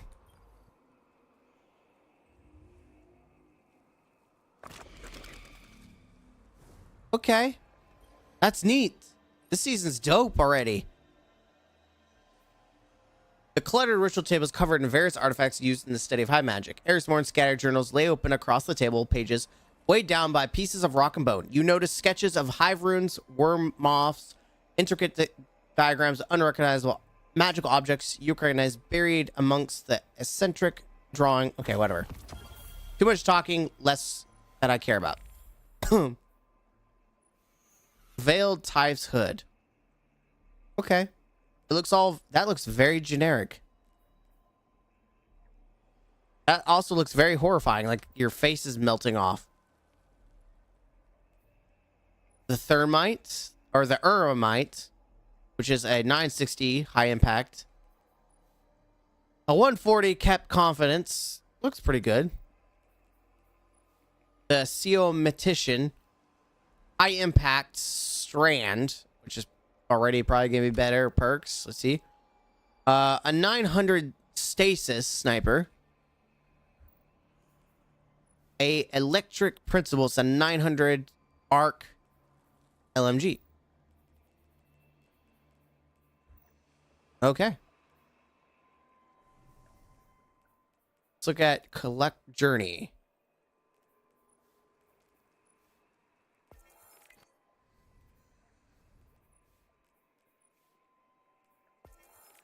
Very nice.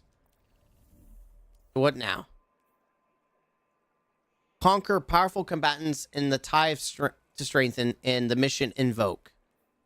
Got you. Okay.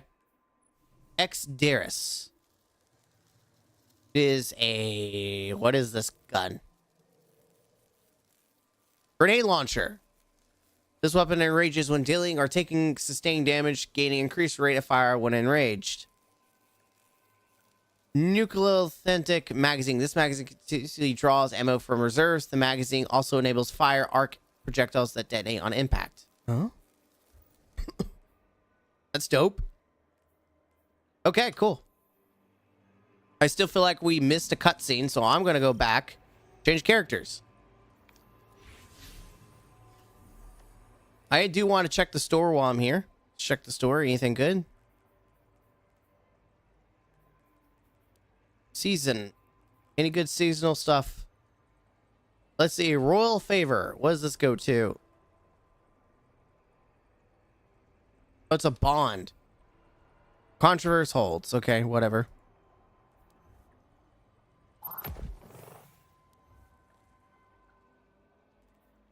Anomalous.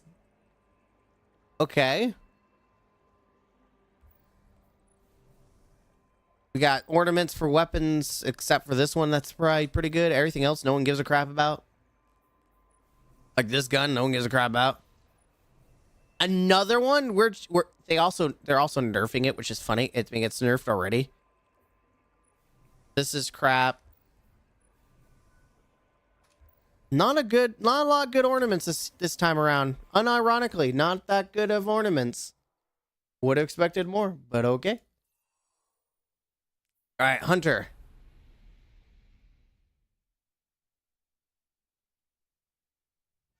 Listen up, glitter bums. This is First Ghost Imaru talking.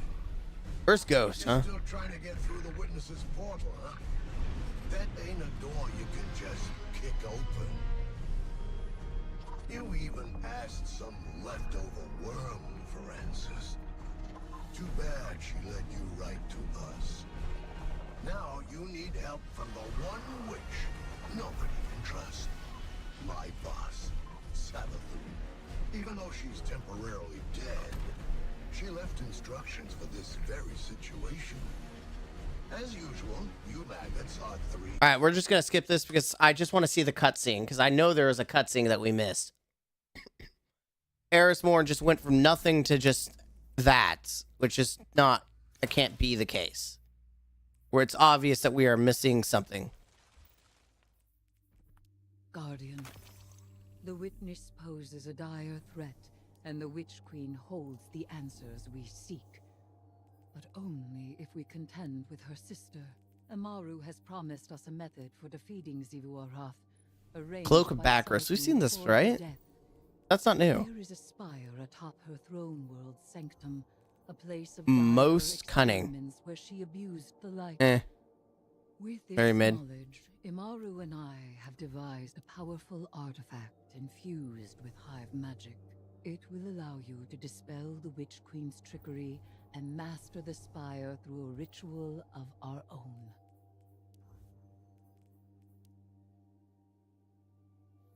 Okay.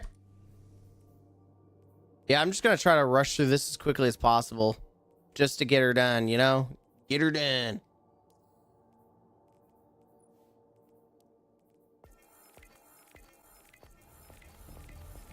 Like, I don't know why we had to add all these freaking medals that have 0 point to them. Like 0. I'm talking about absolutely 0 point.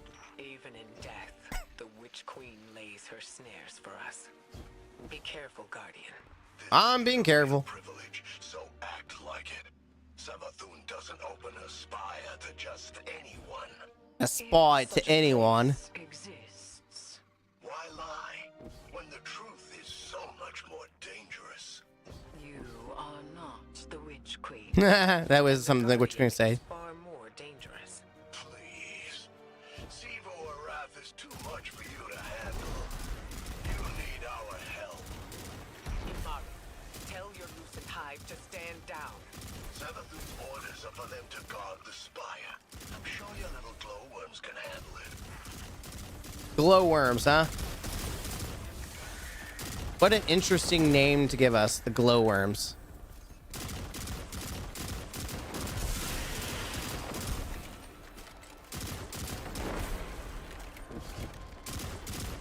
The good old BXR.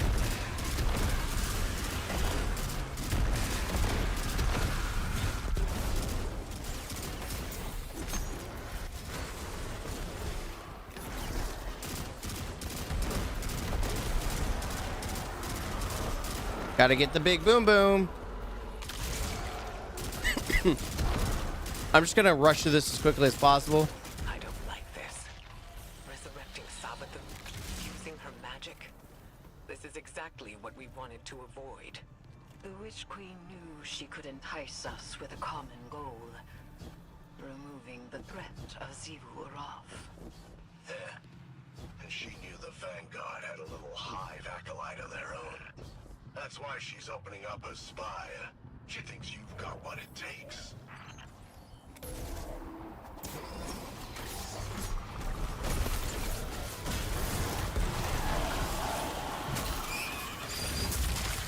Void crystals bend reality through tightly channeled power. Shatter them to break their control. Oh, god dang it. The stupid shield was blocking like all the shots, which is super annoying. What? You're gonna have me come all the way down here? Dude, this is stupid. I want to get the cutscene that I missed.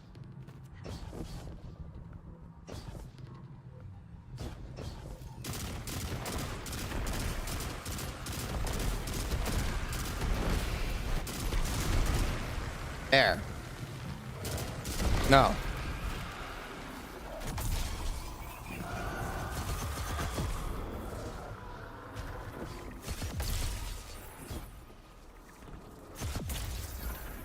Use that witch's staff to cast a little spell of your own. There you go.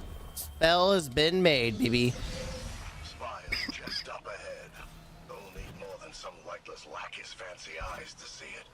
This is where the Witch Queen fell, and you fled for your life. Remember that. We should focus. That was a fluke. Your guardians got lucky. Really? How many of your apostate ghosts have seen the Guardian's mercy? Ooh. Don't you threaten me. I am not threatening you. Just telling you the truth, buddy. The Guardian will do. Alright, we're just gonna hustle through this because I want to find the cutscene that I missed. Because one moment, Eris Morn is just normal, and next she has literally high powers.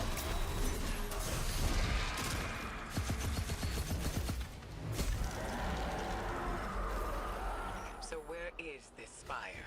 You'll see. Start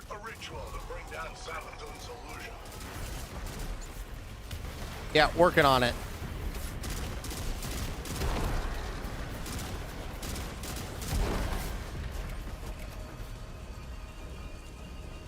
I already know. Thank you. I'm just trying to get my health back before I started hauling through.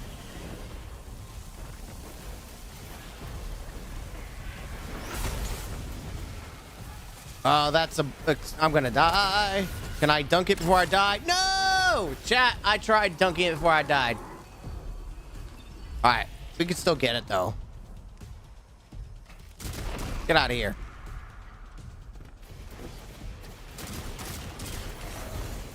Can you dunk? Thank you.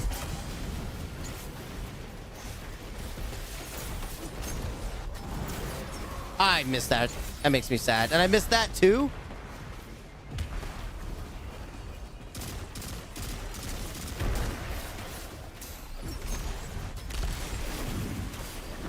Get out of the way.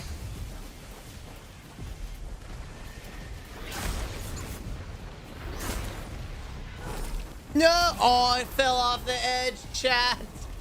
It fell off the edge. Oh, no. Oh, no. He fell off the edge. Can I pick it up from here, though? Oh, score it. Let's go. All right, now we got to touch. We got to touch. We got to kill the Guardian, right? And then we touch the thing.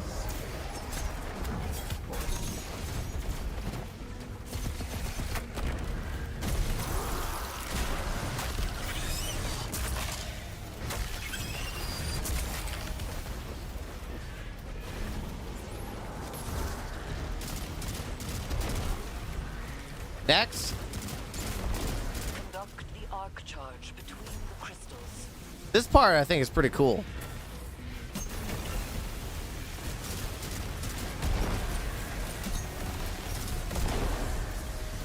Here, you can have that.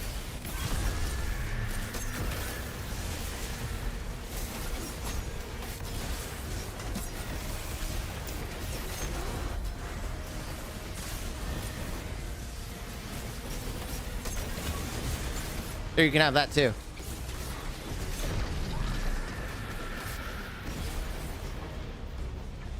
Let's try to re-situate ourselves. Get out of here. You're in my way.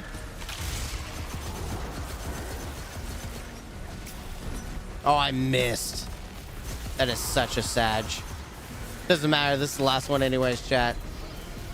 Boop. Popped it like it's hot. Where's the... Oh, there she is. Oh. Okay, she's going underwater. She's going back to the Season of the Deep. Bye.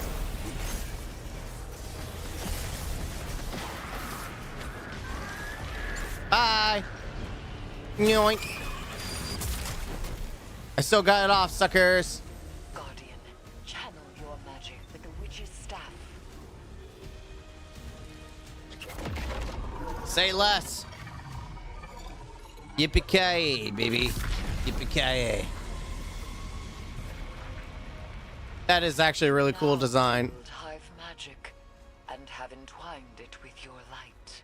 Whatever you face next will test that power to its limits. You think your guardians are up to scratch? What will we find inside the spire? A way to take down her sister. It's like the Tower of Sauron. I just realized that it's the Tower of Sauron. And she'll uphold her bargain. Give us the information we need. I'll bring her back as soon as Evu's taken care of. Then you can ask her yourself. Guardian, traverse the spire. We shall see what morsel of truth Nice. awaits us. What does this look like? Okay, very interesting. Not anything I would wear, but interesting nonetheless. We're gonna wait the full 40 seconds because this game is stupid and I feel like we missed the cutscenes last time.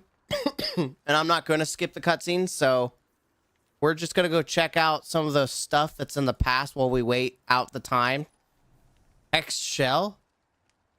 I will probably never use you because you look very generic. Let's see what else. Okay, we got. Yeah. Is this going to be the witch armor? Like we're looking like witches? I feel like this is not going to be up to snuff for me. Like to care. Oh, it's the tree gear. You look like the freaking Lorax. We are the Lorax. We are one with the trees. No, I'm not impressed. For Hive, and we got trees as the armor, Fate Binder. It's all right. Kind of cool. I'm actually just... You look more like Druid. You don't look like a witch. You look like a Druid from, like, Diablo. That's honestly what it looks like. It looks more like the Druid from Diablo. These are all PvP stuff because I was trying to do some trials before the game came offline this Sunday, and none of it was like... I don't know. I didn't enjoy playing trials. It was just trash. All right, so what I want to do is I do want to give this... I didn't realize I got this.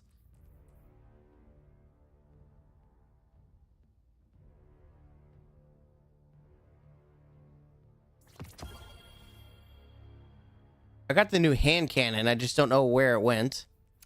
I do want to collect the new exotic. Let's try it out.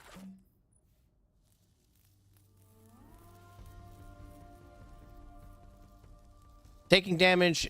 Okay, so that's Loyal Moss. Final blows with this weapon create a loyal moth. The moss will seek out. That sounds really cool. See if it's actually good, though. We're going to find out if it's good, chat. It's worth your money or not. It's exactly what we're going to do. See if it's worth your money. Do I have any other heavies I would like to transfer over? I think this is fine. Firing line is fine with 3-man. Sure, synergy is better, though.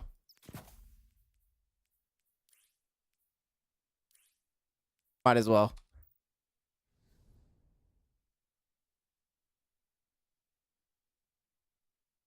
Let's see, I got the new scout rifle. It is void, and it does have golden tricorn, which is kind of cool.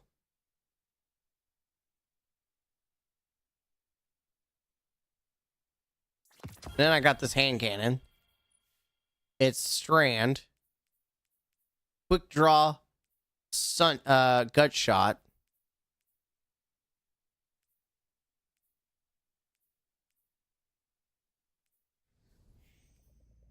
Exotic mission rotators here. What the? Pre-order to instantly unlock the tessellization. Ghost. That's actually kind of cool. Ascend the spire. Tithe your conquest. Master the arcane arts. Escape with your rewards. New ornaments available. How many of these pop-ups are we gonna have? Jesus Christ! Holy crap, dude.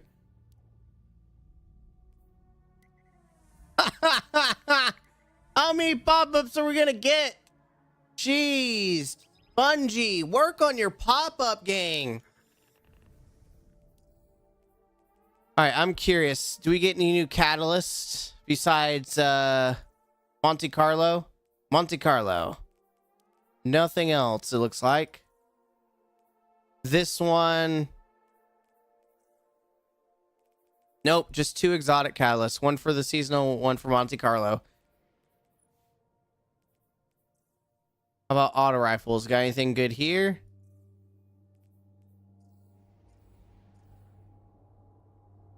Scout rifle.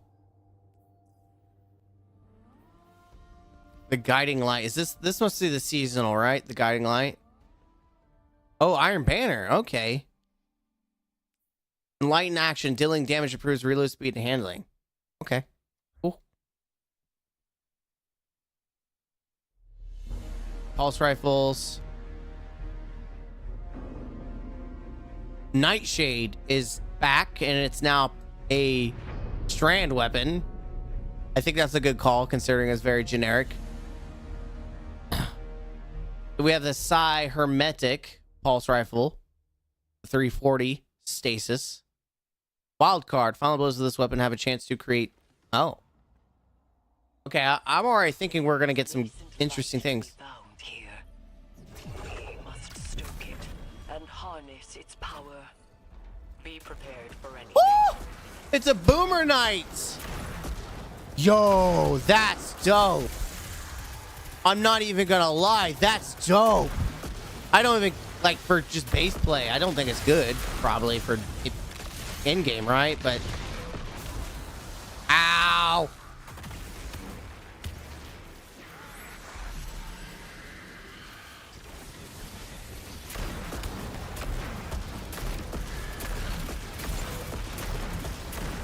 That's actually really freaking cool, dude. That's not what I wanted. Yeah, that's not what I wanted. Dang it.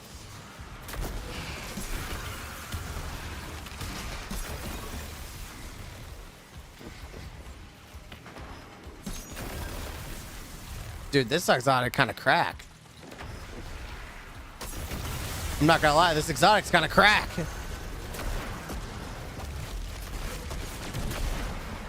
If you can actually land your shots. How's the reload animation look on this thing? Wait, no, it auto reloads?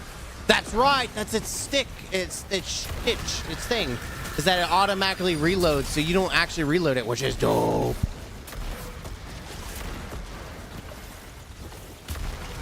Just the blast radius is kind of low, is my opinion.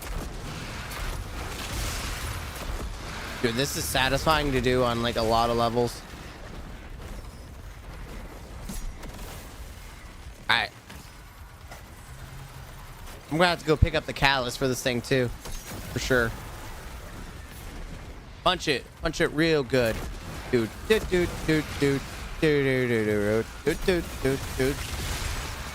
Master Blaster. That's me. I like blasting everything.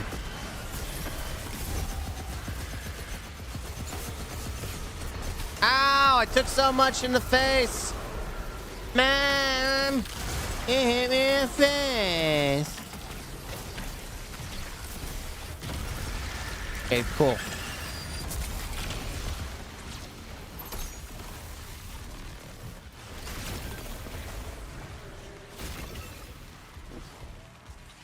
Yoink. Very nice. Sure, how many more of these do we have?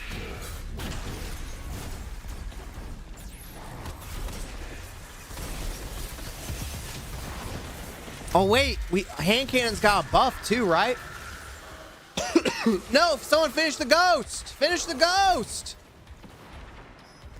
Finish the ghost. I'm playing with a bunch of noobs. I'm playing with a bunch of noobs. Sweet God. You know what? You killer. I wasted. Hand cannons are also supposed to do more to trash ads now. Oh my God, 500. And then do a little bit more to bosses too, which is kind of crazy.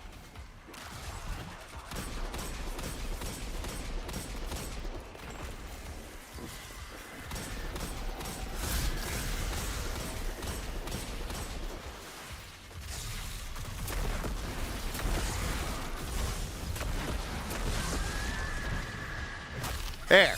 It looks like the way up is cleared. Be careful. Dude, I kind of like this exotic, especially how quick, easy it is to reload it. I don't know how effective it is and how good it would be at in-game, but I kind of dig it, though. Guardians, I'm sure Imaru has given you a warm welcome on my behalf. Savathun's dire machinations echo through these halls. She whispers from the past, anticipating each outcome. She left you some recordings. It ain't that deep. It's like he's like, bro, it's not that much, dude. You're not that guy. There's an exotic that opens that. There has to be. I love my sister. But was Hive? Love is death. No one knows more about killing her than I do.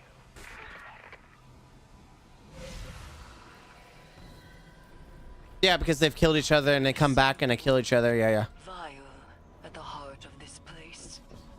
Steeped in Hive magic, but bound by the light. Bethune planned for this moment. She knew the Guardian would end up here eventually. Eris Morn in tow. Let's go. Yeah, I'm going to be very patient because I believe there was a cutscene I skipped somewhere. Like, just her transformation and everything was just so out of pocket. Unless it's just that bad and I'm just going to be upset because they made bad choices. Whoa. That solar light is unstable. Disrupt and control it. Okay, you moved literally 3 centimeters away. I mean, I guess against bosses or even guardians, it's not like impressive. It really isn't. It's all right. Someone really rage quit.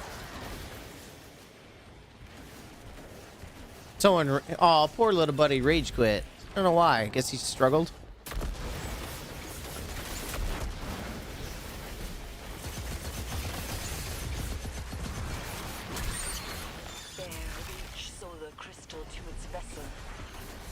Ah! Thank you.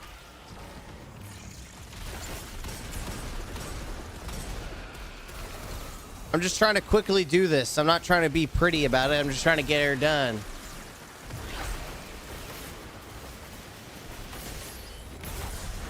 Get out of the way.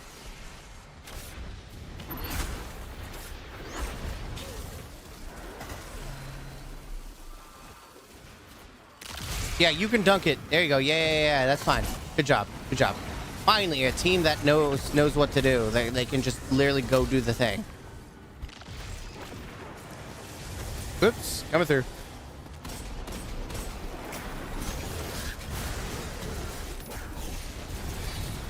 Yeah, 2 can do that.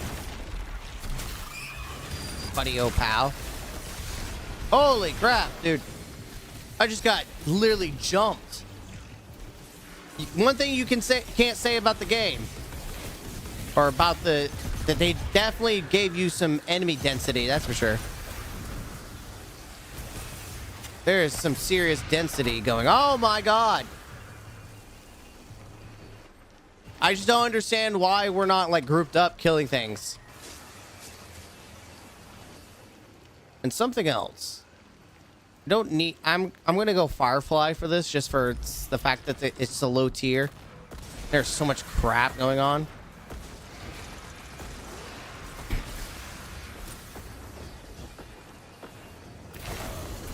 All right, I just need you guys, or you could just die. That's cool too.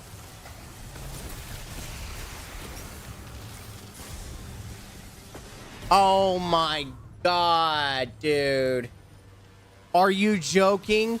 I slid off the edge. It's gonna be one of those things, huh? It is absolutely gonna be one of those things where just die.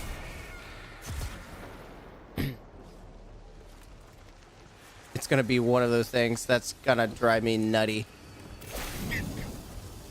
There's also score, which is funny because I've never paid attention to score, and I don't think anyone actually cares. I really, truly believe that most people do not care about the scores. But whatever helps make someone...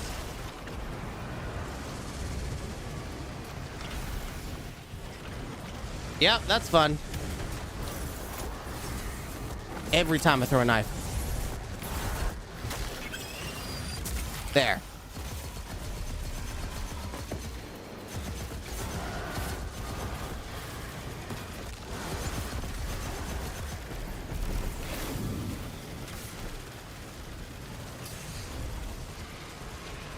I'm just gonna get close enough that anyone can dunk this thing. I'm gonna die here. Or maybe not. Maybe I don't. I always assumed I died, but I guess because there's always trash ads.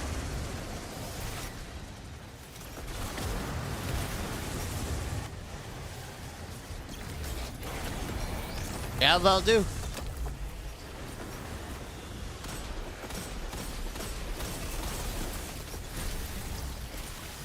Go for the ghost. Always go for the ghost. Thank you. I'll take that. Rule number 1, always go for the ghost chat. All right, we got Pi X.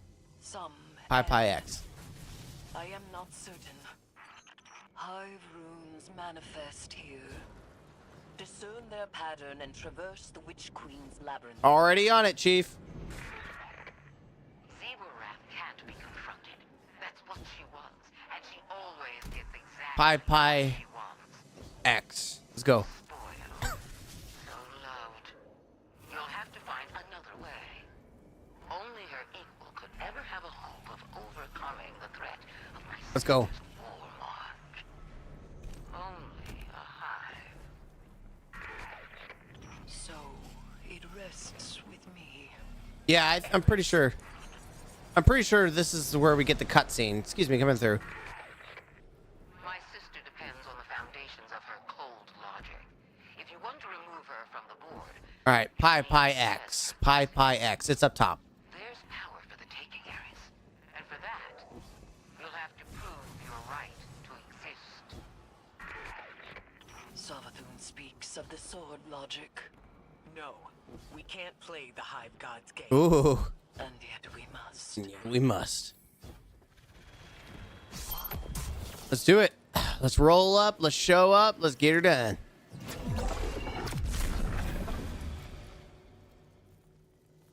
Oh, yeah, we just go in there. Whoops. These are some of Savathun's best. Take him down.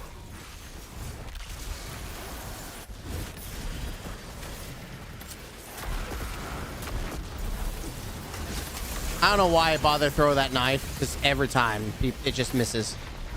Every time. I don't know why I throw it. Ask me why I throw. There's a lot of trash. Like, you almost, which is crazy. Even for like a basic mission, this feels pretty strong.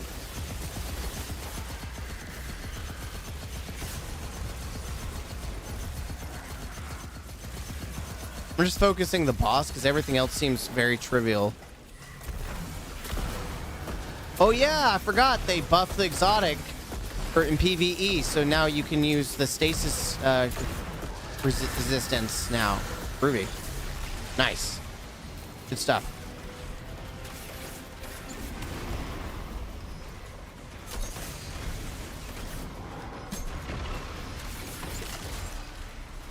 Come on, boys and girls, ladies and germs. Oh, I've got to be careful, though.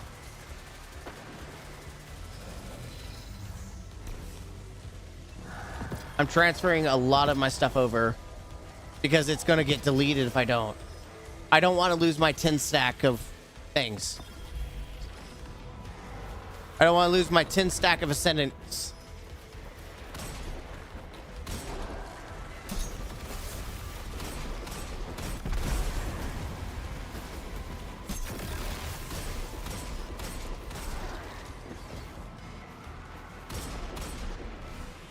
Every time. Throw something and it misses. It's crazy.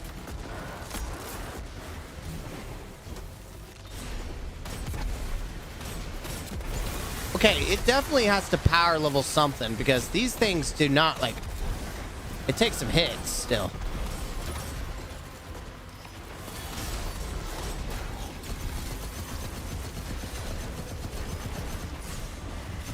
Excuse me? Oh my god. I don't remember this last time. This must be a different alternative, like, encounter, because this encounter is not the same encounter I did before. So this is crazy that there's multi-encounters.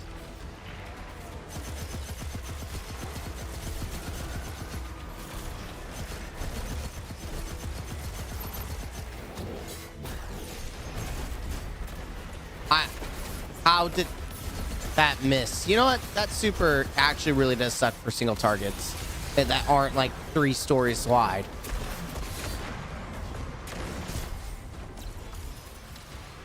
Why can't we get a super like that where it just tracks enemies? That'd be great. He's using Galley. Brandon.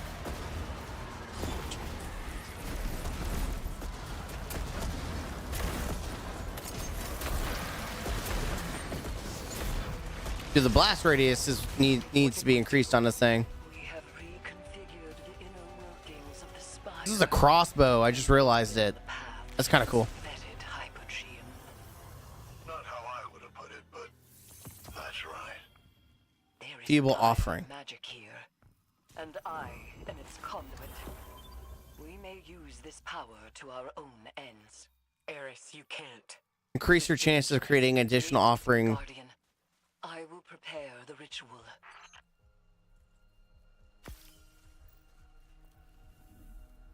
Yeah, might as well get going on that, huh?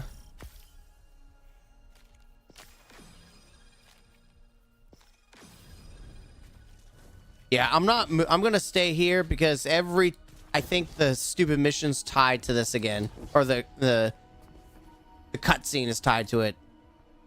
It happens every freaking time.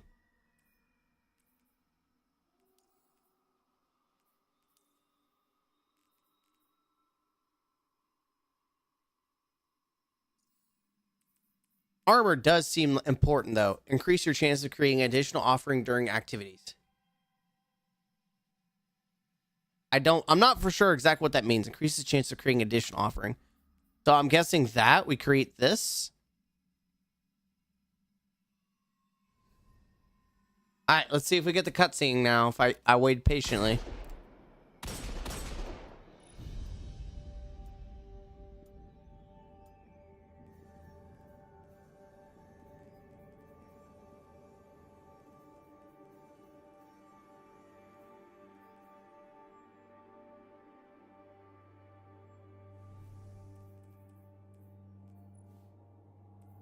Kept confidence. One way or the other, I'll be there. Drifter.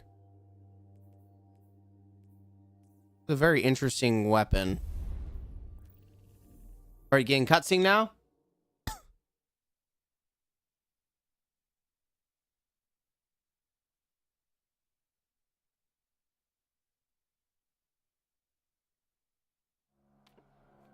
Yeah, this is the cutscene that didn't show. What the heck, dude? Xivu Arath draws strength from our conflict. She believes her logic absolute. I will grasp it and contravene its power. There is no other way. Will you come back from this? Does it matter if I do? What I am has served me, and has served humanity. Arca, Zeta, this is what Savathun wants. We serve our interests, not Savathun's. She's outmaneuvered you again. You need me. Need your silence. I like that. Do not be afraid. Bear witness to my sublimation.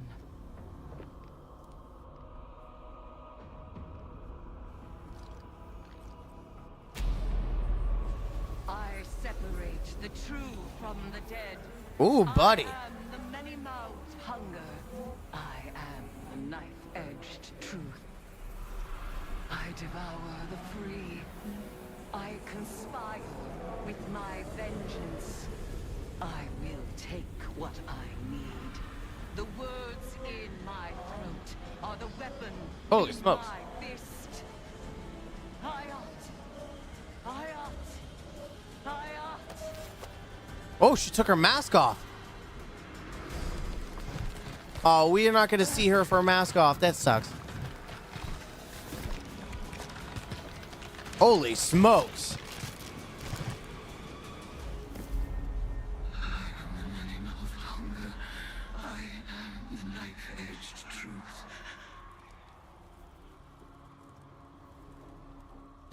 She's become Hive. Bring me your tithes. Okay, that was a cool cutscene. I'm not gonna lie, that was pretty baller. Bring me your tithes. I'm gonna crap down your throat if you don't.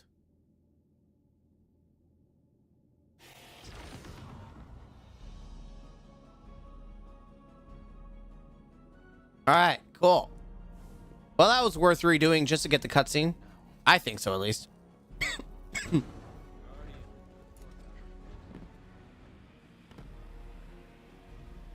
right, very nice.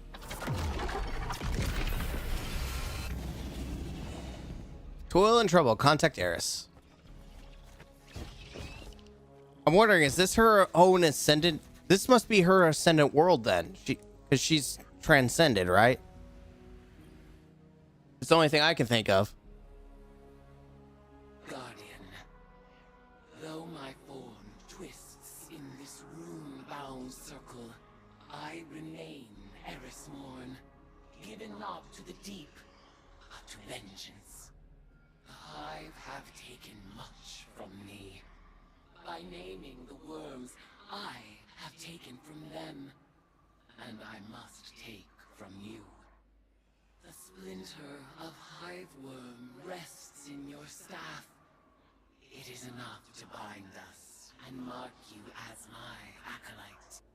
By the sword logic of the Hive, your conquests strengthen me. Oh, okay. You must tithe mightily if I am to become strong enough to defeat Xivu Arath. Okay, so we're making like a Goliath versus a Goliath. Conflict.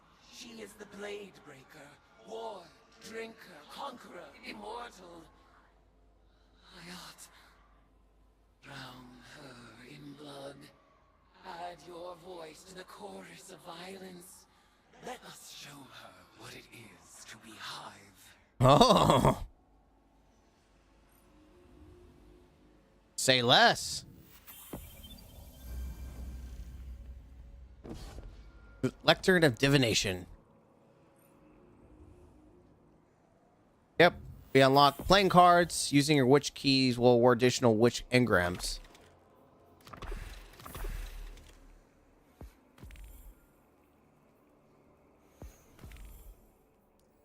I'm not quite for certain what I unlocked.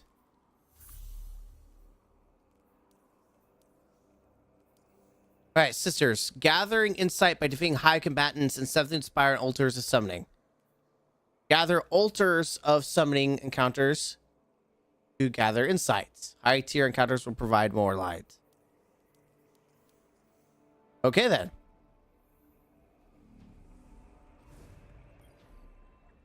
Very nice. The Bladed Path. Conquer powerful combatants and tithe strength to Eris Morn and mission Invoke.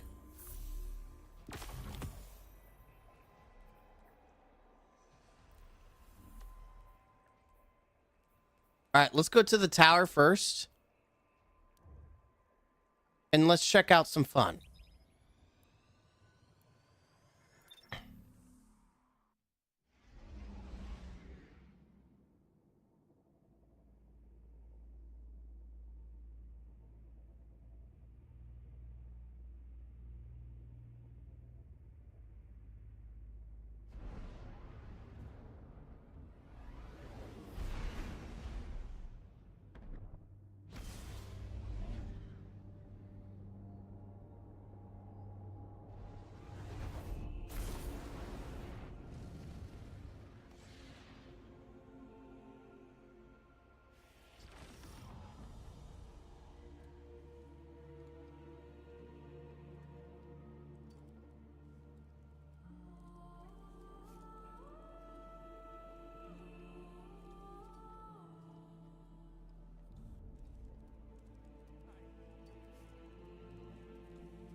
All right.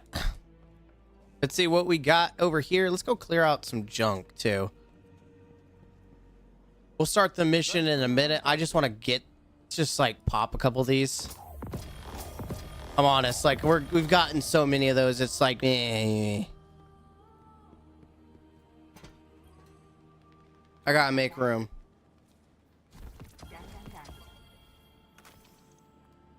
Just delete everything.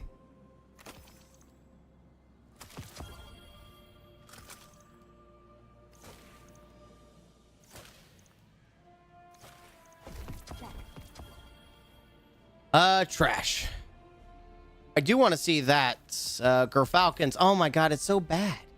Oh, I'm just gonna walk away from that. Ugh. Disgusting. Disgusting. All right, I'll take that because I need to start working on the catalyst. Thank you. It doesn't even have, it's a placeholder. It was a placeholder. It doesn't even have an icon. What? Anything good? Nope. That's crazy. It literally just has a placeholder icon. All right, what do we got, Chief? Did you show the darkness what light can do? All right, we've got Meld detection, Discord, Harmony, or has explosive light, and then light in action, dealing damage improves, reload handling. The 120 with crap range. I don't see this being used a lot in anything, to be honest. Final blows of this weapon have a chance to create experimental submunitions at the target's location. Yeah, I don't see a lot of people being excited about that. Sanguine Splash. Oh, that's kind of cool. And the new weapon is the Unending Tempest. It's at 600 stasis. So we already have a 600 stasis that's craftable. So I don't actually understand this train of thought. I'll be honest, I don't get that, but okay. We know this one's Strand pulse rifle. All right. Right? Oh, Warden's Law. It's a 257 round. Wow. Crazy. We have the whatever bow this is, precision bow.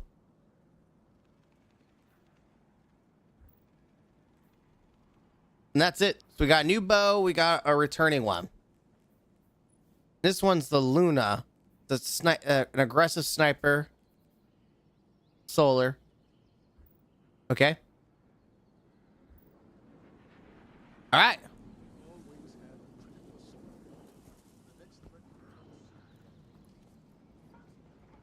I'm curious about what I'm gonna check Shack, or we can check Drifter later.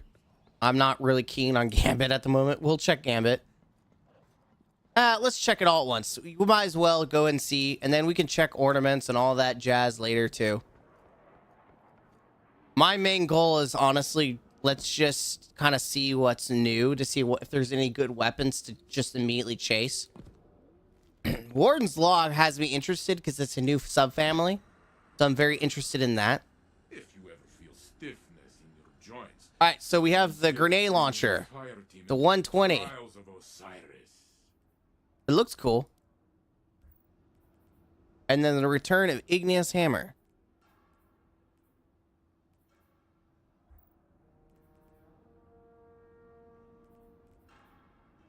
Actually, this is not a bad roll. With this and then these, this is actually a decent roll to play with. So this week might be the time to grind to rank 16. It might be the time to grind to rank 16. Maybe. Oh, yeah, we got new armor, too. Photonic Cowl. Okay. I dig it. Actually, I kind of like this. This looks sleek. Yeah, Trials is going to be worth running this week for sure. At least on Hunter. Okay. Fallen. Oh, Ritual Armor. We got to check to see because we got a Ritual Armor set that's was supposed to be from Eververse. So we should definitely check that. So I guess it's good that we're checking the Drifter to see what he has.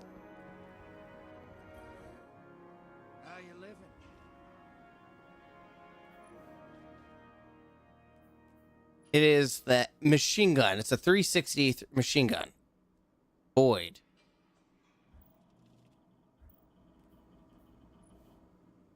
Wait. No, that's no, I'm wrong. I'm sorry. That season, that's supposed to be the final shape. We're not getting one this season. That's right. That was that I completely spaced out. All right, let's go play the mission. let's finish this week's up. That way I can do like I can end the stream. I will probably be playing a lot more, to be honest. But I do want to end the stream. That way I can edit this, I guess, too. Where am I supposed to go? West.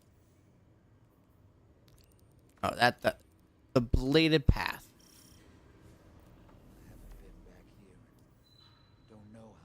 Oh, here we go. All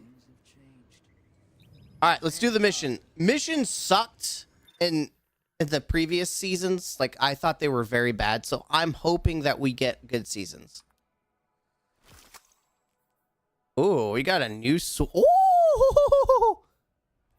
Yo! Guardian, Eris has detected a gravitic anomaly beneath the spire. What is that? I'm playing with a sword.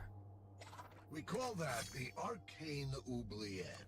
Savathun stores all kinds of drooling goons in there. Okay. Warm bodies for her I'm gonna play with some of these stuff. This kind of looks dope. You want to feed blood and guts to your discount hive god. That's the place. Discount hive god. We got it from Walmart. Sorry. We got our hive god from Walmart. Don't make fun of us, okay?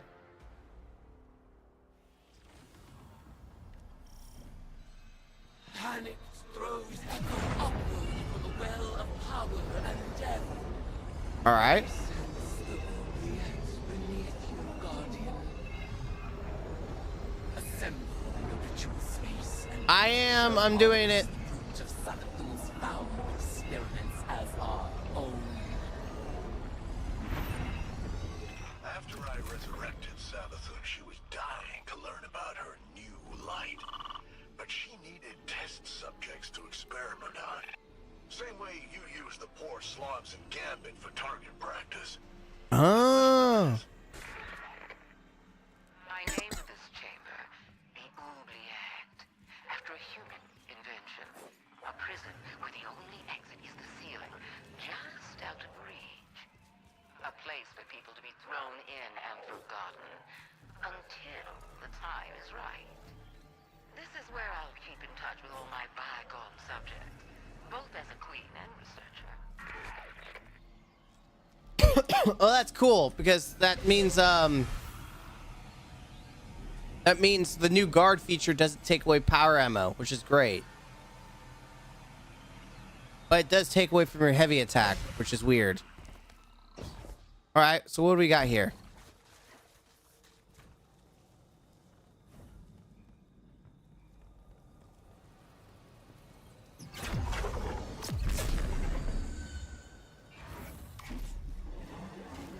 Okay, complete the summoning ritual. This is kind of neat. I like the fact that we do get a different environment. I just hope that I don't get bored of it like I did Season of the Deep, where I literally all I could do was stare at ocean. Oh, hey, Eris. Do you feel it? The latent power of the Witch Queen's spellcraft. Oh, hey. Finalize the ritual to complete the summoning. Sure. Yes, my queen. Ooh, the sound of this 140 sounds pretty juiced. I kind of dig it, dude.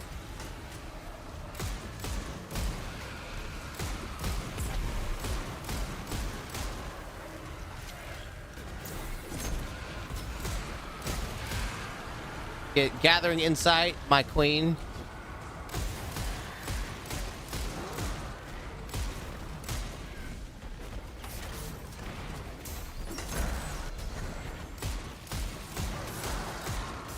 I don't even know what perks I have on this thing. I'm just shooting things up.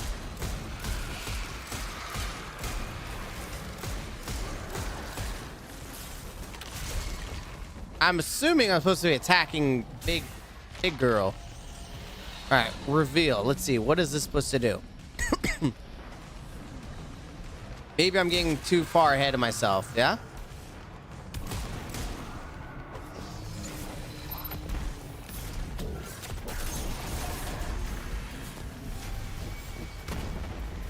All right. Usually this means you have to stand on this, so.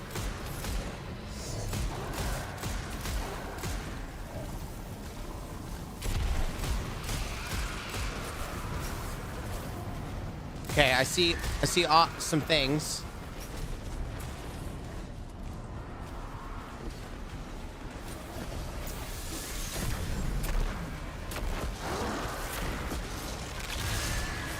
Oh, do I? Oh, okay, burdens. Oh, yeah, let's go. Okay, so I take the burdens and I dunk them, right? That's what I'm getting at. This is just a new process of elimination, playing by myself. Yep, easy. Okay, cool. That seems simple enough.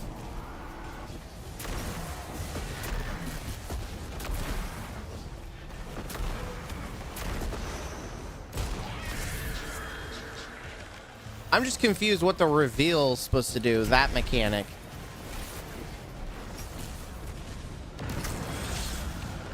Okay.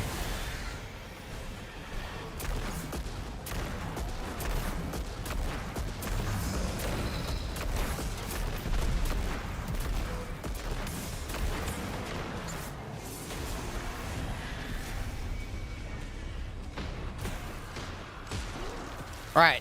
Yep. It's like I thought. It's gonna be weighted where you're gonna have to wait.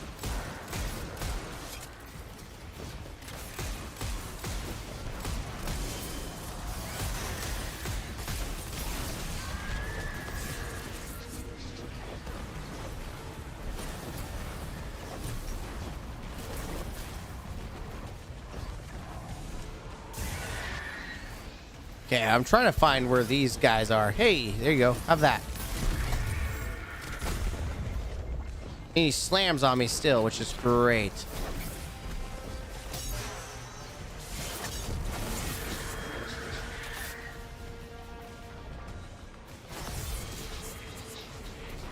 All right, this should be the tributes I need. Oh, no! I didn't know there was a stack of them there. If I knew there was a whole freaking critter stack, I would have kicked their butts.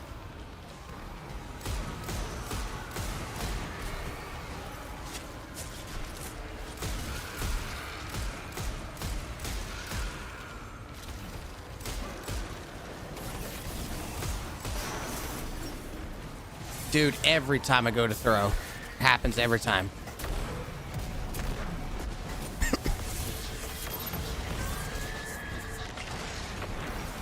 No! Okay, this gun is cool, but it sucks. It sucks, dude. It is so bad. I'm sorry. It's bad. Like, it was fun at first, but God, it sucks now. It's gonna be a no for me. I'm just gonna shred everything here. Yep, then there we are. That's how you do it. Instantly, we're just not gonna deal with this trash anymore.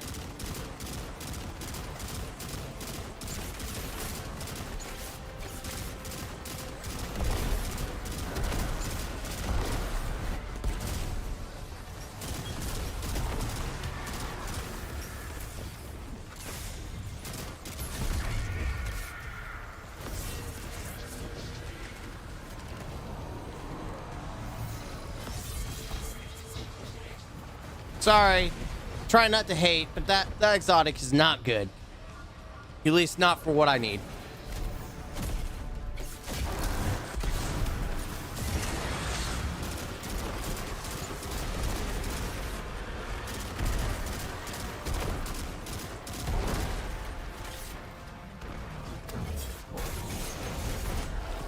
Bye.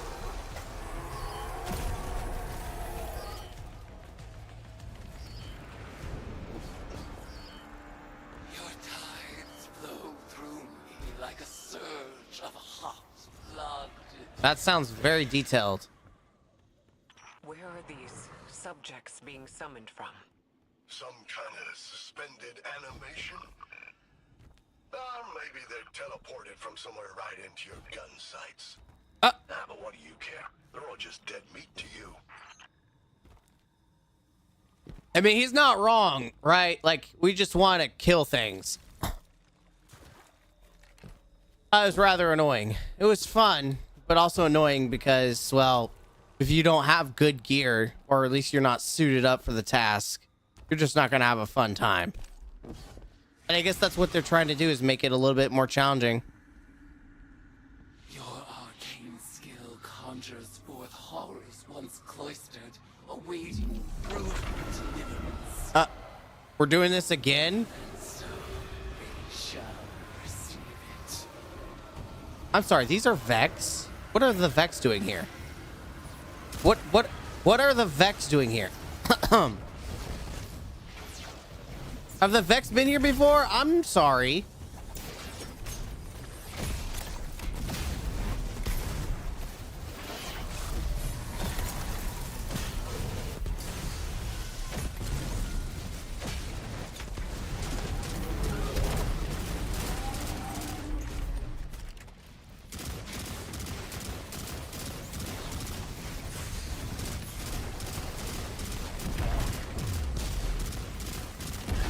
It's kind of cool because we don't really see a lot of use for these Vex.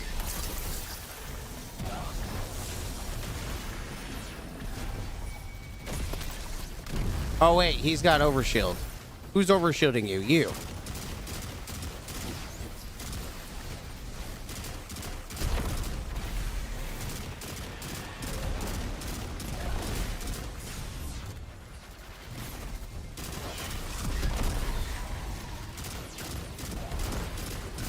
I'm just gonna kill a bunch of trash and scorch this sucker.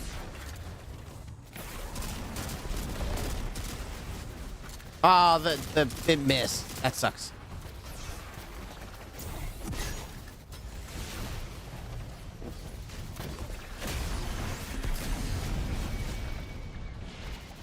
Right, who, where? Oh, I see.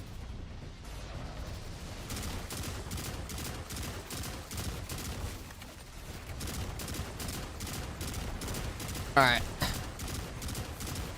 Also, I don't know what that is that's over in the corner. That has me very interested. What is this? What? Did I miss something? Oh, no, there's something there. This has me very interested. What is this? Is this like a mini game?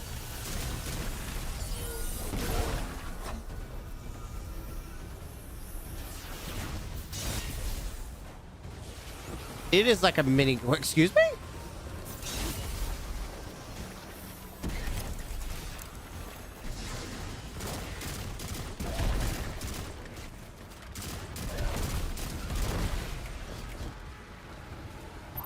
Is there any other nodes? Hello? Am I missing something? It says prevent them from sacrificing, but I don't see anything else.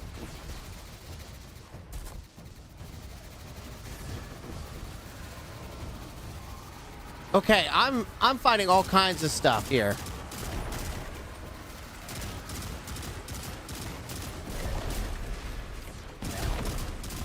Okay.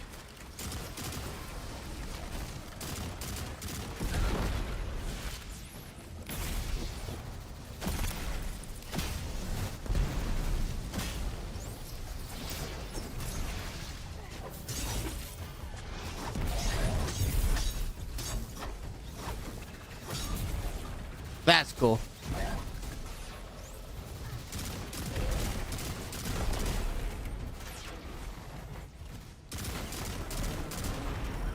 I'm still very confused on what the heck is going on.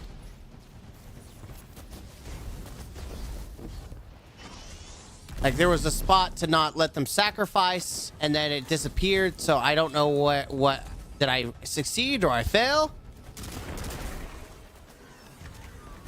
Dude, that's crazy.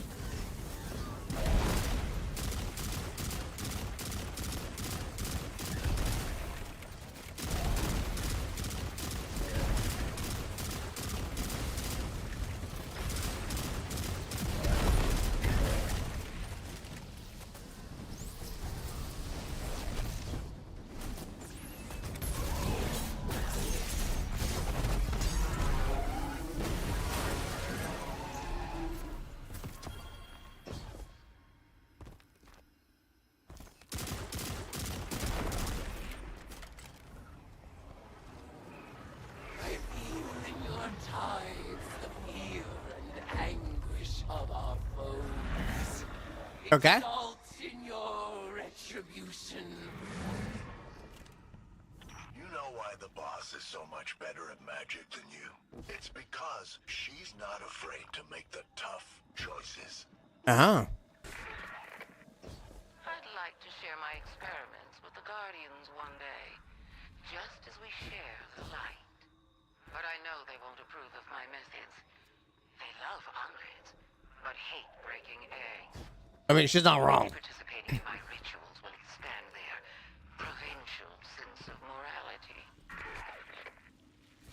Complete the ritual. This is actually a lot longer than I anticipated. This is a freaking mission, and I'm liking this already. This is 10 times better than the season's crap that we've gotten before. Your arcane skill expands with each ritual you complete. Our powers will grow in tandem until we are ready to challenge the god of war himself.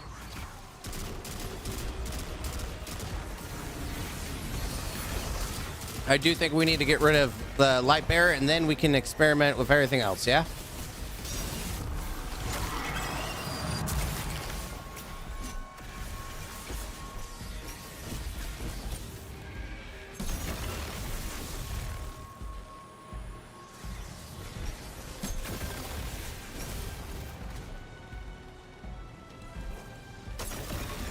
Very nice. Yeah, this is a lot more fun. I like this mission. I hope it's replayable too. Like I mean, surely there's a reason to keep doing it over and over again, right? Because this seems...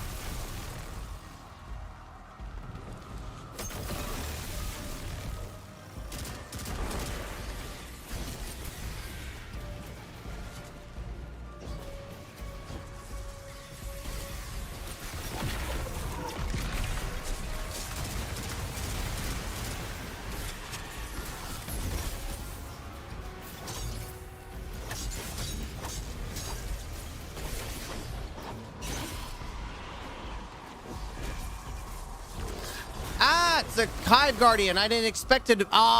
okay. I didn't know this was a wipe thing, so we can't do this. We can't do swords. I wasn't paying attention that this is a no res zone, so we cannot do that. As a no-no.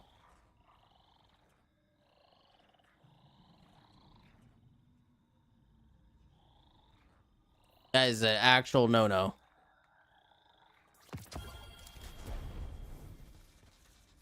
Don't tell me we have to start all over again. There's no way. There's no shot. We have to do all of that all over again. No. Okay, we don't. Thank God. I was about to say, I take everything I said back. I was about to rage.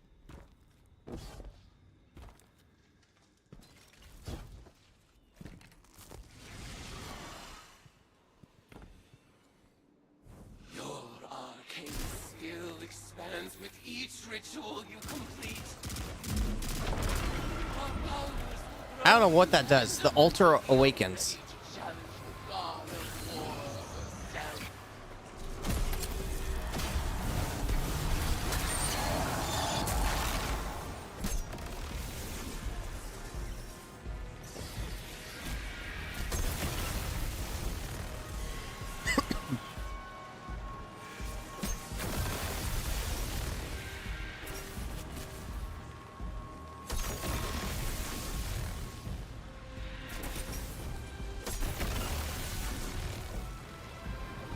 I'm just focusing up very hard, chat. I'm gonna focus very hard right now. Because your boy is just gonna make sure he does not screw up again. Now that I know this is what we're dealing with here, right? Ooh, that's some heavy right there. Thank you.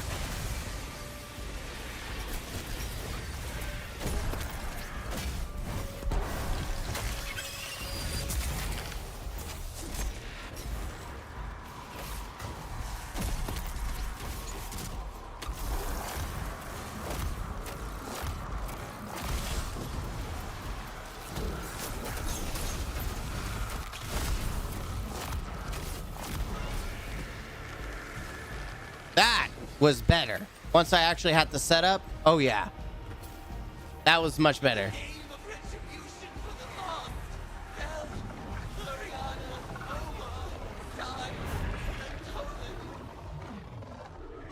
Dude, this is dope. Unto me, acolyte. Guardian, the value of the magic you've unearthed here is undeniable. But watching you and Eris revel in violence, tithing with hive rituals. It is disturbing. Like it or not, your witch is gonna need a lot more ties before she's powerful enough to challenge Sivu. Yeah. Go ahead, sport. Make a mess. Enjoy yourself. Ooh. To the hive. Welcome to the hive. All right, welcome to the hive, baby. Let's see, we have the 900 with golden tricorn. Offhand strike.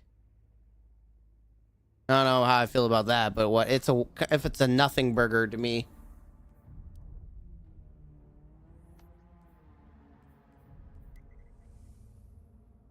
All right, let's go to the helm. I mean, I think I'm gonna enjoy doing this a lot more than the previous seasons. For sure. I think the value is going to be a lot more in that spectrum. Unknowns, kinetic. Does that have to tie with a secret mission, possibly? Possibly.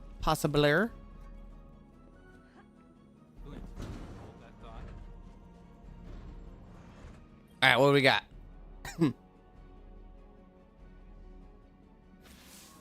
It's hard not to feel that this is my responsibility. While we in the tower gathered intel and debated over what action to take next, Eris threw herself into a dangerous ritual of her own devising. She was audacious. And she was right. We had to accept Savathun's bargain. We must pursue the witness at any cost. But I didn't imagine we would risk Eris in the exchange. Yeah, that's not good. Remains herself. I recognize Eris when I look into her eyes. She wears her new form like a suit of armor. I mean, it's pretty much what it is, right? Whispers calling to her from the deep. And I have no assurance she can resist them forever. You must embrace the hive rituals as she did. Offer your tithes so that she may gain the power she desires. And quickly, commit yourself to her guardian. I believe it is in everyone's best interest to keep her metamorphosis as brief as possible. Yeah. Especially considering she turning into the dark side. Joined the dark side. That's pretty much what we did. Radio message. Oh, it actually has us listen to the radio. They have not done this at all. It's crazy. Magic reveals itself in precise shapes. They follow the same lines and the same means. And yet our rituals still hold many secrets. Cards have scattered in the wake of your ablations. Our bond made manifest. I call them the deck of whispers. And they do whisper. Oh. Each of their ideograms appears to carry the weight of symbolism. Hey. Them for the forms they take. They are reflections of the real, and as opaque as the natures of their referent. We will interpret their configurations, divine their use. They may hold many meanings, alone and in conversation. As with all hive magic, they ask us to separate the true from the dead. We will do so. Like, already, immediately, this season's already better than last season because I don't feel like it's content from Lightfall. Like, already, I feel like it's its own story. It feels good, which is what seasons should be, to be honest.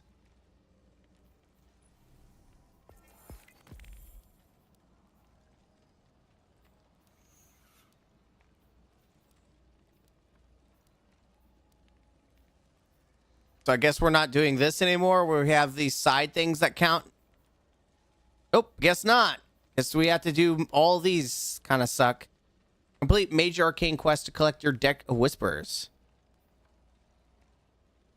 I'm just curious. I don't remember what the major arcanas are. I'll have to watch like a video on that later. I am want to see like what can I focus, what can I do over here. It is cool that she essentially has her own throne world. Like you can even see her eyes in the distance. It's crazy, but I like it. Witch's weapons. Recovered red war weapons. Deadpan delivery. Oh, that's just gonna go. Okay, that's cool. So yeah, so that's where we get some of the weapons that are coming back to us. I don't have this, but I can select some of these. That's cool.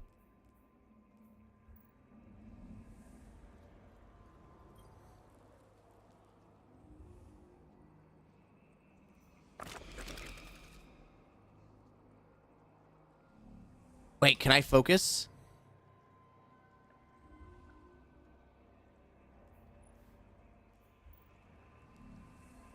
Wait, what? Oh, did I pick it up? The next season virtual weapon you focus will be Deep Sight Resonant. Oh, let's go! Right off the rip.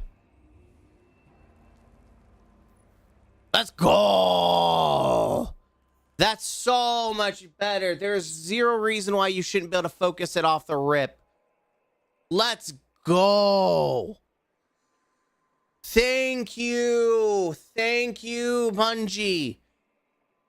Right off the rip, we can get them. Oh my god. Dumb again.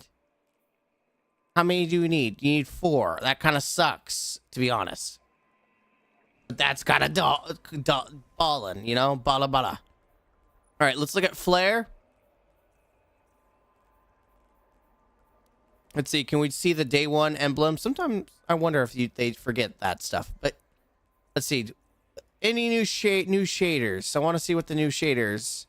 They should be Hive style. Cleopatra, which I believe is in the season pass. No, it's Eververse. And never mind. It's Cleopatra is Eververse. Doesn't look Hy-Vee to me. Organic adornment. So that's high, like, yeah, season pass. Ossified carving.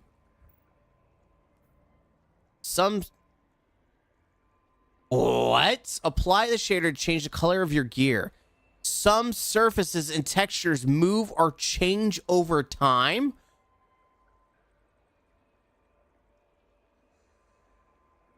Yo!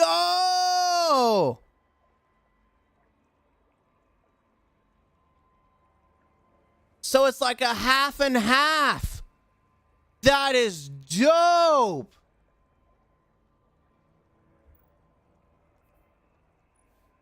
Unlocked by special offer.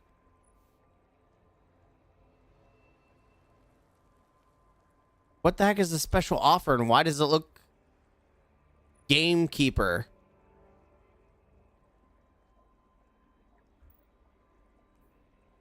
Okay.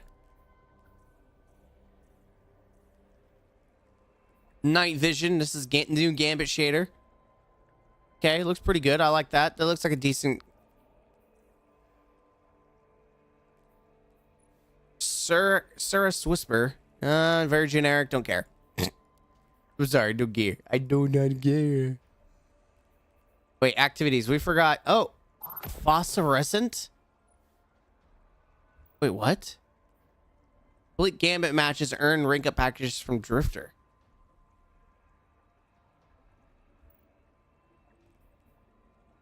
There's 2 of them? Why is this a placeholder?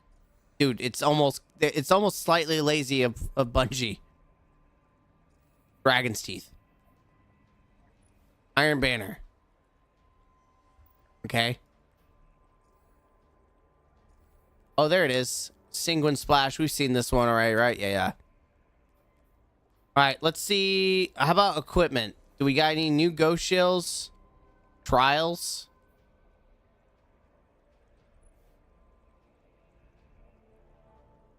Desecrated shell. It doesn't tell you where you get them anymore. Oh, tricky, tricky. It used to tell you. Oh, now it does. What the heck? So these don't tell you, but these do.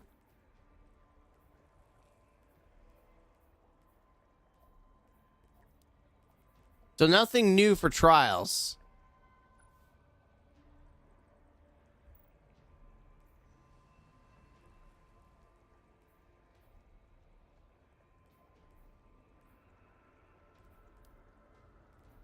Okay, I mean, weapons. I just want to see scout rifles. We did hand cannons. Warden's Law Adept. That's cool. A nice little golden gun.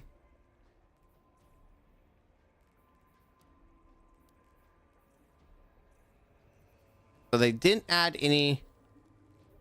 Ooh, Ignis Hammer. Adept. Okay, looks the same to me, but okay. Some machine guns. Anything new? The Showrunner is a 900 kinetic lightweight. It does have kinetic tremors. That's ballin'. Love to see that. Sidearm. Heliocentric. Okay. Ooh. Heal clip. Reloading shortly after dealing a final blow grants cure to you and your nearby allies. Sustained fire increases accuracy and range, increases lunge distance for swords, and projectile velocity for launchers. Brain accuracy and range. That seems crazy. Okay. Then we got the adept version of whatever this is. Looks more like a trials weapon, but that looks cool. It does get incandescent and wild card. Seems like it's perk. Just seeing if there's anything of like value here.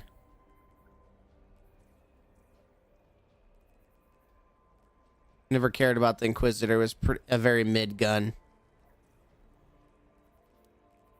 Fusion rifles.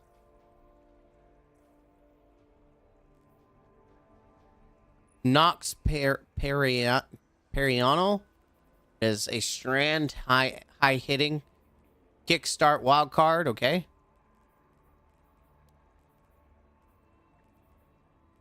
Locus.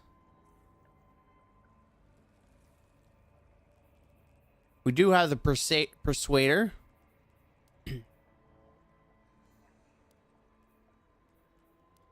No, thank God we're done adding new freaking glaives. Thank God. Like, how many of those do we freaking need?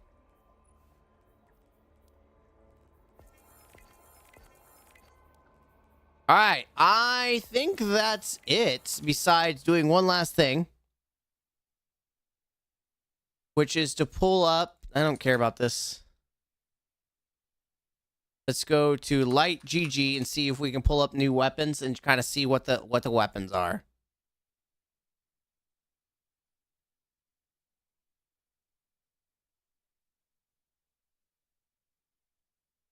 That's nothing. I don't want none of that trash. Thank you, Season of the Witch. New weapons. Testillation. This is the Fusion Exotic. This weapon adapts its damage type to your equipped subclass. Final blows grant grenade energy. Consume your grenade to load. Okay, so they showed this off. Okay, it's whatever. Horror Store is coming back. Let's see. Did they add any new perks on it? Headstone, that's good. Ooh, target lock, that's good. Frenzy, that's good. And it also has Discord in the same slot, which, lightning action, under over. I don't know about this, but there's some good slots. So, honestly, Horror Store at 450. Stasis, that's pretty good. All right, we've got this bad boy. is a Strand fusion rifle, high impact. It comes with controlled burst, which is solid, and it has Envious Assassin. There you go. That is the god roll for PvE. What's this? Loose change. Apply an ML debuff to a target, increases this weapon's reload. Oh, who cares? Yeah, this is it. This right here is what you want. You want controlled burst with Envious Assassin, and you literally have a Strand like in the kinetic slot. Oh, the thing is going to be nasty. Where do you even get this thing? It's probably a random world drop, right? I'm assuming it's a world drop, which sucks. With how many perk? I mean, maybe it's not. Maybe I'm wrong. But it looks pretty good. All right. Kept Confidence, the new hand cannon, Strand hand cannon. You can craft this, which is great. For PvE, this does not look good at all. It looks bad. For PvP, see Eye of the Storm, and then Killing Wind.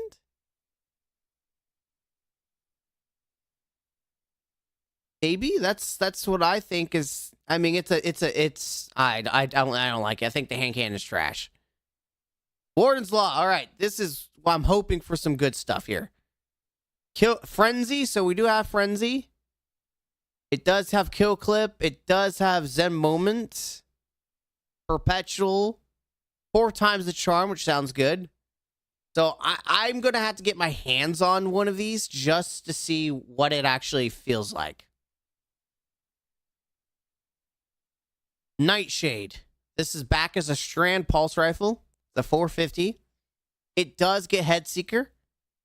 It does get Hatchling, which I still don't think is good. In general, I think this is just a PvP gun. So 450, Headseeker, and Keep Away. I think that's going to be the roll right here for PvP. Or Kill Clip. But Keep Away is it's probably the new weapon perk of choice for range. But definitely not PV, unfortunate. We have the Psi Hermetic, which is a 340 stasis. This one actually has Frenzy and it has Headstone, and Gold Tricorn. So it has intrinsic value for that. It sucks that Perpetual Motion's here. Preferred it here. For PvE, I would say Enlighten Action because you're going to want the reload. For PvP, Headseeker and Moving Target go hand in hand. You could also do Elemental Capacitor to increase its handling. I just don't like Elemental Capacitor at all. It's too much of a trade-off. Here's the Iron Banner weapon. Precision Instrument. Dealing sustained damage increases precision damage. If it's good, then I would use it. And then Perpetual for PvE. I mean, there's these, like Adrenaline Junkie and Demolitionist is a fantastic role to have. For Strand, I guess, yeah. Kill Clip is not bad. I don't know, I'll have to play it, but it seems a lot better than most weapons. All right, Kinetic, or it says Kinetic, but is it Kinetic or Stasis? I think it's Stasis. Stasis Sniper. Opening shot with surplus. Or Keep Away. Keep Away is good too.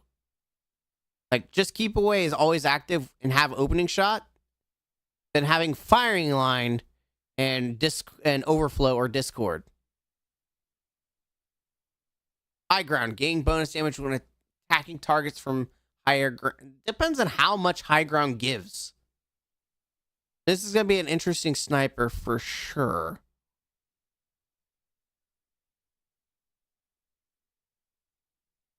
The Showrunner, I'm very interested. This is a true Kinetic 900. It has Kinetic Tremors. It also has Target Locked, which is great because I like both of these. So those are your PvE. PvP, I don't know if you would use this. Dynamic Sway for PvP for sure. In PvE, I want to say Overflow. Overflow with Kinetic Tremors, Overflow, and Target Lock. That's your shout.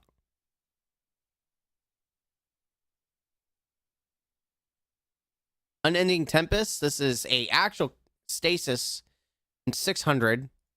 I'm not a fan of stasis weapons. They just don't usually have good perks. This one has a lot. Target Locked. It does have subsistence. So Target Lock with like Frenzy. Or no, Subsistence with Frenzy. Or Subsistence and you could even say Adrenaline Junkie. Subsistence and Headstone. But there's a lot of good options here. I think this is going to be an interesting stasis weapon. Point of the Stag is coming back. I didn't even notice it, but Point of the Stag is coming back with random rolls. That's going to be good on the bow. Increased precision damage. That with Archer's Tempo, that's probably the god roll in my opinion. For sure. Let's see. Make our way down. We have the Pre-Axtis. Again, this also has precision instrument, and again, I would say Archer's Tempo with an adept mod is probably the shout. And then you could also say Incandescent, but I mean, it depends on how much this increases damage wise. And also Shoot to Loot. Shoot to Loot with Incandescent's not bad. Also, Archer's Tempo and Successful Warm-Up's not bad. There's some options there. The Ermite of Solar. It also has Control Burst, and it also has Envious Assassin. I'm sorry. I'm so sorry, but my go-to already is literally just this. Now we have one for Arc, we have one for Solar, we have one for Strand, and that's pretty much all you need for DPS. And he also has Reservoir Burst. So this already is... The Ermite is probably my go-to craft. Like the first red border I use is probably on the Ermite. Jurassic Green comes back. Let's see what rolls we have on Jurassic Green. Has Field Tested. That's new. Keep Away. It does have Head Seeker, so Head Seeker Keep Away, probably pretty good. Range, no longer do you want Rangefinder. It's just not good for the range. So I think literally Keep Away and Head Seeker is the go-to for a 450. And for PvE, you got Incandescent and Subsistence. I think that or Healing Clip and multi-clip or Healing Clip and Frenzy. I think those would be good. Those sound like very interesting. And Bria's Love. This is a 180. What do we have? We have Explosive Payload, which is always good for PvE. We do have Destabilizing Rounds, which is fantastic. Frenzy. It has a Rapid Hit. It also has Shoot to Loot, which is good. I like Shoot to Loot. So it's... I hate that this is in the same slot. Oh. I think Destabilizing Rounds and Shoot to Loot, because you can get ammo from you can use it as a tactically to get ammo back, but you can also use this to get Destabilizing Rounds, or you could do the tried, trusted, Rapid Hit, Explosive Payload. That would work too. But I don't think that's what I'm gonna rush out the craft. I think it's the Fusion that is my go-to right now. The Shotgun. It is an aggressive frame. Barrel Constrictor. Final blows with this weapon to reduce projectile spread of its next shot for the short duration. That might not be bad for double PvP kills. For PvE, you're looking at, if you want to use it in PvE, Frenzy and Overflow, or Frenzy and Discord. In my honest opinion.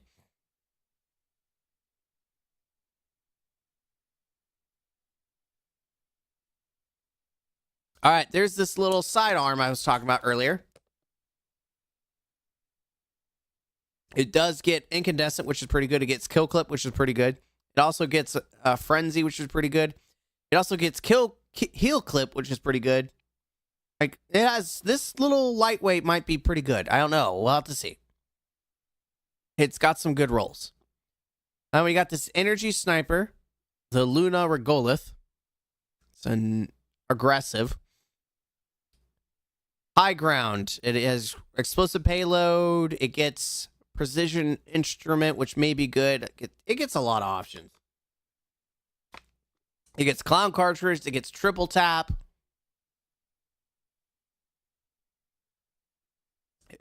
For PvP, it gets snapshot opening shot, which is like juiced for people. Yeah, that's going to be a butt to grind for. The Macabre Sniper. Yes. Let's see. It does get Discord.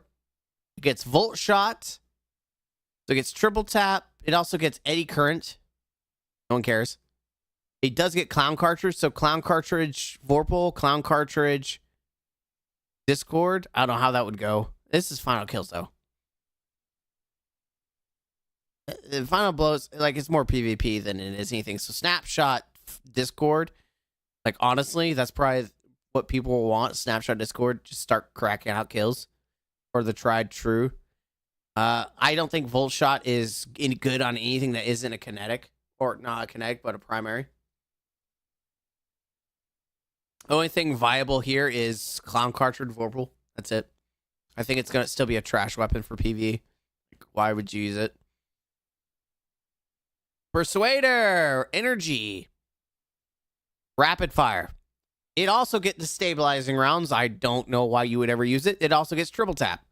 It also gets Repulsor Brace. So you could get Repulsor Brace destabilizing rounds. Why you would do that, I don't know. But you could do that. It would be the only sniper that's done that. We got a grenade launcher, the Cosmic GSP. It is void. It gets Repulsor Brace, and it gets Clown Cartridge. That would be my go-to. It also gets Exploding Light and Destabilizing Rounds. I hate that it's in the same slot, though. Honestly, for void, Explosive and Clown Cartridge is pretty good. And if you're running a void build and you want that extra health, Repulsor Brace. Let's see. We got the Trials Strand weapon, which gets bait and switch. Yo. It gets Envious Assassin and bait and switch. Oh my god. This might be worth grinding for. Holy crap. Alright, we got the 900 machine gun. It gets target locked. And that's about it. Wow, what a disappointing gun. Alright, well that's definitely the least I'm going to craft. Holy crap, dude. This gets like a bunch of... I don't even know if swords are good. Someone will tell me. I don't even think they're good. But then we got the rocket launcher, which gets bipod, and you can, if you wanted to, impulse amplifier. It gets frenzy. It also gets explosive light. So for Strand, not actually bad. It gets explosive light, impulse amplifier for increased projectile reload speed. I think you're good. I don't think you can go wrong there. With impact casing, this actually might, semi-optician might actually be worth crafting for sure for Strand. If you're building into the Strand fantasy. And then our high impact 360, it does get Clown Cartridge. It does get triple tap. It gets target locked. It also gets destabilizing rounds, which is pretty good. It also gets firing line. It gets some options. But yeah, those are all our new weapons. Oh, I guess we should see Dead Messenger, right? What do we get added here? So we get different stocks, and that's it. That's it. We get different stock. Oh wait, no. We get different traits. So we get Turnabout, Thresh, Unrelenting, and Demolition. Ooh. Honestly, that's like Unrelenting is good. But Demolition with the right build, Demolition, nasty. All right, Dead Man's Tale, what do you get? Let's see. Rapid Hits. Vorpal. 4 times the charm. It also gets Dark Forge Trigger. Removes hipfire accuracy penalties and increases rate of fire from hip. Stacks of Cranial Spike increase hipfire rate up. Oh!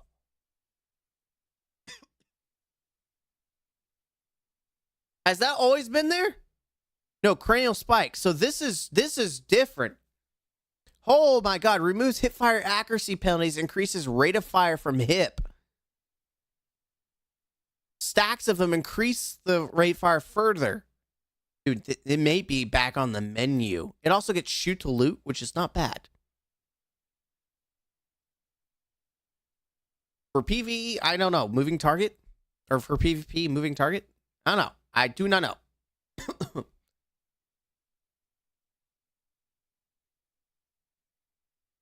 That's cool. I'm not gonna lie, that is cool. Too good. Like, there's a reason to go back for those now. All right, well, I'm gonna end the stream there and go clean myself up because my nose is ready, and that was it. I thank you guys. I will probably chop up the video and do something with it. But as for now, don't forget to be the best version of yourselves and game out.